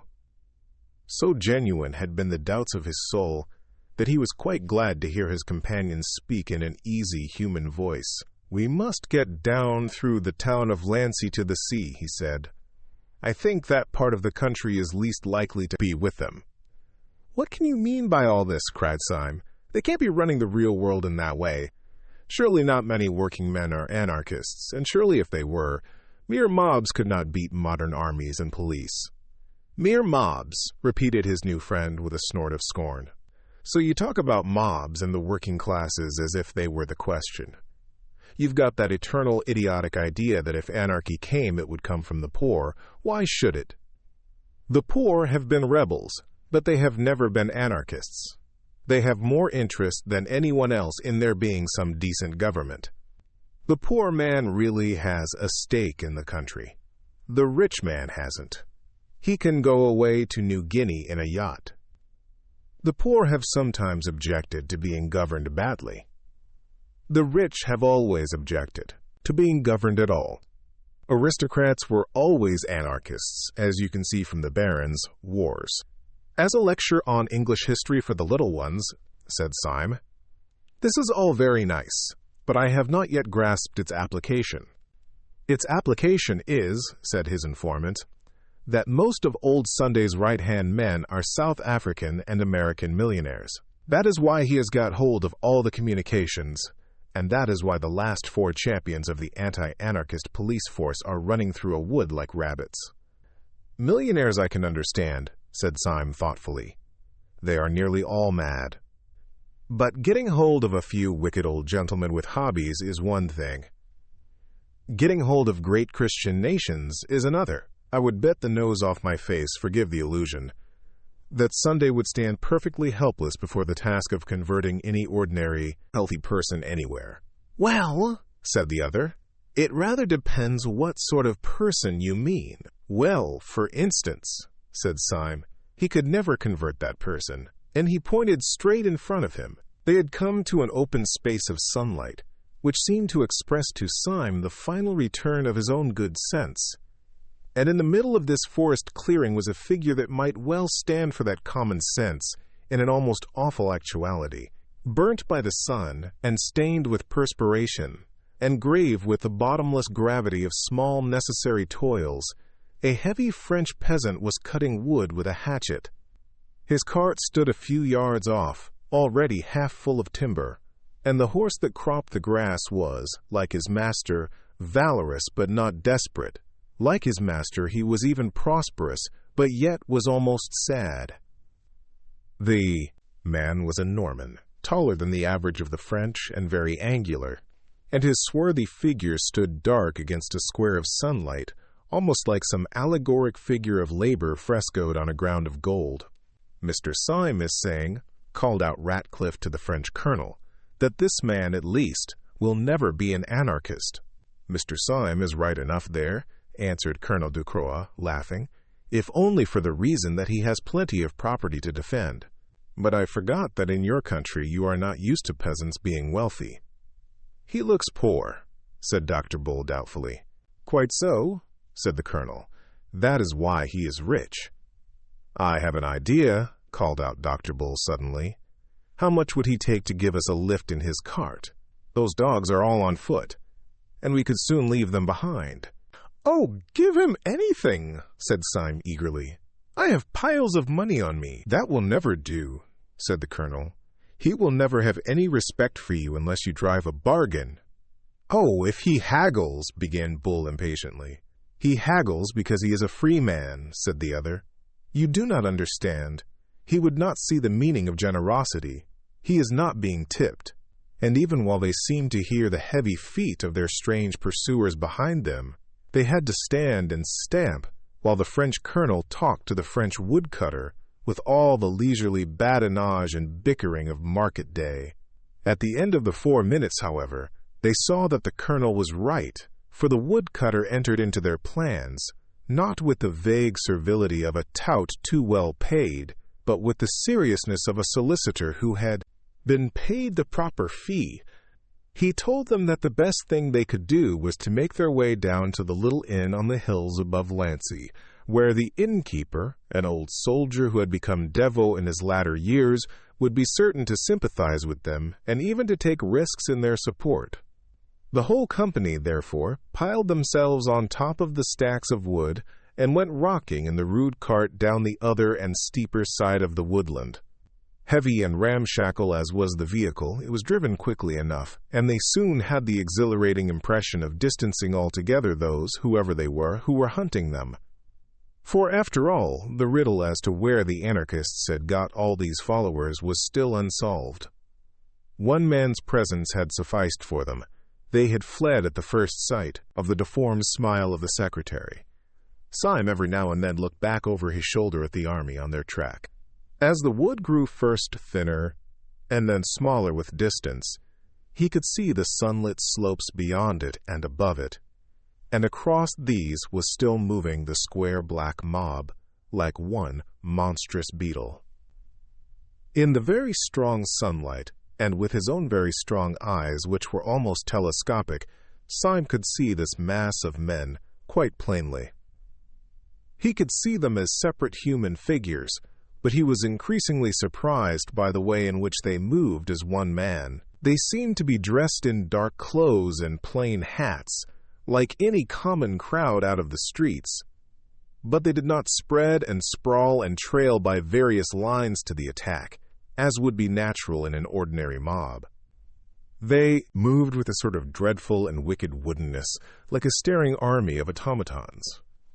Syme pointed this out to Ratcliffe.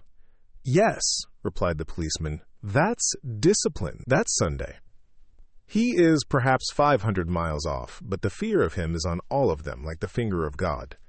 Yes, they are walking regularly, and you bet your boots that they are talking regularly, yes, and thinking regularly. But the one important thing for us is that they are disappearing regularly." Syme nodded. It was true that the black patch of the pursuing men was growing smaller and smaller as the peasant belabored his horse. The level of the sunlit landscape, though flat as a whole, fell away on the farther side of the wood in billows of heavy slope towards the sea, in a way not unlike the lower slopes of the Sussex Downs.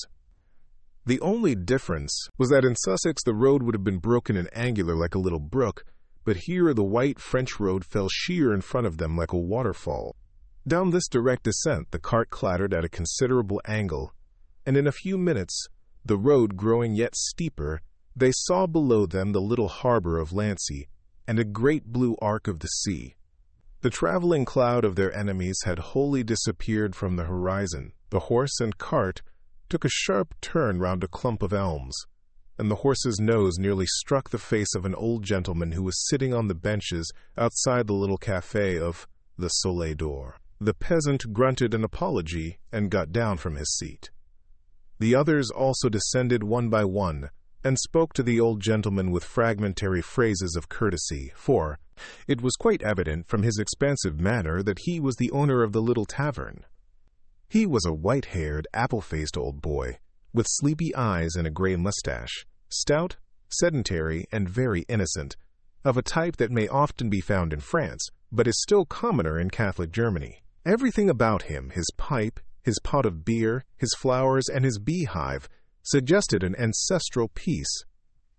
Only when his visitors looked up as they entered the inn parlor, they saw the sword upon the wall. The colonel, who greeted the innkeeper as an old friend, passed rapidly into the inn parlor, and sat down ordering some ritual refreshment. The military decision of his action interested Syme, who sat next to him, and he took the opportunity when the old innkeeper had gone out of satisfying his curiosity. "May I ask you, Colonel," he said in a low voice, "why we have come here?" Colonel Ducroix smiled behind his bristly white mustache. "For 2 reasons, sir," he said, "and I will give first, not the most important, but the most utilitarian.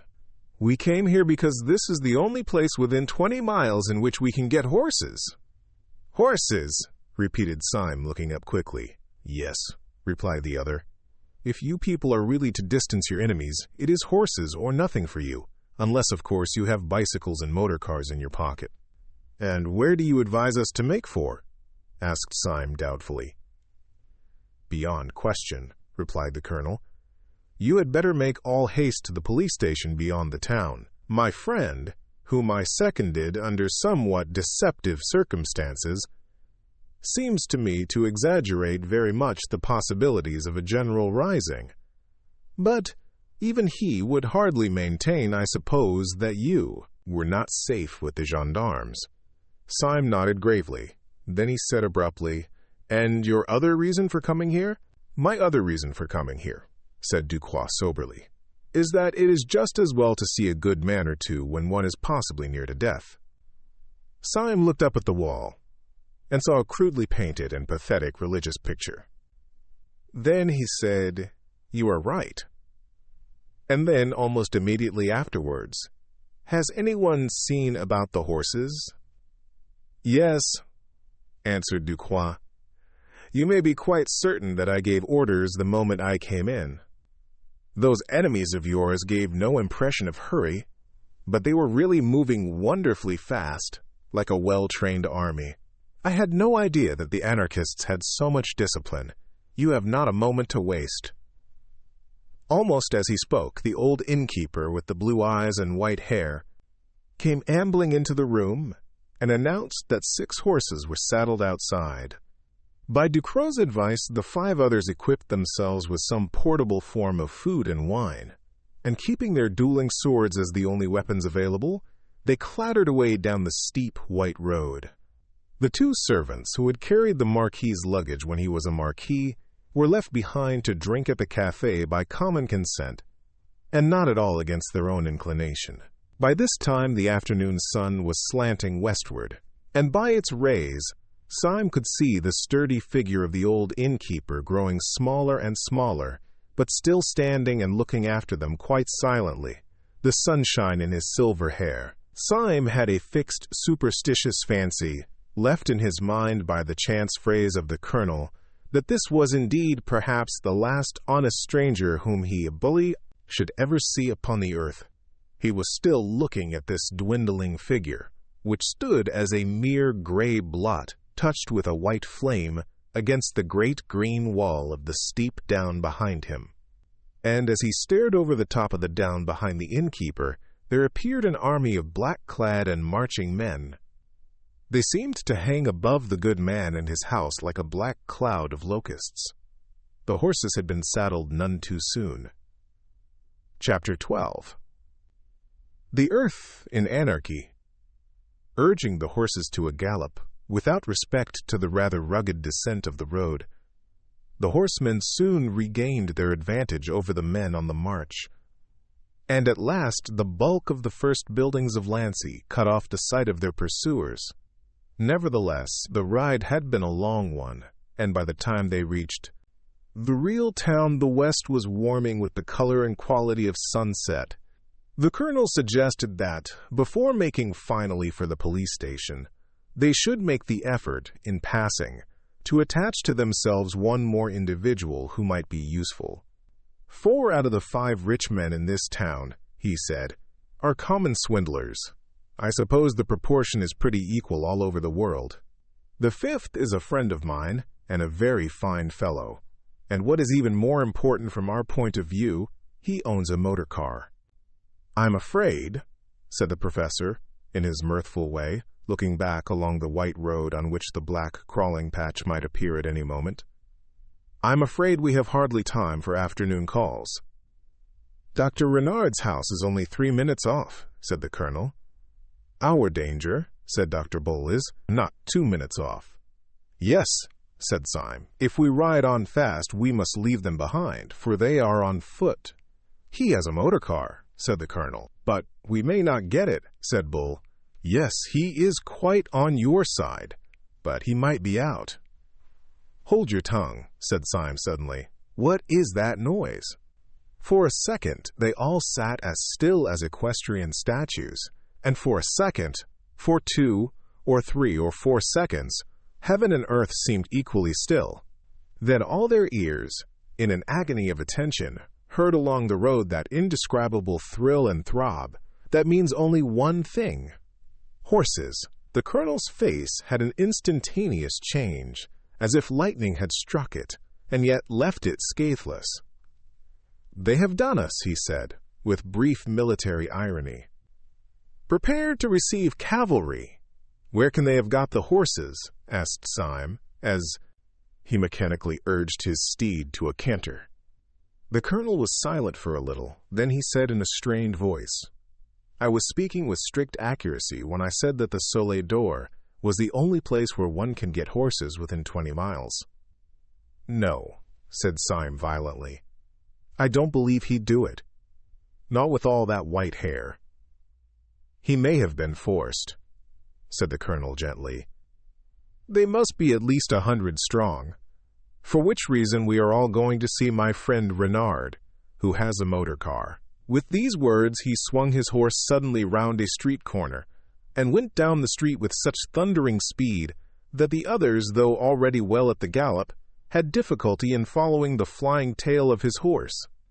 Dr. Renard inhabited a high and comfortable house at the top of a steep street, so that when the riders alighted at his door, they could once more see the solid green ridge of the hill, with the white road across it, standing up above all the roofs of the town. They breathed again to see that the road as yet was clear, and they rang the bell.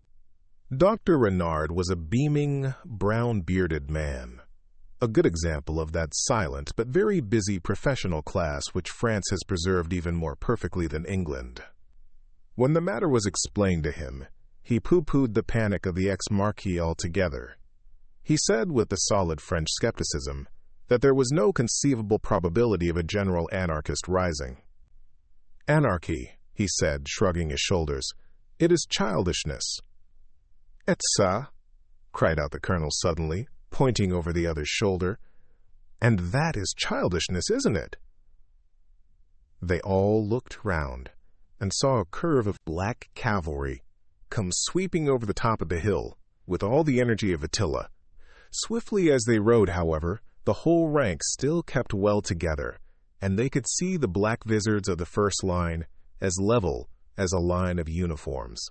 But although the main black square was the same, though traveling faster, there was now one sensational difference which they could see clearly upon the slope of the hill, as if upon a slanted map.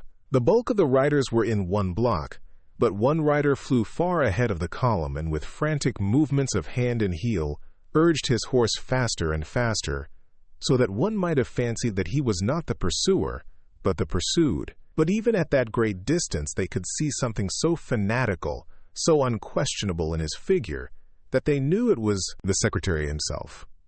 I am sorry to cut short a cultured discussion, said the colonel, but can you lend me your motor car now in 2 minutes?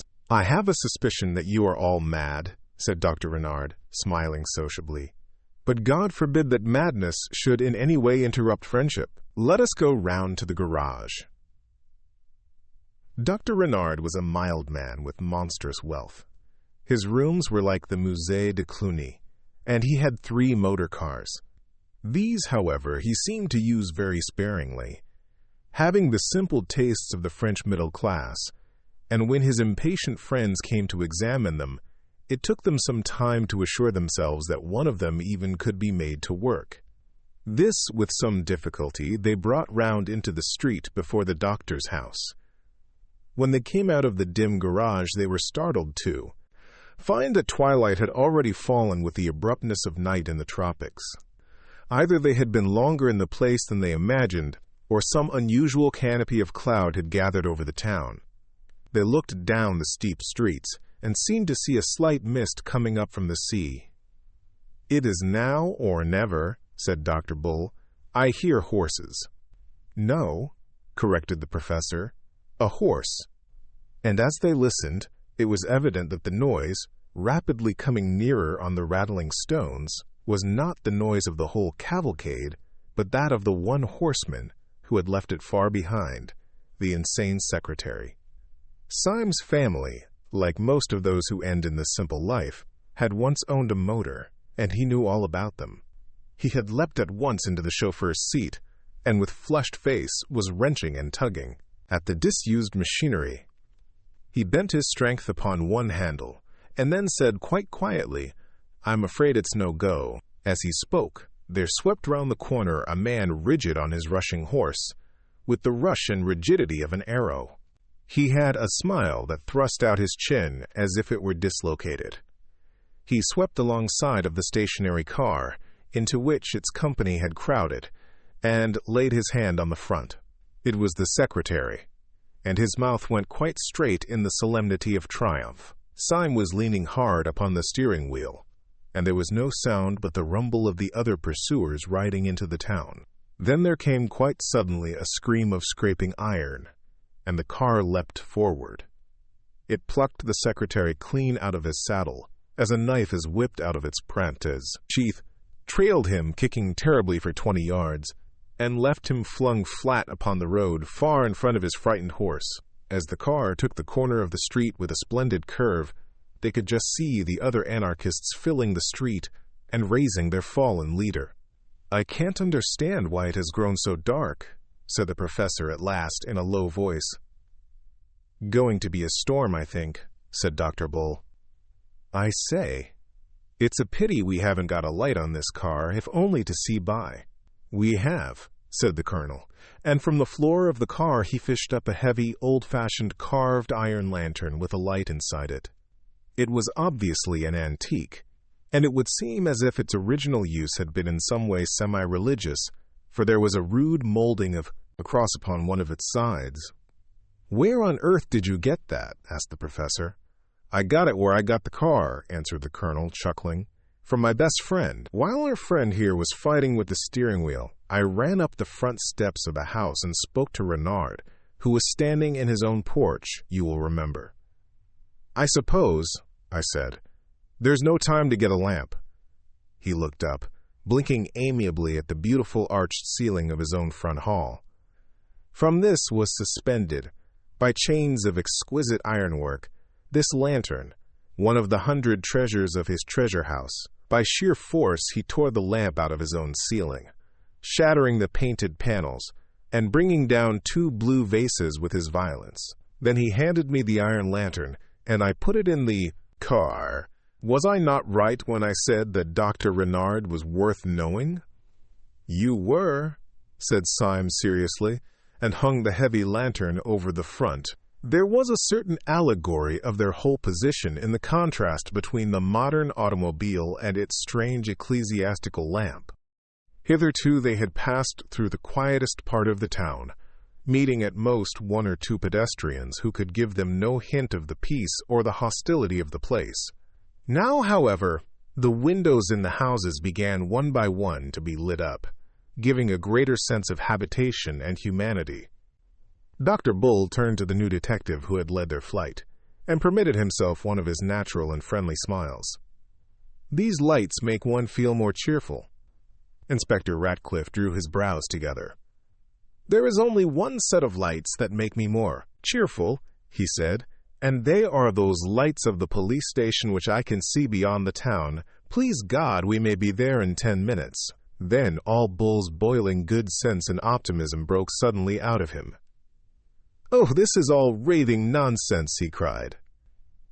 "If you really think that ordinary people in ordinary houses are anarchists, you must be madder than an anarchist yourself. If we turned and fought these fellows, the whole town would fight for us." "No," said the other with an immovable simplicity, "the whole town would fight for them. We shall see."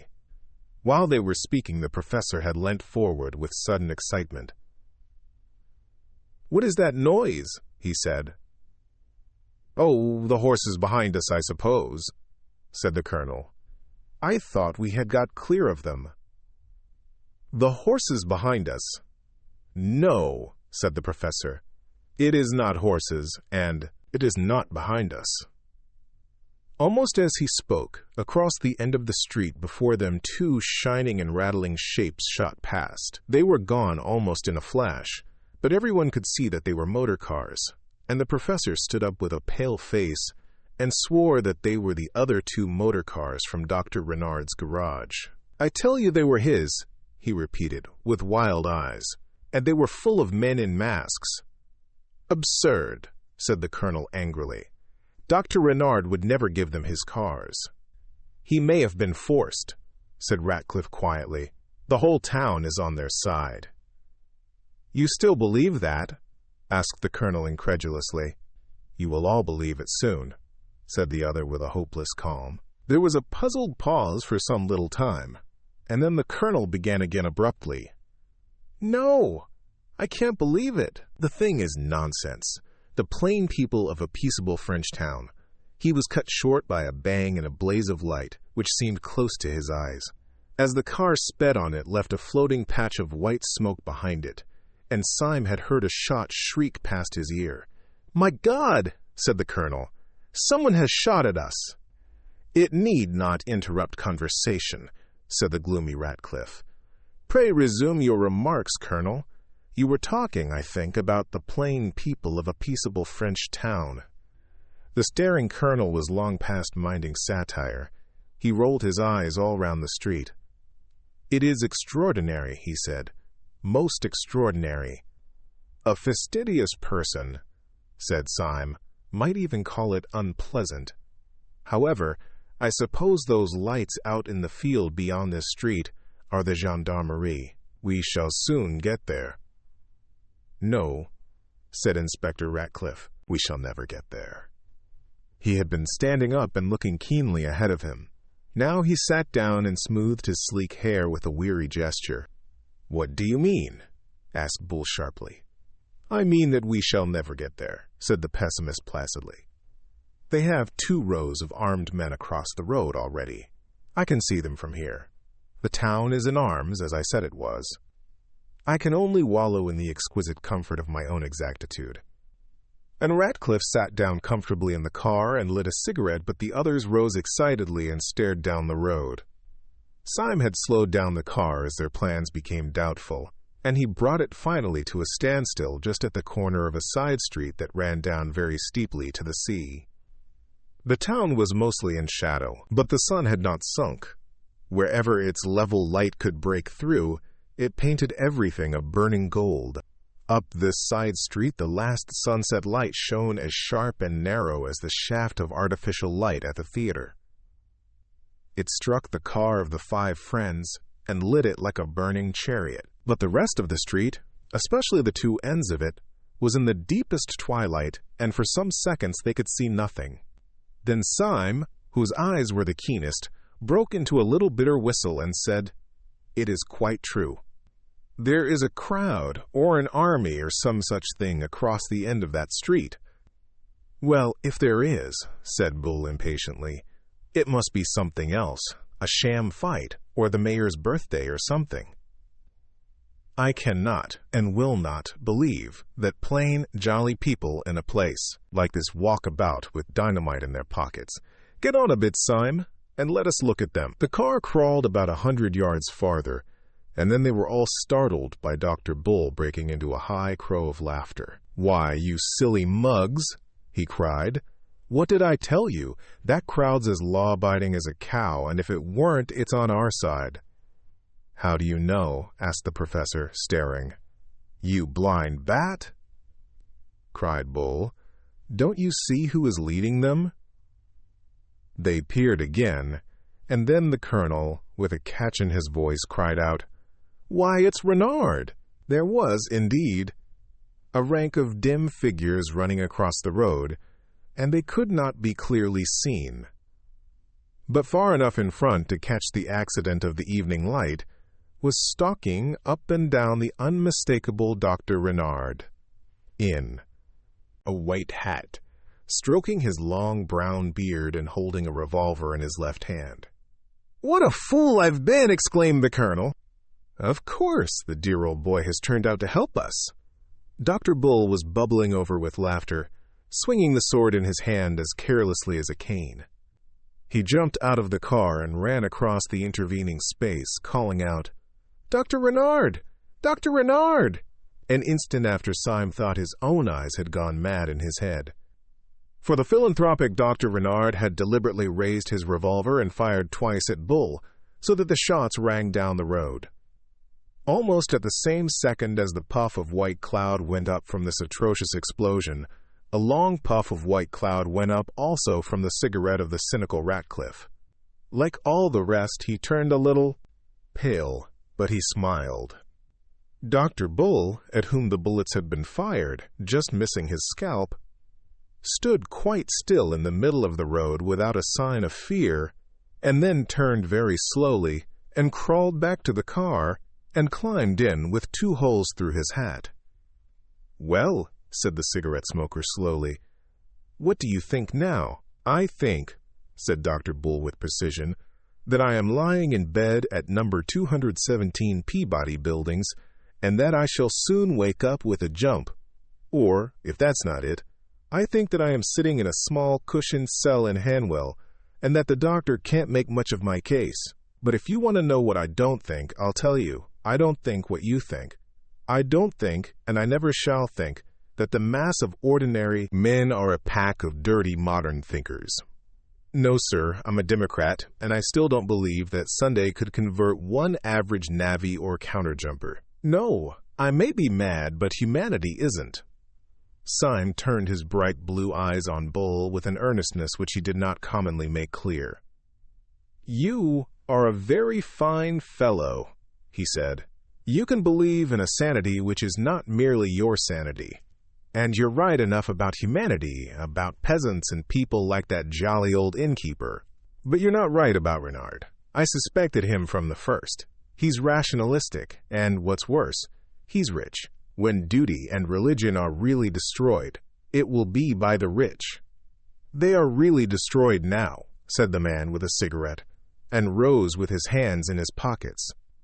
"The devils are coming on!" The men in the motor car looked anxiously in the direction of his dreamy gaze, and they saw that the whole regiment at the end of the road was advancing upon them, Dr. Renard marching furiously in front, his beard flying in the breeze.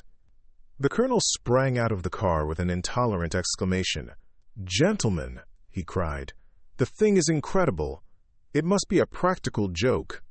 If you knew Renard as I do, it's like calling Queen Victoria a dynamiter.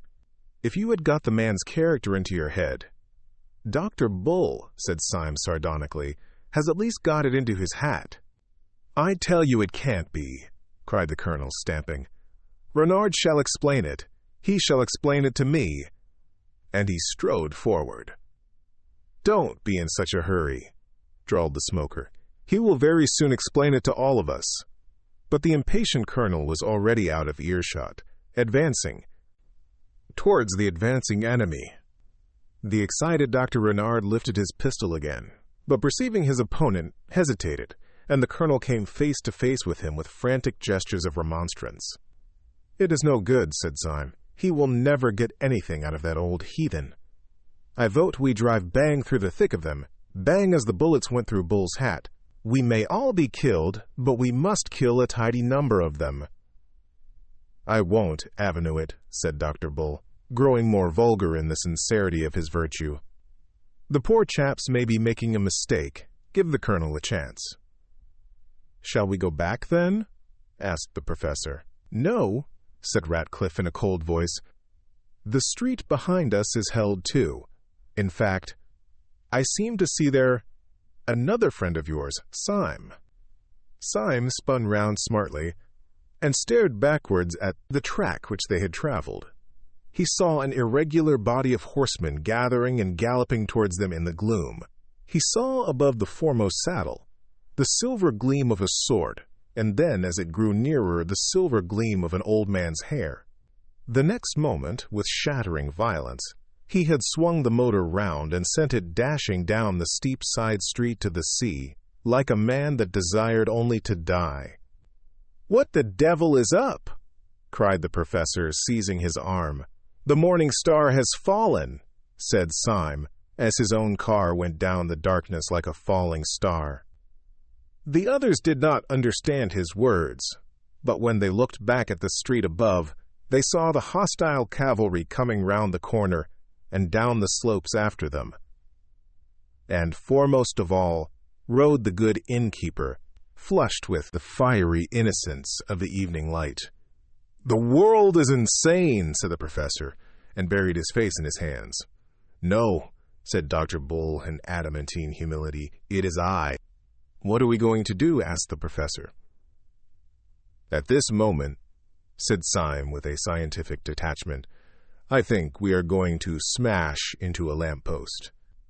The next instant the automobile had come with a catastrophic jar against an iron object. The instant after that 4 men had crawled out from under a chaos of metal, and a tall, lean lamppost that had stood up straight on the edge of the Marine Parade stood out, bent and twisted, like the branch of a broken tree. "Well, we smashed something," said the professor with a faint smile. "That's some comfort." "You're becoming an anarchist," said Syme, dusting his clothes with his instinct of daintiness. "Everyone is," said Ratcliffe. As they spoke, the white-haired horseman and his followers came thundering from above, and almost at the same moment a dark string of men ran shouting along the seafront. Syme snatched a sword and took it in his teeth. He stuck 2 others under his armpits, took a 4th in his left hand and the lantern in his right, and leapt off the high parade onto the beach below.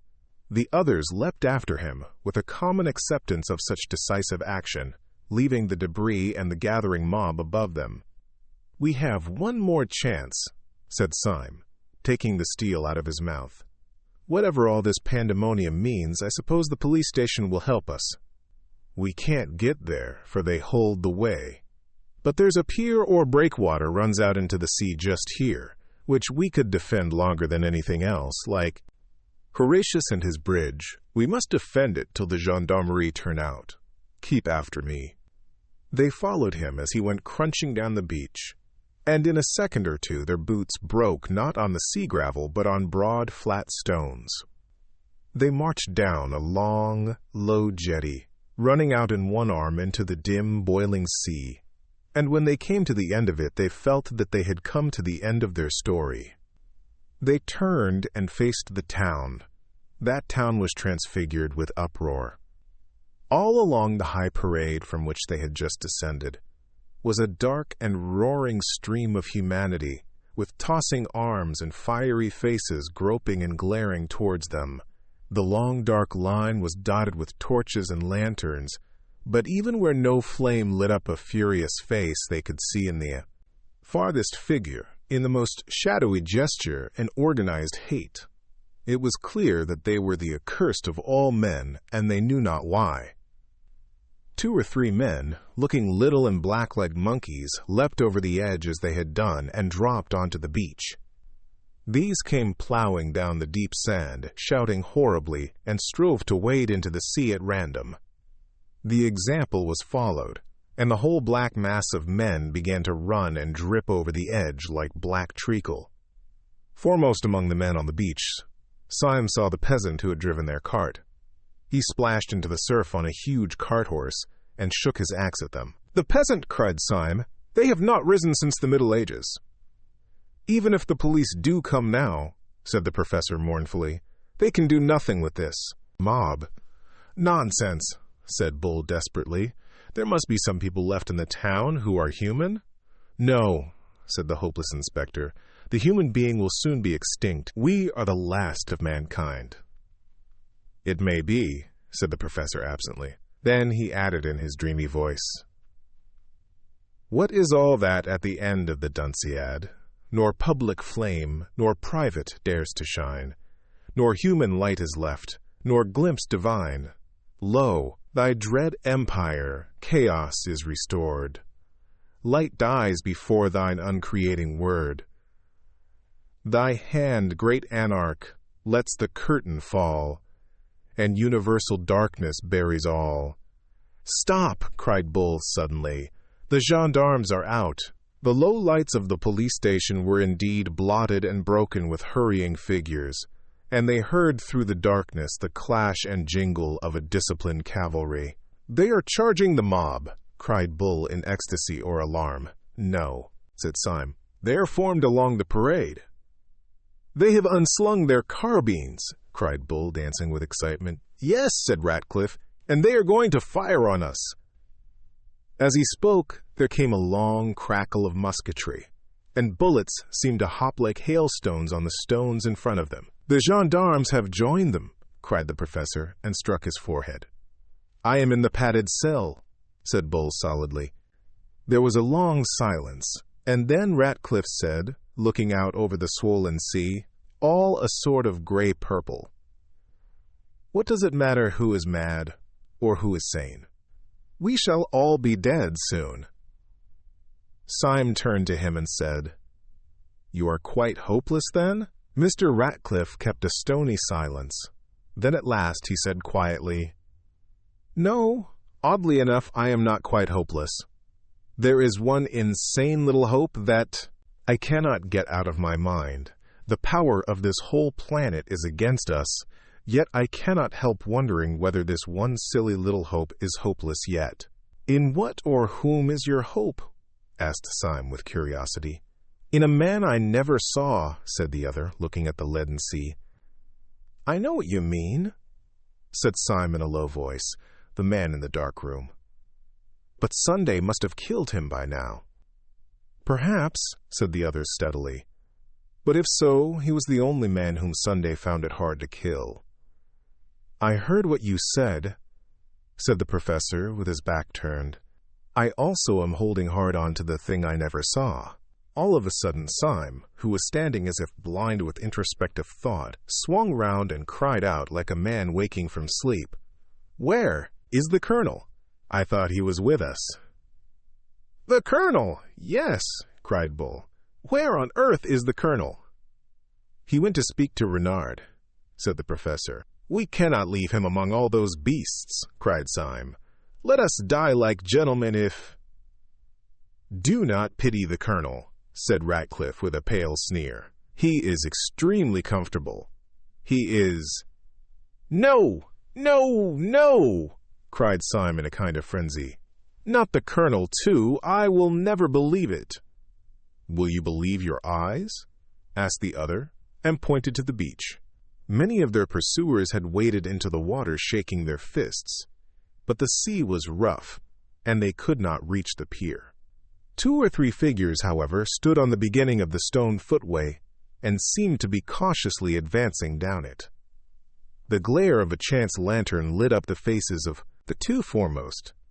One face wore a black half-mask, and under it the mouth was twisting about in such a madness of nerves that the black tuft of beard wriggled round and round like a restless living thing. The other was the red face and white mustache of Colonel Ducroix. They were in earnest consultation.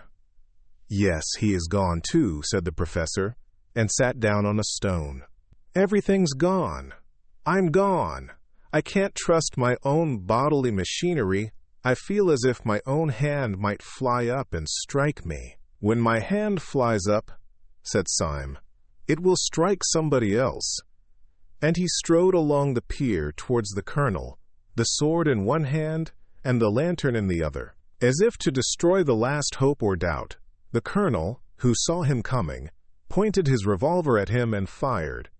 The shot missed Syme, but struck his sword, breaking it short at the hilt. Syme rushed on and swung the iron lantern above his head. "Judas before Herod," he said, and struck the colonel down upon the stones.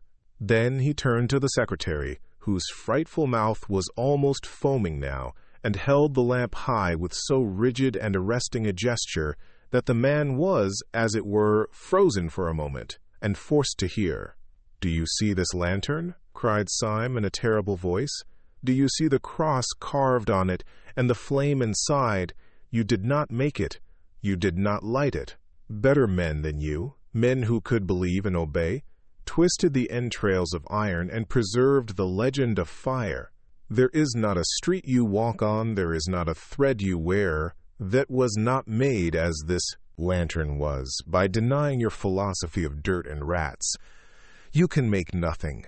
You can only destroy. You will destroy mankind. You will destroy the world. Let that suffice you. Yet this one old Christian lantern you shall not destroy. It shall go where your empire of apes will never have the wit to find it." He struck the secretary once with the lantern so that he staggered, and then, whirling it twice round his head, sent it flying far out to sea, where it flared like a roaring rocket and fell. "Swords!" shouted Syme, turning his flaming face to the three behind him. "Let us charge these dogs, for our time has come to die." His three companions came after him, sword in hand. Syme's sword was broken, but he rent a bludgeon from the fist of a fisherman, flinging him down. In a moment they would have flung themselves upon the face of the mob and perished, when an interruption came. The secretary, ever since Syme's speech, had stood with his hand to his stricken head as if dazed. Now he suddenly pulled off his black mask. The pale face, thus peeled in the lamplight, revealed not so much rage as astonishment. He put up his hand with an anxious authority. "There is some mistake," he said. "Mr. Syme, I hardly think you understand your position. I arrest you in the name of the law." "Of the law?" said Syme, and dropped his stick. "Certainly," said the secretary. "I am a detective from Scotland Yard," and he took a small blue card from his pocket. "And what do you suppose we are?" asked the professor, and threw up his arms. "You," said the secretary stiffly, "are, as I know for a fact, members of the Supreme Anarchist Council. Disguised as one of you, Dr. Bull tossed his sword into the sea. "There never was any Supreme Anarchist Council," he said. "We were all a lot of silly policemen looking at each other. And all these nice people who have been peppering us with shot thought we were the dynamiters. I knew I couldn't be wrong about the mob," he said, beaming over the enormous multitude, which stretched away to the distance on both sides. "Vulgar people are never mad. I'm vulgar myself, and I know. I am now going on shore to stand a drink to everybody here." Chapter 13. The pursuit of the president next morning, 5 bewildered but hilarious people took the boat for Dover. The poor old colonel might have had some cause to complain, having been first forced to fight for 2 factions that didn't exist, and then knocked down with an iron lantern. But he was a magnanimous old gentleman, and being much relieved that neither party had anything to do with dynamite, he saw them off on the pier with great geniality. The 5 reconciled detectives had 100 details to explain to each other. The secretary had to tell Syme how they had come to wear masks originally in order to approach the supposed enemy as fellow conspirators. Syme had to explain how they had fled with such swiftness through a civilized country. But above all these matters of detail which could be explained, rose the central mountain of the matter, that they could not explain. What did it all mean? If they were all harmless officers, what was Sunday? If he had not seized the world, what on earth had he been up to? Inspector Ratcliffe was still gloomy about this. "I can't make head or tail of old Sunday's little game any more than you can," he said. "But whatever else Sunday is, he isn't a blameless citizen. Damn it! Do you remember his face?" "I grant you," answered Syme, "that I have never been able to forget it." "Well," said the secretary, "I suppose we can find out soon, for tomorrow we have our next general meeting." "You will excuse me," he said, with a rather ghastly smile, "for being well acquainted with my secretarial duties." "I suppose you are right," said the professor reflectively. "I suppose we might find it out from him, but I confess that I should feel a bit afraid of asking Sunday who he really is." "Why?" asked the secretary. "For fear of bombs." "No," said the professor, "for fear he might tell me." "Let us have some drinks," said Dr. Bull after a silence.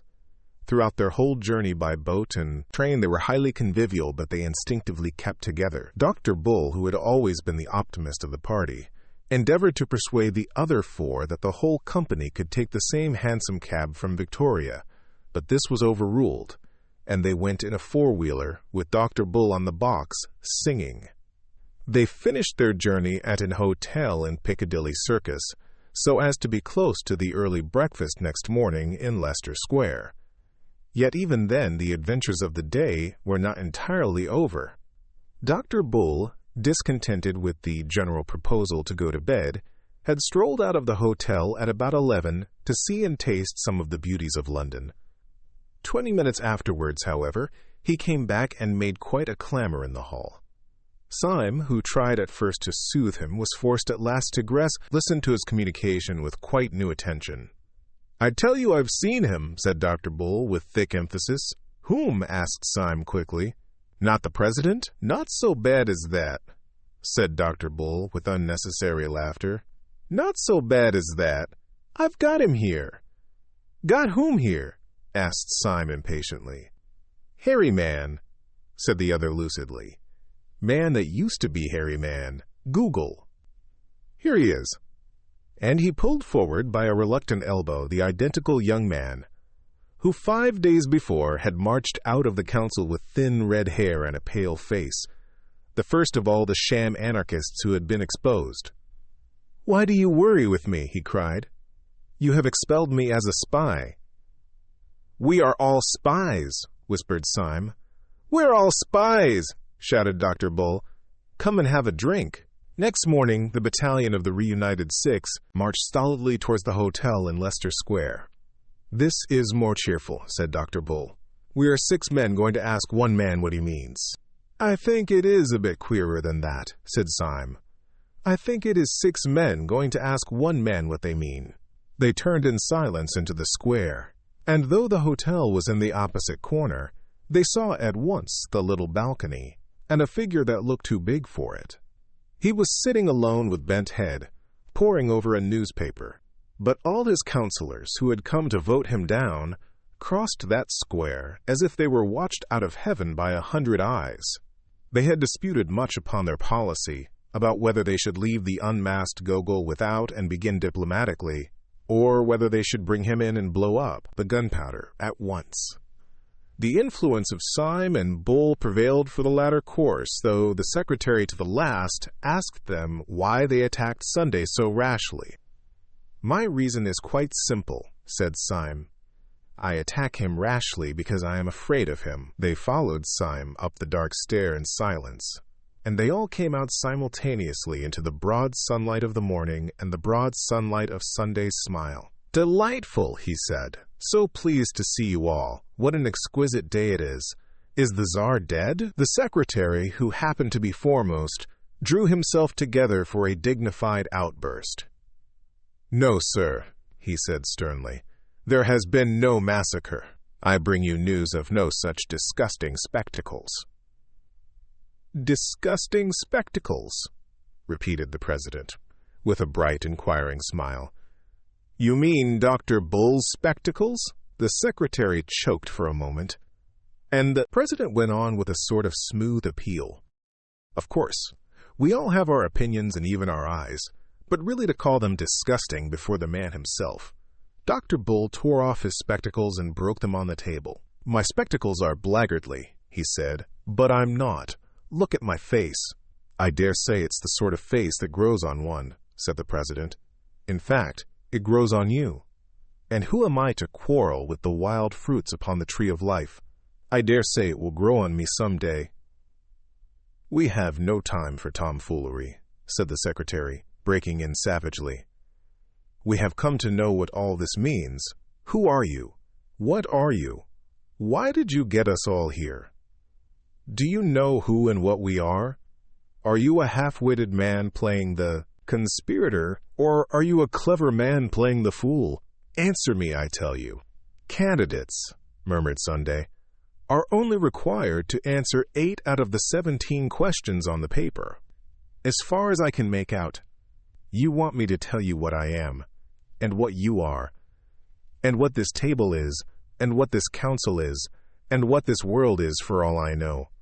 Well, I will go so far as to rend the veil of one mystery. If you want to know what you are a set of highly well-intentioned young jackasses. And you," said Syme, leaning forward, "what are you?" "I? What am I?" roared the president. And he rose slowly to an incredible height, like some enormous wave about to arch above them and break.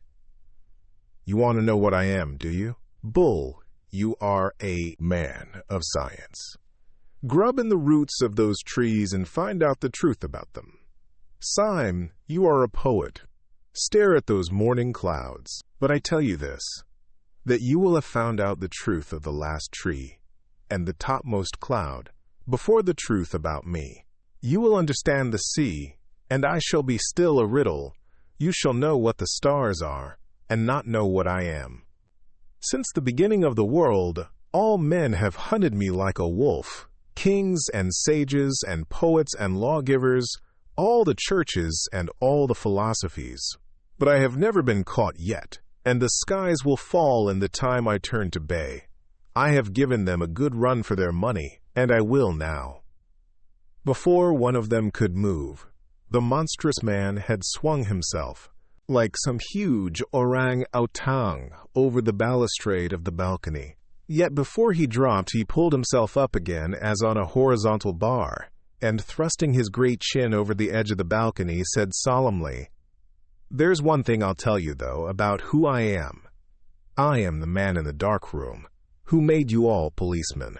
With that he fell from the balcony, bouncing on the stones below like a great ball of India rubber, and went bounding off towards the corner of the Alhambra, where he hailed a hansom cab and sprang inside it. The 6 detectives had been standing thunderstruck and livid in the light of his last assertion. But when he disappeared into the cab, Syme's practical senses returned to him, and leaping over the balcony so recklessly as almost to break his legs, he called another cab. He and Bull sprang into the cab together, the professor and the inspector into another, while the secretary and the late Gogol scrambled into a third, just in time to pursue the flying Syme, who was pursuing the flying president. Sunday led them a wild chase towards the northwest, his cabman, evidently under the influence of more than common inducements, urging the horse at breakneck speed. But Syme was in no mood for delicacies, and he stood up in his own cab shouting, "Stop, thief!" until crowds ran along beside his cab, and policemen began to stop and ask questions. All this had its influence upon the president's cabman, who began to look dubious and to slow down to a trot. He opened the trap to talk reasonably to his fare, and in so doing let the long whip droop over the front of the cab. Sunday leant forward, seized it, and jerked it violently out of the man's hand. Then, standing up in front of the cab himself, he lashed the horse and roared aloud, so that they went down the streets like a flying storm. Through street after street and square after square went whirling this preposterous vehicle, in which the fare was urging the horse and the driver, trying desperately to stop it. The other 3 cabs came after it, if the phrase be permissible of a cab, like panting hounds. Shops and streets shot by like rattling arrows. At the highest ecstasy of speed, Sunday turned round on the splashboard where he stood, and sticking his great grinning head out of the cab, with white hair whistling in the wind, He made a horrible face at his pursuers, like some colossal urchin. Then, raising his right hand swiftly, he flung a ball of paper in Syme's face and vanished. Syme caught the flashable thing while instinctively warding it off, and discovered that it consisted of 2 crumpled papers. One was addressed to himself, and the other to Dr. Bull, with a very long, and it is to be feared partly ironical, string of letters after his name. Dr. Bull's address was, at any rate, considerably longer than his communication, for the communication consisted entirely of the words. What about Martin Tupper now? What does the old maniac mean? Asked Bull, staring at the words. What does yours say, Syme? Syme's message was, at any rate, longer, and ran as follows. No one would regret anything in the nature of an interference by the Archdeacon more than I. I trust it will not come to that. But, for the last time, where are your galoshes? The thing is too bad, especially after what Uncle said. The president's cabman seemed to be regaining some control over his horse, and the pursuers gained a little as they swept round into the Edgware Road. And here there occurred what seemed to the Allies a providential stoppage. Traffic of every kind was swerving to right or left or stopping, for down the long road was coming the unmistakable roar announcing the fire engine, which in a few seconds went by like a brazen thunderbolt. But quick as it went by, Sunday had bounded out of his cab, sprung at the fire engine, caught it, slung himself onto it, and was seen as he disappeared in the noisy distance, talking to the astonished fireman with explanatory gestures. "After him!" howled Syme. "He can't go astray now. There's no mistaking a fire engine." The 3 cabmen, who had been stunned for a moment, whipped up their horses and slightly decreased the distance between themselves and their disappearing prey. The president acknowledged this proximity by coming to the back of the car, bowing repeatedly, kissing his hand, and finally flinging a neatly folded note into the bosom of Inspector Ratcliffe. When that gentleman opened it, not without impatience, he found it contained the words, "Fly at once. The truth about your trouser stretchers is known. A friend." The fire engine had struck still farther to the north, into a region that they did not recognize. And as it ran by a line of high railings shadowed with trees, the 6 friends were startled, but somewhat relieved, to see the president leap from the fire engine, though whether through another whim or the increasing protest of his entertainers they could not see. Before the 3 cabs, however, could reach up to the spot, he had gone up the high railings like a huge gray cat, tossed himself over, and vanished in a darkness of leaves. Syme, with a furious gesture, stopped his cab, jumped out, and sprang also to the escalade. When he had one leg over the fence, and his friends were following, he turned a face on them, which shone quite pale in the shadow. "What place can this be?" he asked. "Can it be the old devil's house? I've heard he has a house in North London." "All the better," said the secretary grimly, planting a foot in a foothold. "We shall find him at home." "No, but it isn't that," said Syme, knitting his brows. "I hear the most horrible noises, like devils laughing and sneezing and blowing their devilish noses." "His dogs barking, of course," said the secretary. "Why not say his black beetles barking?" said Syme furiously. "Snails barking, geraniums barking. Did you ever hear a dog bark like that?" He held up his hand, and there came out of the thicket a long, growling roar that seemed to get under the skin and freeze the flesh, a low, thrilling roar that made a throbbing in the air all about them. "The dogs of Sunday would be no ordinary dogs," said Gogol, and shuddered. Syme had jumped down on the other side, but he still stood listening impatiently.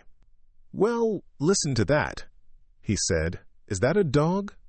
Anybody's dog?" There broke upon their ear a hoarse screaming, as of things protesting and clamoring in sudden pain, and then, far off like an echo, what sounded like a long, nasal trumpet. "Well, his house ought to be hell," said the secretary, "and if it is hell, I'm going in." And he sprang over the tall railings almost with one swing. The others followed. They broke through a tangle of plants and shrubs, and came out on an open path. Nothing was in sight, but Dr. Bull suddenly struck his hands together. "Why, you asses!" he cried. "It's the zoo!" As they were looking round wildly for any trace of their wild quarry, a keeper in uniform came running along the path with a man in plain clothes. "Has it come this way?" gasped the keeper. "Has what?" asked Syme. "The elephant!" cried the keeper. "An elephant has gone mad and run away." "He has run away with an old gentleman," said the other stranger breathlessly. "A poor old gentleman with white hair." "What sort of old gentleman?" asked Syme with great curiosity. "A very large and fat old gentleman in light gray clothes," said the keeper eagerly. "Well," said Syme, "if he's that particular kind of old gentleman, if you're quite sure that he's a large and fat old gentleman in gray clothes, you may take my word for it that the elephant has not run away with him. He has run away with the elephant. The elephant is not made by God that could run away with him if he did not consent to the elopement. And by thunder, there he is!" There was no doubt about it this time. Clean across the space of grass about 200 yards away, with a crowd screaming and scampering vainly at his heels, went a huge gray elephant at an awful stride, with his trunk thrown out as rigid as a ship's bowsprit, and trumpeting like the trumpet of doom. On the back of the bellowing and plunging animal sat President Sunday with all the placidity of a sultan, but goading the animal to a furious speed with some sharp object in his hand. "Stop him!" screamed the populace. "He'll be out of the gate!" "Stop a landslide!" said the keeper. "He is out of the gate!" And even as he spoke, a final crash and roar of terror announced that the great gray elephant had broken out of the gates of the Zoological Gardens and was careening down Albany Street like a new and swift sort of omnibus. "Great Lord!" cried Bull. "I never knew an elephant could go so fast." "Well, it must be hansom cabs again if we are to keep him in sight." As they raced along to the gate, out of which the elephant had vanished, Syme felt a glaring panorama of the strange animals in the cages which they passed. Afterwards he thought it queer that he should have seen them so clearly. He remembered especially seeing pelicans, with their preposterous pendant throats.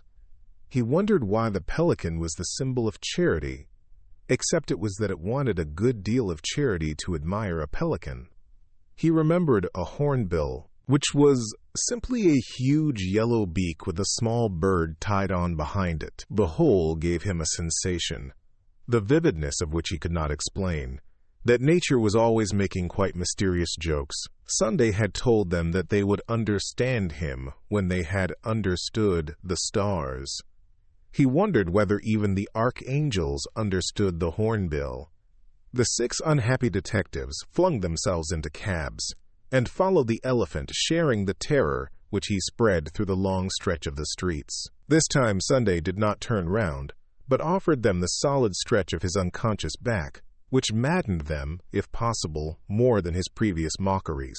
Just before they came to Baker Street, however, he was seen to throw something far up into the air, as a boy does a ball, meaning to catch it again, but at their rate of racing it, fell far behind, just by the cab containing Gogol, and in faint hope of a clue, or for some impulse unexplainable, he stopped his cab so as to pick it up. It was addressed to himself, and was quite a bulky parcel. On examination, however, its bulk was found to consist of 33 pieces of paper of no value wrapped one round the other. When the last covering was torn away, it reduced itself to a small slip of paper on which was written, "The word, I fancy, should be pink." The man once known as Gogol said nothing, but the movements of his hands and feet were like those of a man urging a horse to renewed efforts. Through street after street, through district after district, went the prodigy of the flying elephant, calling crowds to every window and driving the traffic left and right. And still through all this insane publicity, the 3 cabs toiled after it until they came to be regarded as part of a procession and perhaps the advertisement of a circus. They went at such a rate that distances were shortened beyond belief. and Syme saw the Albert Hall in Kensington when he thought that he was still in Paddington. The animal's pace was even more fast and free through the empty, aristocratic streets of South Kensington, and he finally headed towards that part of the skyline where the enormous wheel of Earl's Court stood up in the sky. The wheel grew larger and larger till it filled heaven like the wheel of stars. The beast outstripped the cabs. They lost him round several corners, and when they came to one of the gates of the Earl's Court exhibition, they found themselves finally blocked. In front of them was an enormous crowd. In the midst of it was an enormous elephant, heaving and shuddering as such shapeless creatures do. But the president had disappeared. "Where has he gone to?" asked Syme, slipping to the ground. "Gentlemen rushed into the exhibition, sir," said an official in a dazed manner. Then he added in an injured voice, "Funny gentleman, sir, asked me to hold his horse and gave me this." He held out with distaste a piece of folded paper, addressed, "To the Secretary of the Central Anarchist Council." The secretary, raging, rent it open and found written inside it, "When the herring runs a mile, let the secretary smile. When the herring tries to fly, let the secretary die." Rustic proverb. "Why the eternal crikey," began the secretary, "did you let the man in? Do people commonly come to your exhibition riding on mad elephants?" "Do." "Look," shouted Syme suddenly. "Look over there. Look at—" "What?" asked the secretary savagely. "Look at the captive balloon," said Syme, and pointed in a frenzy. "Why the blazes should I look at a captive balloon?" demanded the secretary. "What is there queer about a captive balloon?" "Nothing," said Syme, "except that it isn't captive." They all turned their eyes to where the balloon swung and swelled above the exhibition on a string, like a child's balloon. A second afterwards the string came in two just under the car, and the balloon, broken loose, floated away with the freedom of a soap bubble. "10,000 devils!" shrieked the secretary. "He's got into it!" And he shook his fists at the sky. The balloon, borne by some chance wind, came right above them, and they could see the great white head of the president peering over the side and looking benevolently down on them. "God bless my soul," said the professor with the elderly manner that he could never disconnect from his bleached beard and parchment face. "God bless my soul! I seem to fancy that something fell on the top of my hat." He put up a trembling hand and took from that shelf a piece of twisted paper, which he opened absently, only to find it inscribed with a true lover's knot, and the words, "Your beauty has not left me indifferent," from Little Snowdrop. There was a short silence, and then Syme said, biting his beard, "I'm not beaten yet. The blasted thing must come down somewhere. Let's follow it." Chapter 14. The 6 philosophers across green fields and breaking through blooming hedges toiled 6 draggled detectives, about 5 miles out of London. The optimist of the party had at first proposed that they should follow the balloon across South England in hansom cabs, but he was ultimately convinced of the persistent refusal of the balloon to follow the roads, and the still more persistent refusal of the cabmen to follow the balloon. Consequently, the tireless though exasperated travelers broke through black thickets and plowed through plowed fields till each was turned into a figure too outrageous to be mistaken for a tramp. Those green hills of Surrey saw the final collapse and tragedy of the admirable light gray suit in which Syme had set out from Saffron Park. His silk hat was broken over his nose by a swinging bough. His coat-tails were torn to the shoulder by arresting thorns. The clay of England was splashed up to his collar, but he still carried his yellow beard forward with a silent and furious determination, and his eyes were still fixed on that floating ball of gas, which, in the full flush of sunset, seemed colored like a sunset cloud. "After all," he said, "it is very beautiful." "It is singularly and strangely beautiful," said the professor. "I wish the beastly gas bag would burst." "No," said Dr. Bull. "I hope it won't. It might hurt the old boy." "Hurt him," said the vindictive professor. "Hurt him! Not as much as I'd hurt him if I could get up with him. Little snowdrop." "I don't want him hurt somehow," said Dr. Bull. "What?" cried the secretary bitterly. "Do you believe all that tale about his being our man in the dark room? Sunday would say he was anybody." "I don't know whether I believe it or not," said Dr. Bull. "But it isn't that I mean.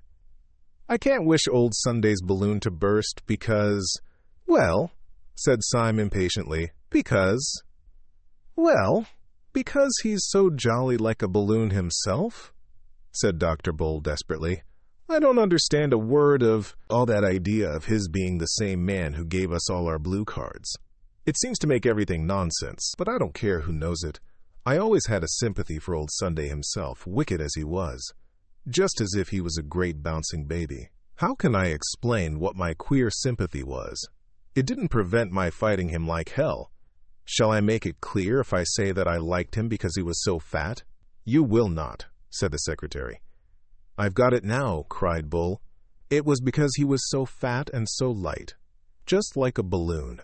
We always think of fat people as heavy, but he could have danced against a sylph. I see now what I mean. Moderate strength is shown in violence, supreme strength is shown in levity. It was like the old speculations. What would happen if an elephant could leap up in the sky like a grasshopper?" "Our elephant," said Syme, looking upwards, "has leapt into the sky like a grasshopper. And somehow," concluded Bull, "that's why I can't help liking old Sunday. No, it's not an admiration of force or any silly thing like that. There is a kind of gaiety in the thing, as if he were bursting with some good news. Haven't you sometimes felt it on a spring day? You know nature plays tricks, but somehow that day proves they are good-natured tricks. I never read the Bible myself, but that part they laugh at is literal truth. Why leap ye, ye high hills? The hills do leap. At least, they try to. Why do I like Sunday? How can I tell you? Because he's such a bounder."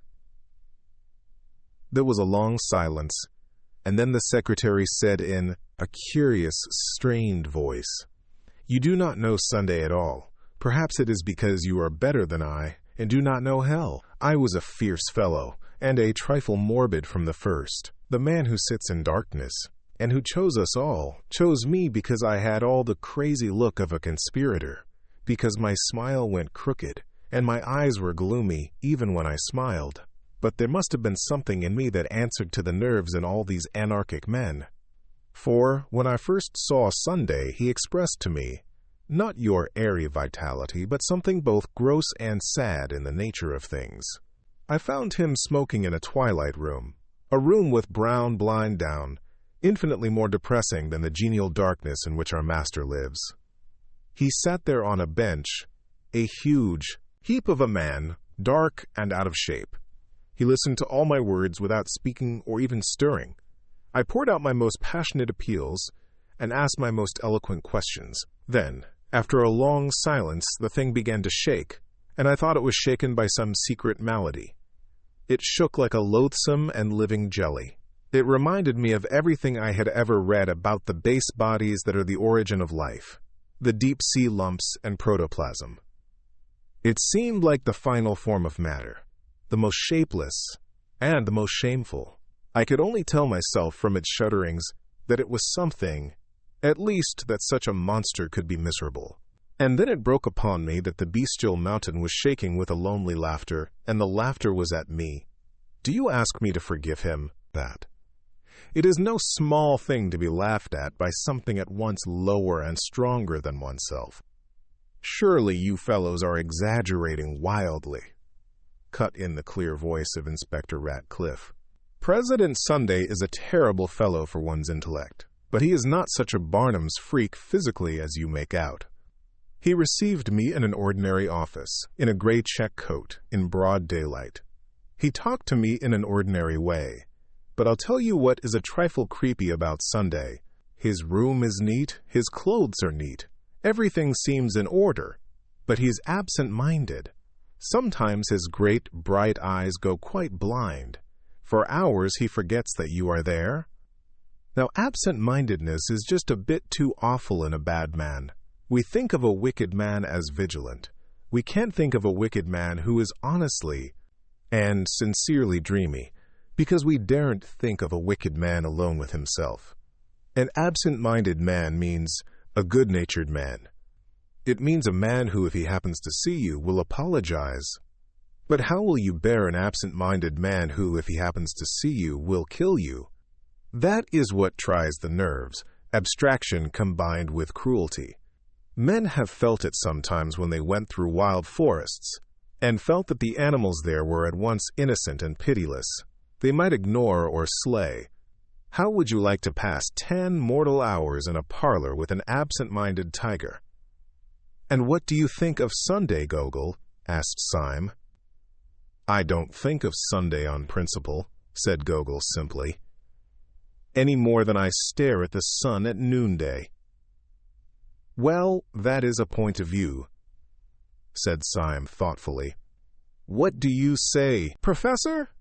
The professor was walking with bent head and trailing stick, and he did not answer at all. "Wake up, Professor," said Syme genially. "Tell us what you think of Sunday." The professor spoke at last very slowly. "I think something," he said, "that I cannot say clearly. Or, rather, I think something that I cannot even think clearly. But it is something like this. My early life, as you know, was a bit too large and loose. Well, when I saw Sunday's face, I thought it was too large. Everybody does. But I also thought it was too loose. The face was so big that one couldn't focus it, or make it a face at all. The eye was so far away from the nose that it wasn't an eye. The mouth was so much by itself that one had to think of it by itself. The whole thing is too hard to explain." He paused for a little, still trailing his stick, and then went on. "But put it this way. Walking up a road at night, I have seen a lamp and a lighted window and a cloud make together a most complete and unmistakable face. If anyone in heaven has that face, I shall know him again. Yet when I walked a little farther, I found that there was no face, that the window was 10 yards away, the lamp 100 yards, the cloud beyond the world. Well, Sunday's face escaped me. It ran away to right and left, as such chance pictures run away, and so his face has made me, somehow, doubt whether there are any faces. I don't know whether your face, Bull, is a face or a combination in perspective. Perhaps one black disk of your beastly glasses is quite close and another 50 miles away. Oh, the doubts of a materialist are not worth a dump. Sunday has taught me the last and the worst doubts, the doubts of a spiritualist. I am a Buddhist, I suppose, and Buddhism is not a creed, it is a doubt. My poor dear Bull, I do not believe that you really have a face. I have not faith enough to believe in matter." Syme's eyes were still fixed upon the errant orb, which, reddened in the evening light, looked like some rosier and more innocent world. "Have you noticed an odd thing," he said, "about all your descriptions? Each man of you finds Sunday quite different, yet each man of you can only find one thing to compare him to, the universe itself. Bull finds him like the earth in spring, Gogol like the sun at noonday. The secretary is reminded of the shapeless protoplasm and the inspector of the carelessness of virgin forests. The professor says he is like a changing landscape. This is queer, but it is queerer still that I also have had my odd notion about the president. And I also find that I think of Sunday as I think of the whole world." "Get on a little faster, Syme," said Bull. "Never mind the balloon."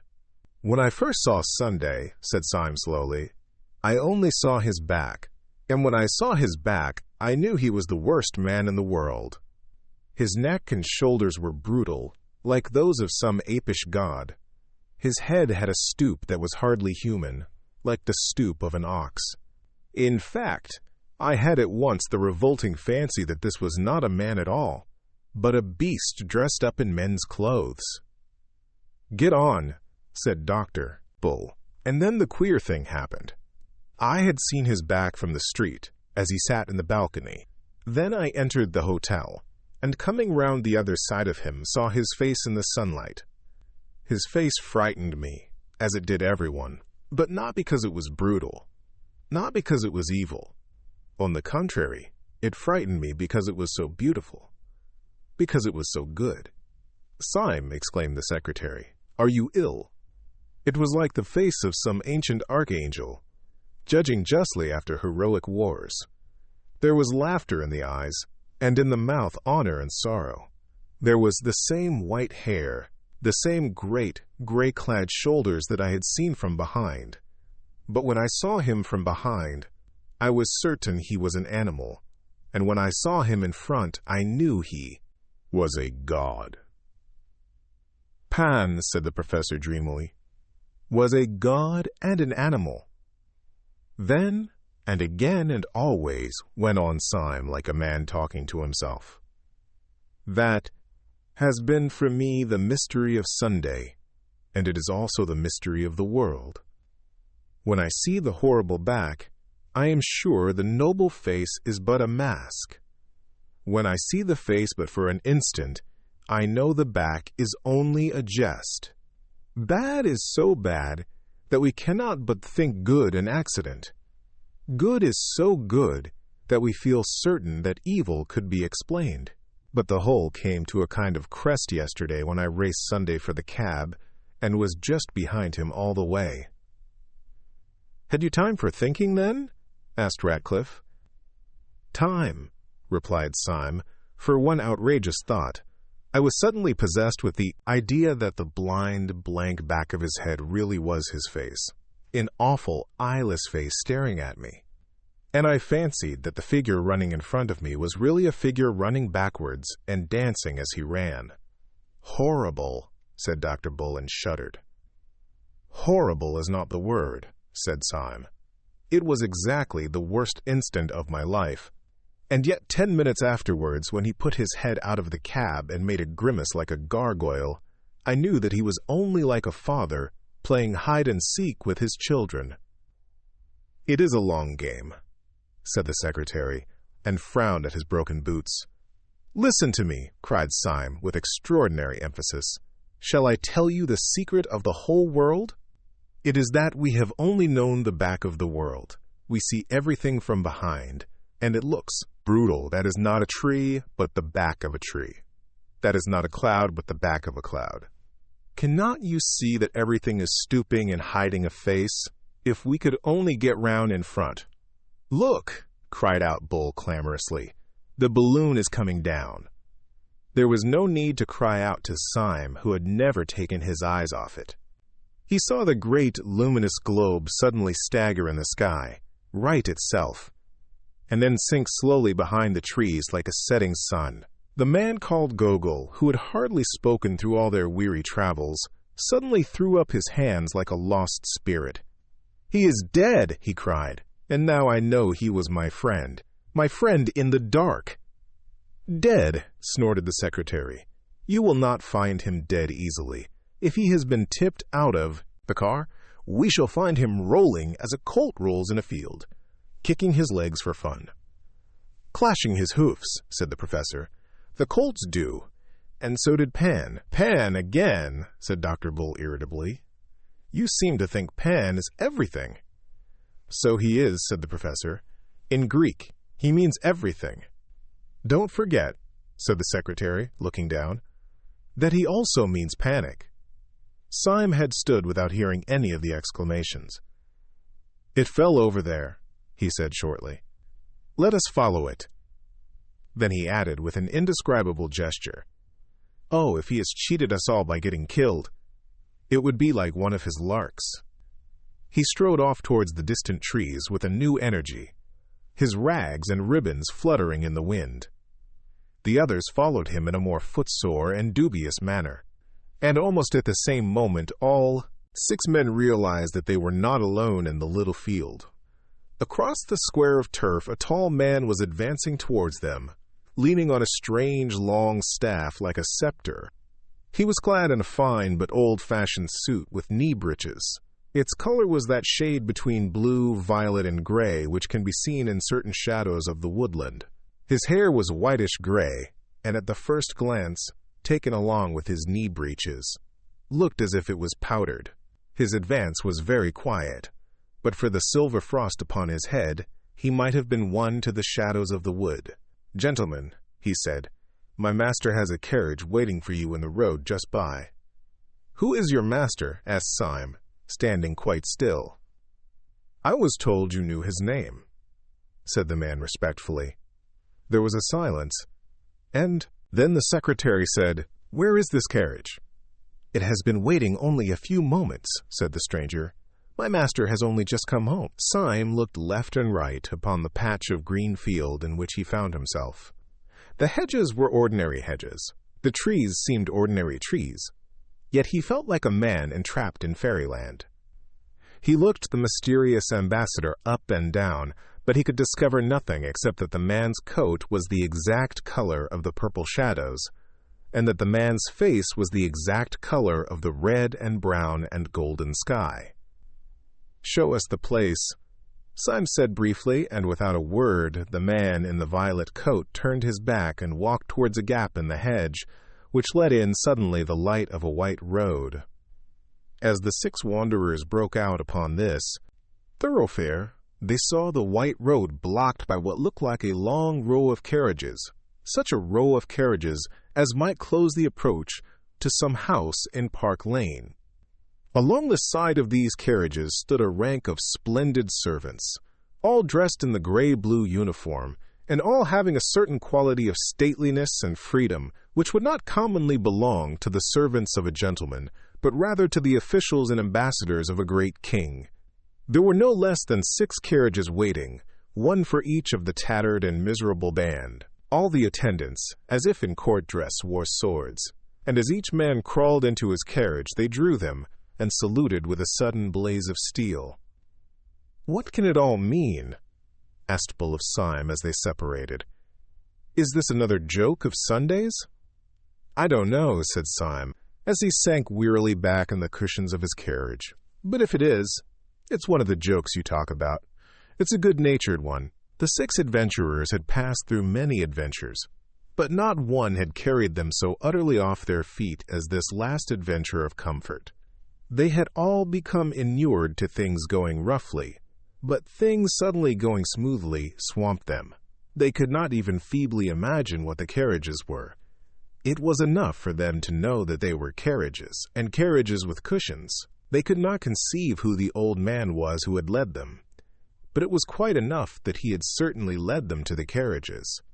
Syme drove through a drifting darkness of trees in utter abandonment. It was typical of him that while he had carried his bearded chin forward fiercely so long as anything could be done, when the whole business was taken out of his hands, he fell back on the cushions in a frank collapse. Very gradually and very vaguely he realized into what rich roads the carriage was carrying him. He saw that they passed the stone gates of what might have been a park, that they began gradually to climb a hill which, while wooded on both sides, was somewhat more orderly than a forest. Then there began to grow upon him, as upon a man slowly waking from a healthy sleep, a pleasure in everything. He felt that the hedges were what hedges should be, living walls, that a hedge is like a human army, disciplined, but all the more alive. He saw high elms behind the hedges, and vaguely thought how happy boys would be climbing there. Then his carriage took a turn of the path, and he saw suddenly and quietly, like a long, low sunset cloud, a long, low house, mellow in the mild light of sunset. All the 6 friends compared notes afterwards and quarreled, but they all agreed that in some unaccountable way the place reminded them of their boyhood. It was either this elm top or that crooked path. It was either this scrap of orchard or that shape of a window. But each man of them declared that he could remember this place before he could remember his mother. When the carriages eventually rolled up to a large, low, cavernous gateway, another man in the same uniform, but wearing a silver star on the gray breast of his coat, came out to meet them. This impressive person said to the bewildered Syme, "Refreshments are provided for you in your room." Syme, under the influence of the same mesmeric sleep of amazement, went up the large oaken stairs after the respectful attendant. He entered a splendid suite of apartments that seemed to be designed specially for him. He walked up to a long mirror with the ordinary instinct of his class, to pull his tie straight or to smooth his hair, and there he saw the frightful figure that he was.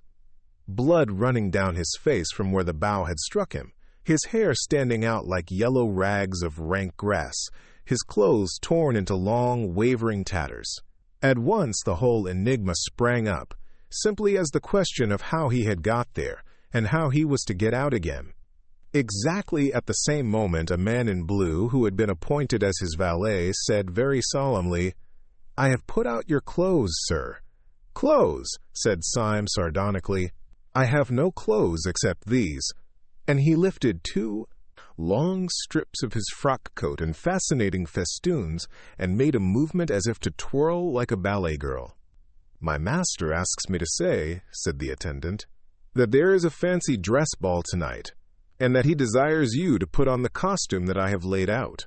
Meanwhile, sir, there is a bottle of Burgundy and some cold pheasant, which he hopes you will not refuse, as it is some hours before supper." "Cold pheasant is a good thing," said Syme reflectively, "and Burgundy is a spanking good thing, but really, I do not want either of them so much as I want to know what the devil all this means, and what sort of costume you have got laid out for me." "Where is it?" The servant lifted off a kind of ottoman, a long, peacock-blue drapery, rather of the nature of a domino, on the front of which was emblazoned a large golden sun, and which was splashed here and there with flaming stars and crescents. "You're to be dressed as Thursday, sir," said the valet somewhat affably. "Dressed as Thursday," said Syme in meditation. "It doesn't sound a warm costume." "Oh, yes, sir," said the other eagerly. "The Thursday costume is quite warm, sir. It fastens up to the chin." "Well, I don't understand anything," said Syme, sighing. "I have been used so long to uncomfortable adventures that comfortable adventures knock me out. Still, I may be allowed to ask why I should be particularly like Thursday in a green frock, spotted all over with the sun and moon. Those orbs, I think, shine on other days. I once saw the moon on Tuesday, I remember." "Beg pardon, sir," said the valet. "Bible also provided for you." And with a respectful and rigid finger he pointed out a passage in the 1st chapter of Genesis. Syme read it, wondering. It was that in which the 4th day of the week is associated with the creation of the sun and moon. Here, however, they reckoned from a Christian Sunday. "This is getting wilder and wilder," said Syme as he sat down in a chair. "Who are these people who provide cold pheasant and Burgundy, and green clothes and Bibles? Do they provide everything?"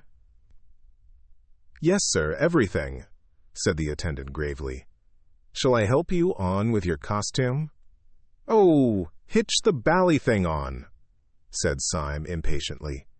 But though he affected to despise the mummery, he felt a curious freedom and naturalness in his movements as the blue and gold garment fell about him. And when he found that he had to wear a sword, it stirred a boyish dream. As he passed out of the room, he flung the folds across his shoulder with a gesture. His sword stood out at an angle, and he had all the swagger of a troubadour. For these disguises did not disguise, but reveal. Chapter 15. The Accuser. As Syme strode along the corridor, he saw the secretary standing at the top of a great flight of stairs. The man had never looked so noble.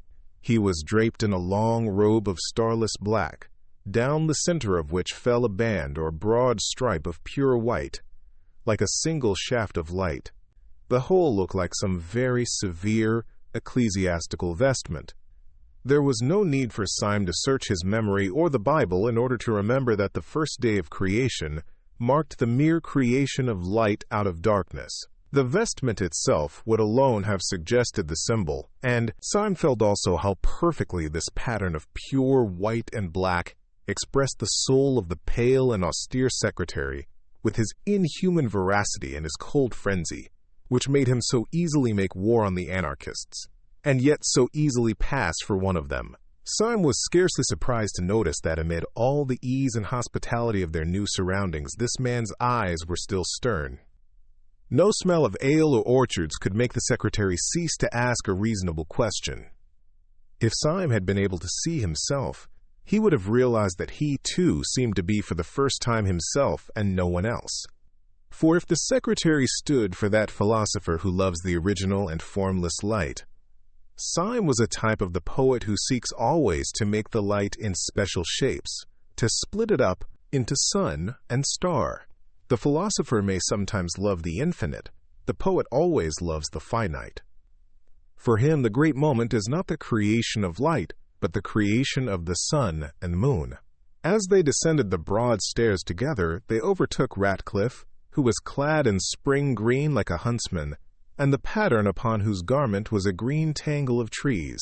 For he stood for that third day on which the earth and green things were made, and his square, sensible face, with its not unfriendly cynicism, seemed appropriate enough to it. They were led out of another broad and low gateway into a very large Old English garden, full of torches and bonfires, by the broken light of which a vast carnival of people were dancing in motley dress. Syme seemed to see every shape in nature imitated in some crazy costume. There was a man dressed as a windmill with enormous sails, a man dressed as an elephant, a man dressed as a balloon. The two last, together, seemed to keep the thread of their farcical adventures. Syme even saw, with a queer thrill, one dancer dressed like an enormous hornbill with a beak twice as big as himself, the queer bird which had fixed itself on his fancy like a living question while he was rushing down the long road at the zoological gardens. There were 1,000 other such objects, however. There was a dancing lamp-post, a dancing apple tree, a dancing ship. One would have thought that the untamable tune of some mad musician had set all the common objects of field and street dancing an eternal jig. And long afterwards, when Syme was middle-aged and at rest, he could never see one of those particular objects, a lamp-post or an apple tree or a windmill, without thinking that it was a strayed reveler from that revel of masquerade. On one side of this lawn, alive with dancers, was a sort of green bank, like the terrace in such old-fashioned gardens. Along this, in a kind of crescent, stood 7 great chairs, the thrones of the 7 days. Gogol and Dr. Bull were already in their seats. The professor was just mounting to his. Gogol, or Tuesday, had his simplicity well symbolized by a dress designed upon the division of the waters, a dress that separated upon his forehead and fell to his feet, gray and silver, like a sheet of rain. The professor, whose day was that on which the birds and fishes, the ruder forms of life, were created, had a dress of dim purple, over which sprawled goggle-eyed fishes and outrageous tropical birds, the union in him of unfathomable fancy and of doubt. Dr. Bull, the last day of creation, wore a coat covered with heraldic animals in red and gold, and on his crest a man rampant. He lay back in his chair with a broad smile, the picture of an optimist in his element. One by one, the wanderers ascended the bank and sat in their strange seats. As each of them sat down, a roar of enthusiasm rose from the carnival, such as that with which crowds receive kings. Cups were clashed and torches shaken and feathered hats flung in the air. The men for whom these thrones were reserved were men crowned with some extraordinary laurels. But the central chair was empty. Syme was on the left hand of it, and the secretary on the right. The secretary looked across the empty throne at Syme and said, compressing his lips, "We do not know yet that he is not dead in a field." Almost as Syme heard the words, he saw on the sea of human faces in front of him a frightful and beautiful alteration, as if heaven had opened behind his head. But Sunday had only passed silently along the front like a shadow, and had sat in the central seat. He was draped plainly in a pure and terrible white, and his hair was like a silver flame on his forehead. For a long time, it seemed for hours, that huge masquerade of mankind swayed and stamped in front of them to marching and exultant music. Every couple dancing seemed a separate romance. It might be a fairy dancing with a pillar box, or a peasant girl dancing with the moon, but in each case it was, somehow, as absurd as Alice in Wonderland, yet as grave and kind as a love story. At last, however, the thick crowd began to thin itself. Couples strolled away into the garden walks, or began to drift towards that end of the building where stood smoking, in huge pots like fish kettles, some hot and scented mixtures of old ale or wine. Above all these, upon a sort of black framework on the roof of the house, roared in its iron basket a gigantic bonfire, which lit up the land for miles. It flung the homely effect of firelight over the face of vast forests of gray or brown, and it seemed to fill with warmth even the emptiness of upper night. Yet this also, after a time, was allowed to grow fainter. The dim groups gathered more and more round the great cauldrons, or passed, laughing and clattering, into the inner passages of that ancient house. Soon there were only some 10 loiterers in the garden, soon only 4. Finally, the last stray merrymaker ran into the house, whooping to his companions. The fire faded, and the slow, strong stars came out, and the 7 strange men were left alone, like 7 stone statues on their chairs of stone. Not one of them had spoken a word. They seemed in no haste to do so, but heard in silence the hum of insects and the distant song of one bird. Then Sunday spoke, but so dreamily that he might have been continuing a conversation rather than beginning one. "We will eat and drink later," he said. "Let us remain together a little, we who have loved each other so sadly and have fought so long. I seem to remember only centuries of heroic war, in which you were always heroes, epic on epic, Iliad on Iliad, and you always brothers in arms. Whether it was but recently, for time is nothing, or at the beginning of the world I sent you out to war. I sat in the darkness where there is not any created thing, and to you I was only a voice commanding valor and an unnatural virtue. You heard the voice in the dark, and you never heard it again. The sun and heaven denied it, the earth and sky denied it, all human wisdom denied it. And when I met you in the daylight, I denied it myself." Syme stirred sharply in his seat, but otherwise there was silence, and the incomprehensible went on. "But you were men. You did not forget your secret honor, though the whole cosmos turned an engine of torture to tear it out of you. I knew how near you were to hell. I know how you, Thursday, crossed swords with King Satan, and how you, Wednesday, named me in the hour without hope." There was complete silence in the starlit garden, and then the black-browed secretary, implacable, turned in his chair toward Sunday and said in a harsh voice, "Who and what are you?" "I am the Sabbath," said the other without moving. "I am the peace of God." The secretary started up and stood crushing his costly robe in his hand. "I know what you mean," he cried. "And it is exactly that I cannot forgive you. I know you are contentment, optimism, what do they call the thing? An ultimate reconciliation. Well, I am not reconciled. If you were the man in the dark room, why were you also Sunday, an offense to the sunlight? If you were from the first our father and our friend, why were you also our greatest enemy? We wept, we fled in terror. The iron entered into our souls, and you are the peace of God. Oh, I can forgive God his anger, though it destroyed nations, but I cannot forgive him his peace." Sunday answered not a word, but very slowly he turned his face of stone upon Syme, as if asking a question. "No," said Syme, "I do not feel fierce like that. I am grateful to you, not only for wine and hospitality here, but for many a fine scamper and free fight. But I should like to know, My soul and heart are as happy and quiet here as this old garden, but my reason is still crying out. I should like to know. Sunday looked at Ratcliffe, whose clear voice said, "It seems so silly that you should have been on both sides and fought yourself." Bull said, "I understand nothing, but I am happy. In fact, I am going to sleep." "I am not happy," said the professor, with his head in his hands, "because I do not understand. You let me stray a little too near to hell." And then Gogol said, with the absolute simplicity of a child, "I wish I knew why I was hurt so much." Still, Sunday said nothing, but only sat with his mighty chin upon his hand and gazed at the distance. Then at last he said, "I have heard your complaints in order, and here, I think, comes another to complain, and we will hear him also." The falling fire in the great cresset threw a last long gleam, like a bar of burning gold, across the dim grass.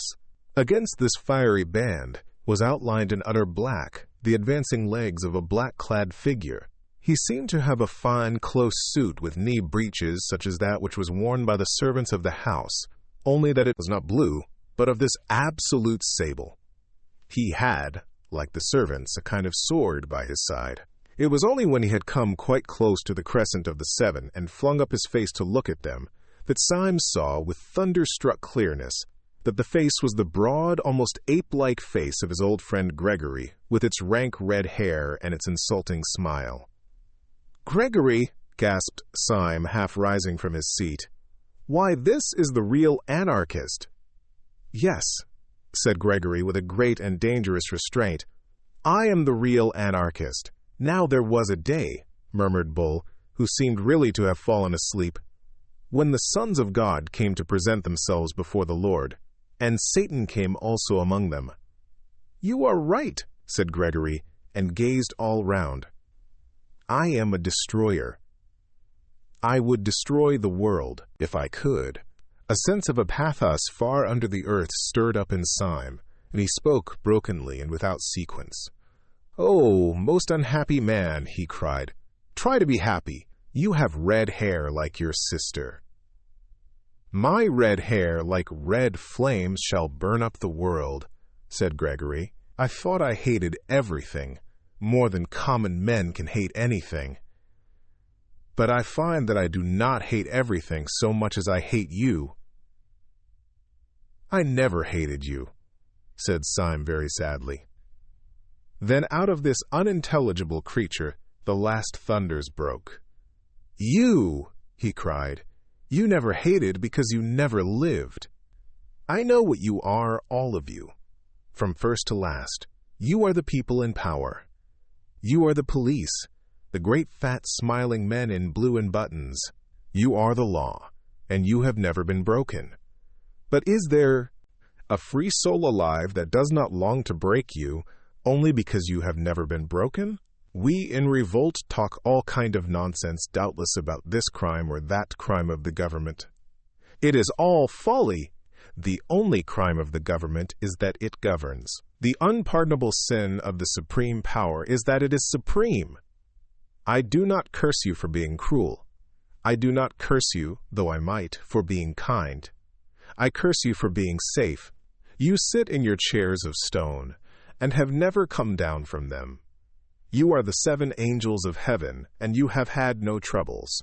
Oh, I could forgive you everything, you that rule all mankind, if I could feel for once that you had suffered for 1 hour a real agony such as I."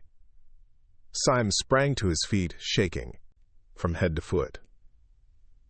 "I see everything," he cried, "everything that there is. Why does each thing on the earth war against each other thing? Why does each small thing in the world have to fight against the world itself? Why does a fly have to fight the whole universe? Why does a dandelion have to fight the whole universe? For the same reason that I had to be alone in the dreadful council of the days, so that each thing that obeys law may have the glory and isolation of the anarchist, so that each man fighting for order may be as brave and good a man as the dynamiter, so that the real lie of Satan may be flung back in the face of this blasphemer, so that by tears and torture we may earn the right to say to this man, You lie, no agonies can be too great to buy the right to say to this accuser, we also have suffered. It is not true that we have never been broken. We have been broken upon the wheel. It is not true that we have never descended from these thrones. We have descended into hell. We were complaining of unforgettable miseries even at the very moment when this man entered insolently to accuse us of happiness. I repel the slander. We have not been happy. I can answer for every one of the great guards of law whom he has accused. At least, he had turned his eyes so as to see suddenly the great face of Sunday, which wore a strange smile. Have you, he cried in a dreadful voice, have you ever suffered? As he gazed, the great face grew to an awful size, grew larger than the colossal mask of Memnon, which had made him scream as a child. It grew larger and larger, filling the whole sky. Then everything went black. Only in the blackness, before it entirely destroyed his brain, he seemed to hear a distant voice saying a commonplace text that he had heard somewhere. Can ye drink of the cup that I drink of? When men in books awake from a vision, they commonly find themselves in some place in which they might have fallen asleep. They yawn in a chair or lift themselves with bruised limbs from a field. Syme's experience was something much more psychologically strange, if there was indeed anything unreal, in the earthly sense, about the things he had gone through. For while he could always remember afterwards that he had swooned before the face of Sunday, he could not remember having ever come to at all. He could only remember that gradually and naturally he knew that he was and had been walking along a country lane with an easy and conversational companion. That companion had been a part of his recent drama. It was the red-haired poet Gregory. They were walking like old friends, and were in the middle of a conversation about some triviality. But Syme could only feel an unnatural buoyancy in his body, and a crystal simplicity in his mind that seemed to be superior to everything that he said or did. He felt he was in possession of some impossible good news, which made every other thing a triviality, but an adorable triviality. Dawn was breaking over everything in colors at once clear and timid, as if nature made a first attempt at yellow and a first attempt at rose. A breeze blew so clean and sweet that one could not think that it blew from the sky. It blew, rather, through some hole in the sky. Syme felt a simple surprise when he saw rising all round him on both sides of the road the red, irregular buildings of Saffron Park. He had no idea that he had walked so near London. He walked by instinct along one white road on which early birds hopped and sang, and found himself outside a fenced garden. There he saw the sister of Gregory, the girl with the gold-red hair, cutting lilac before breakfast, with the great unconscious gravity of a girl.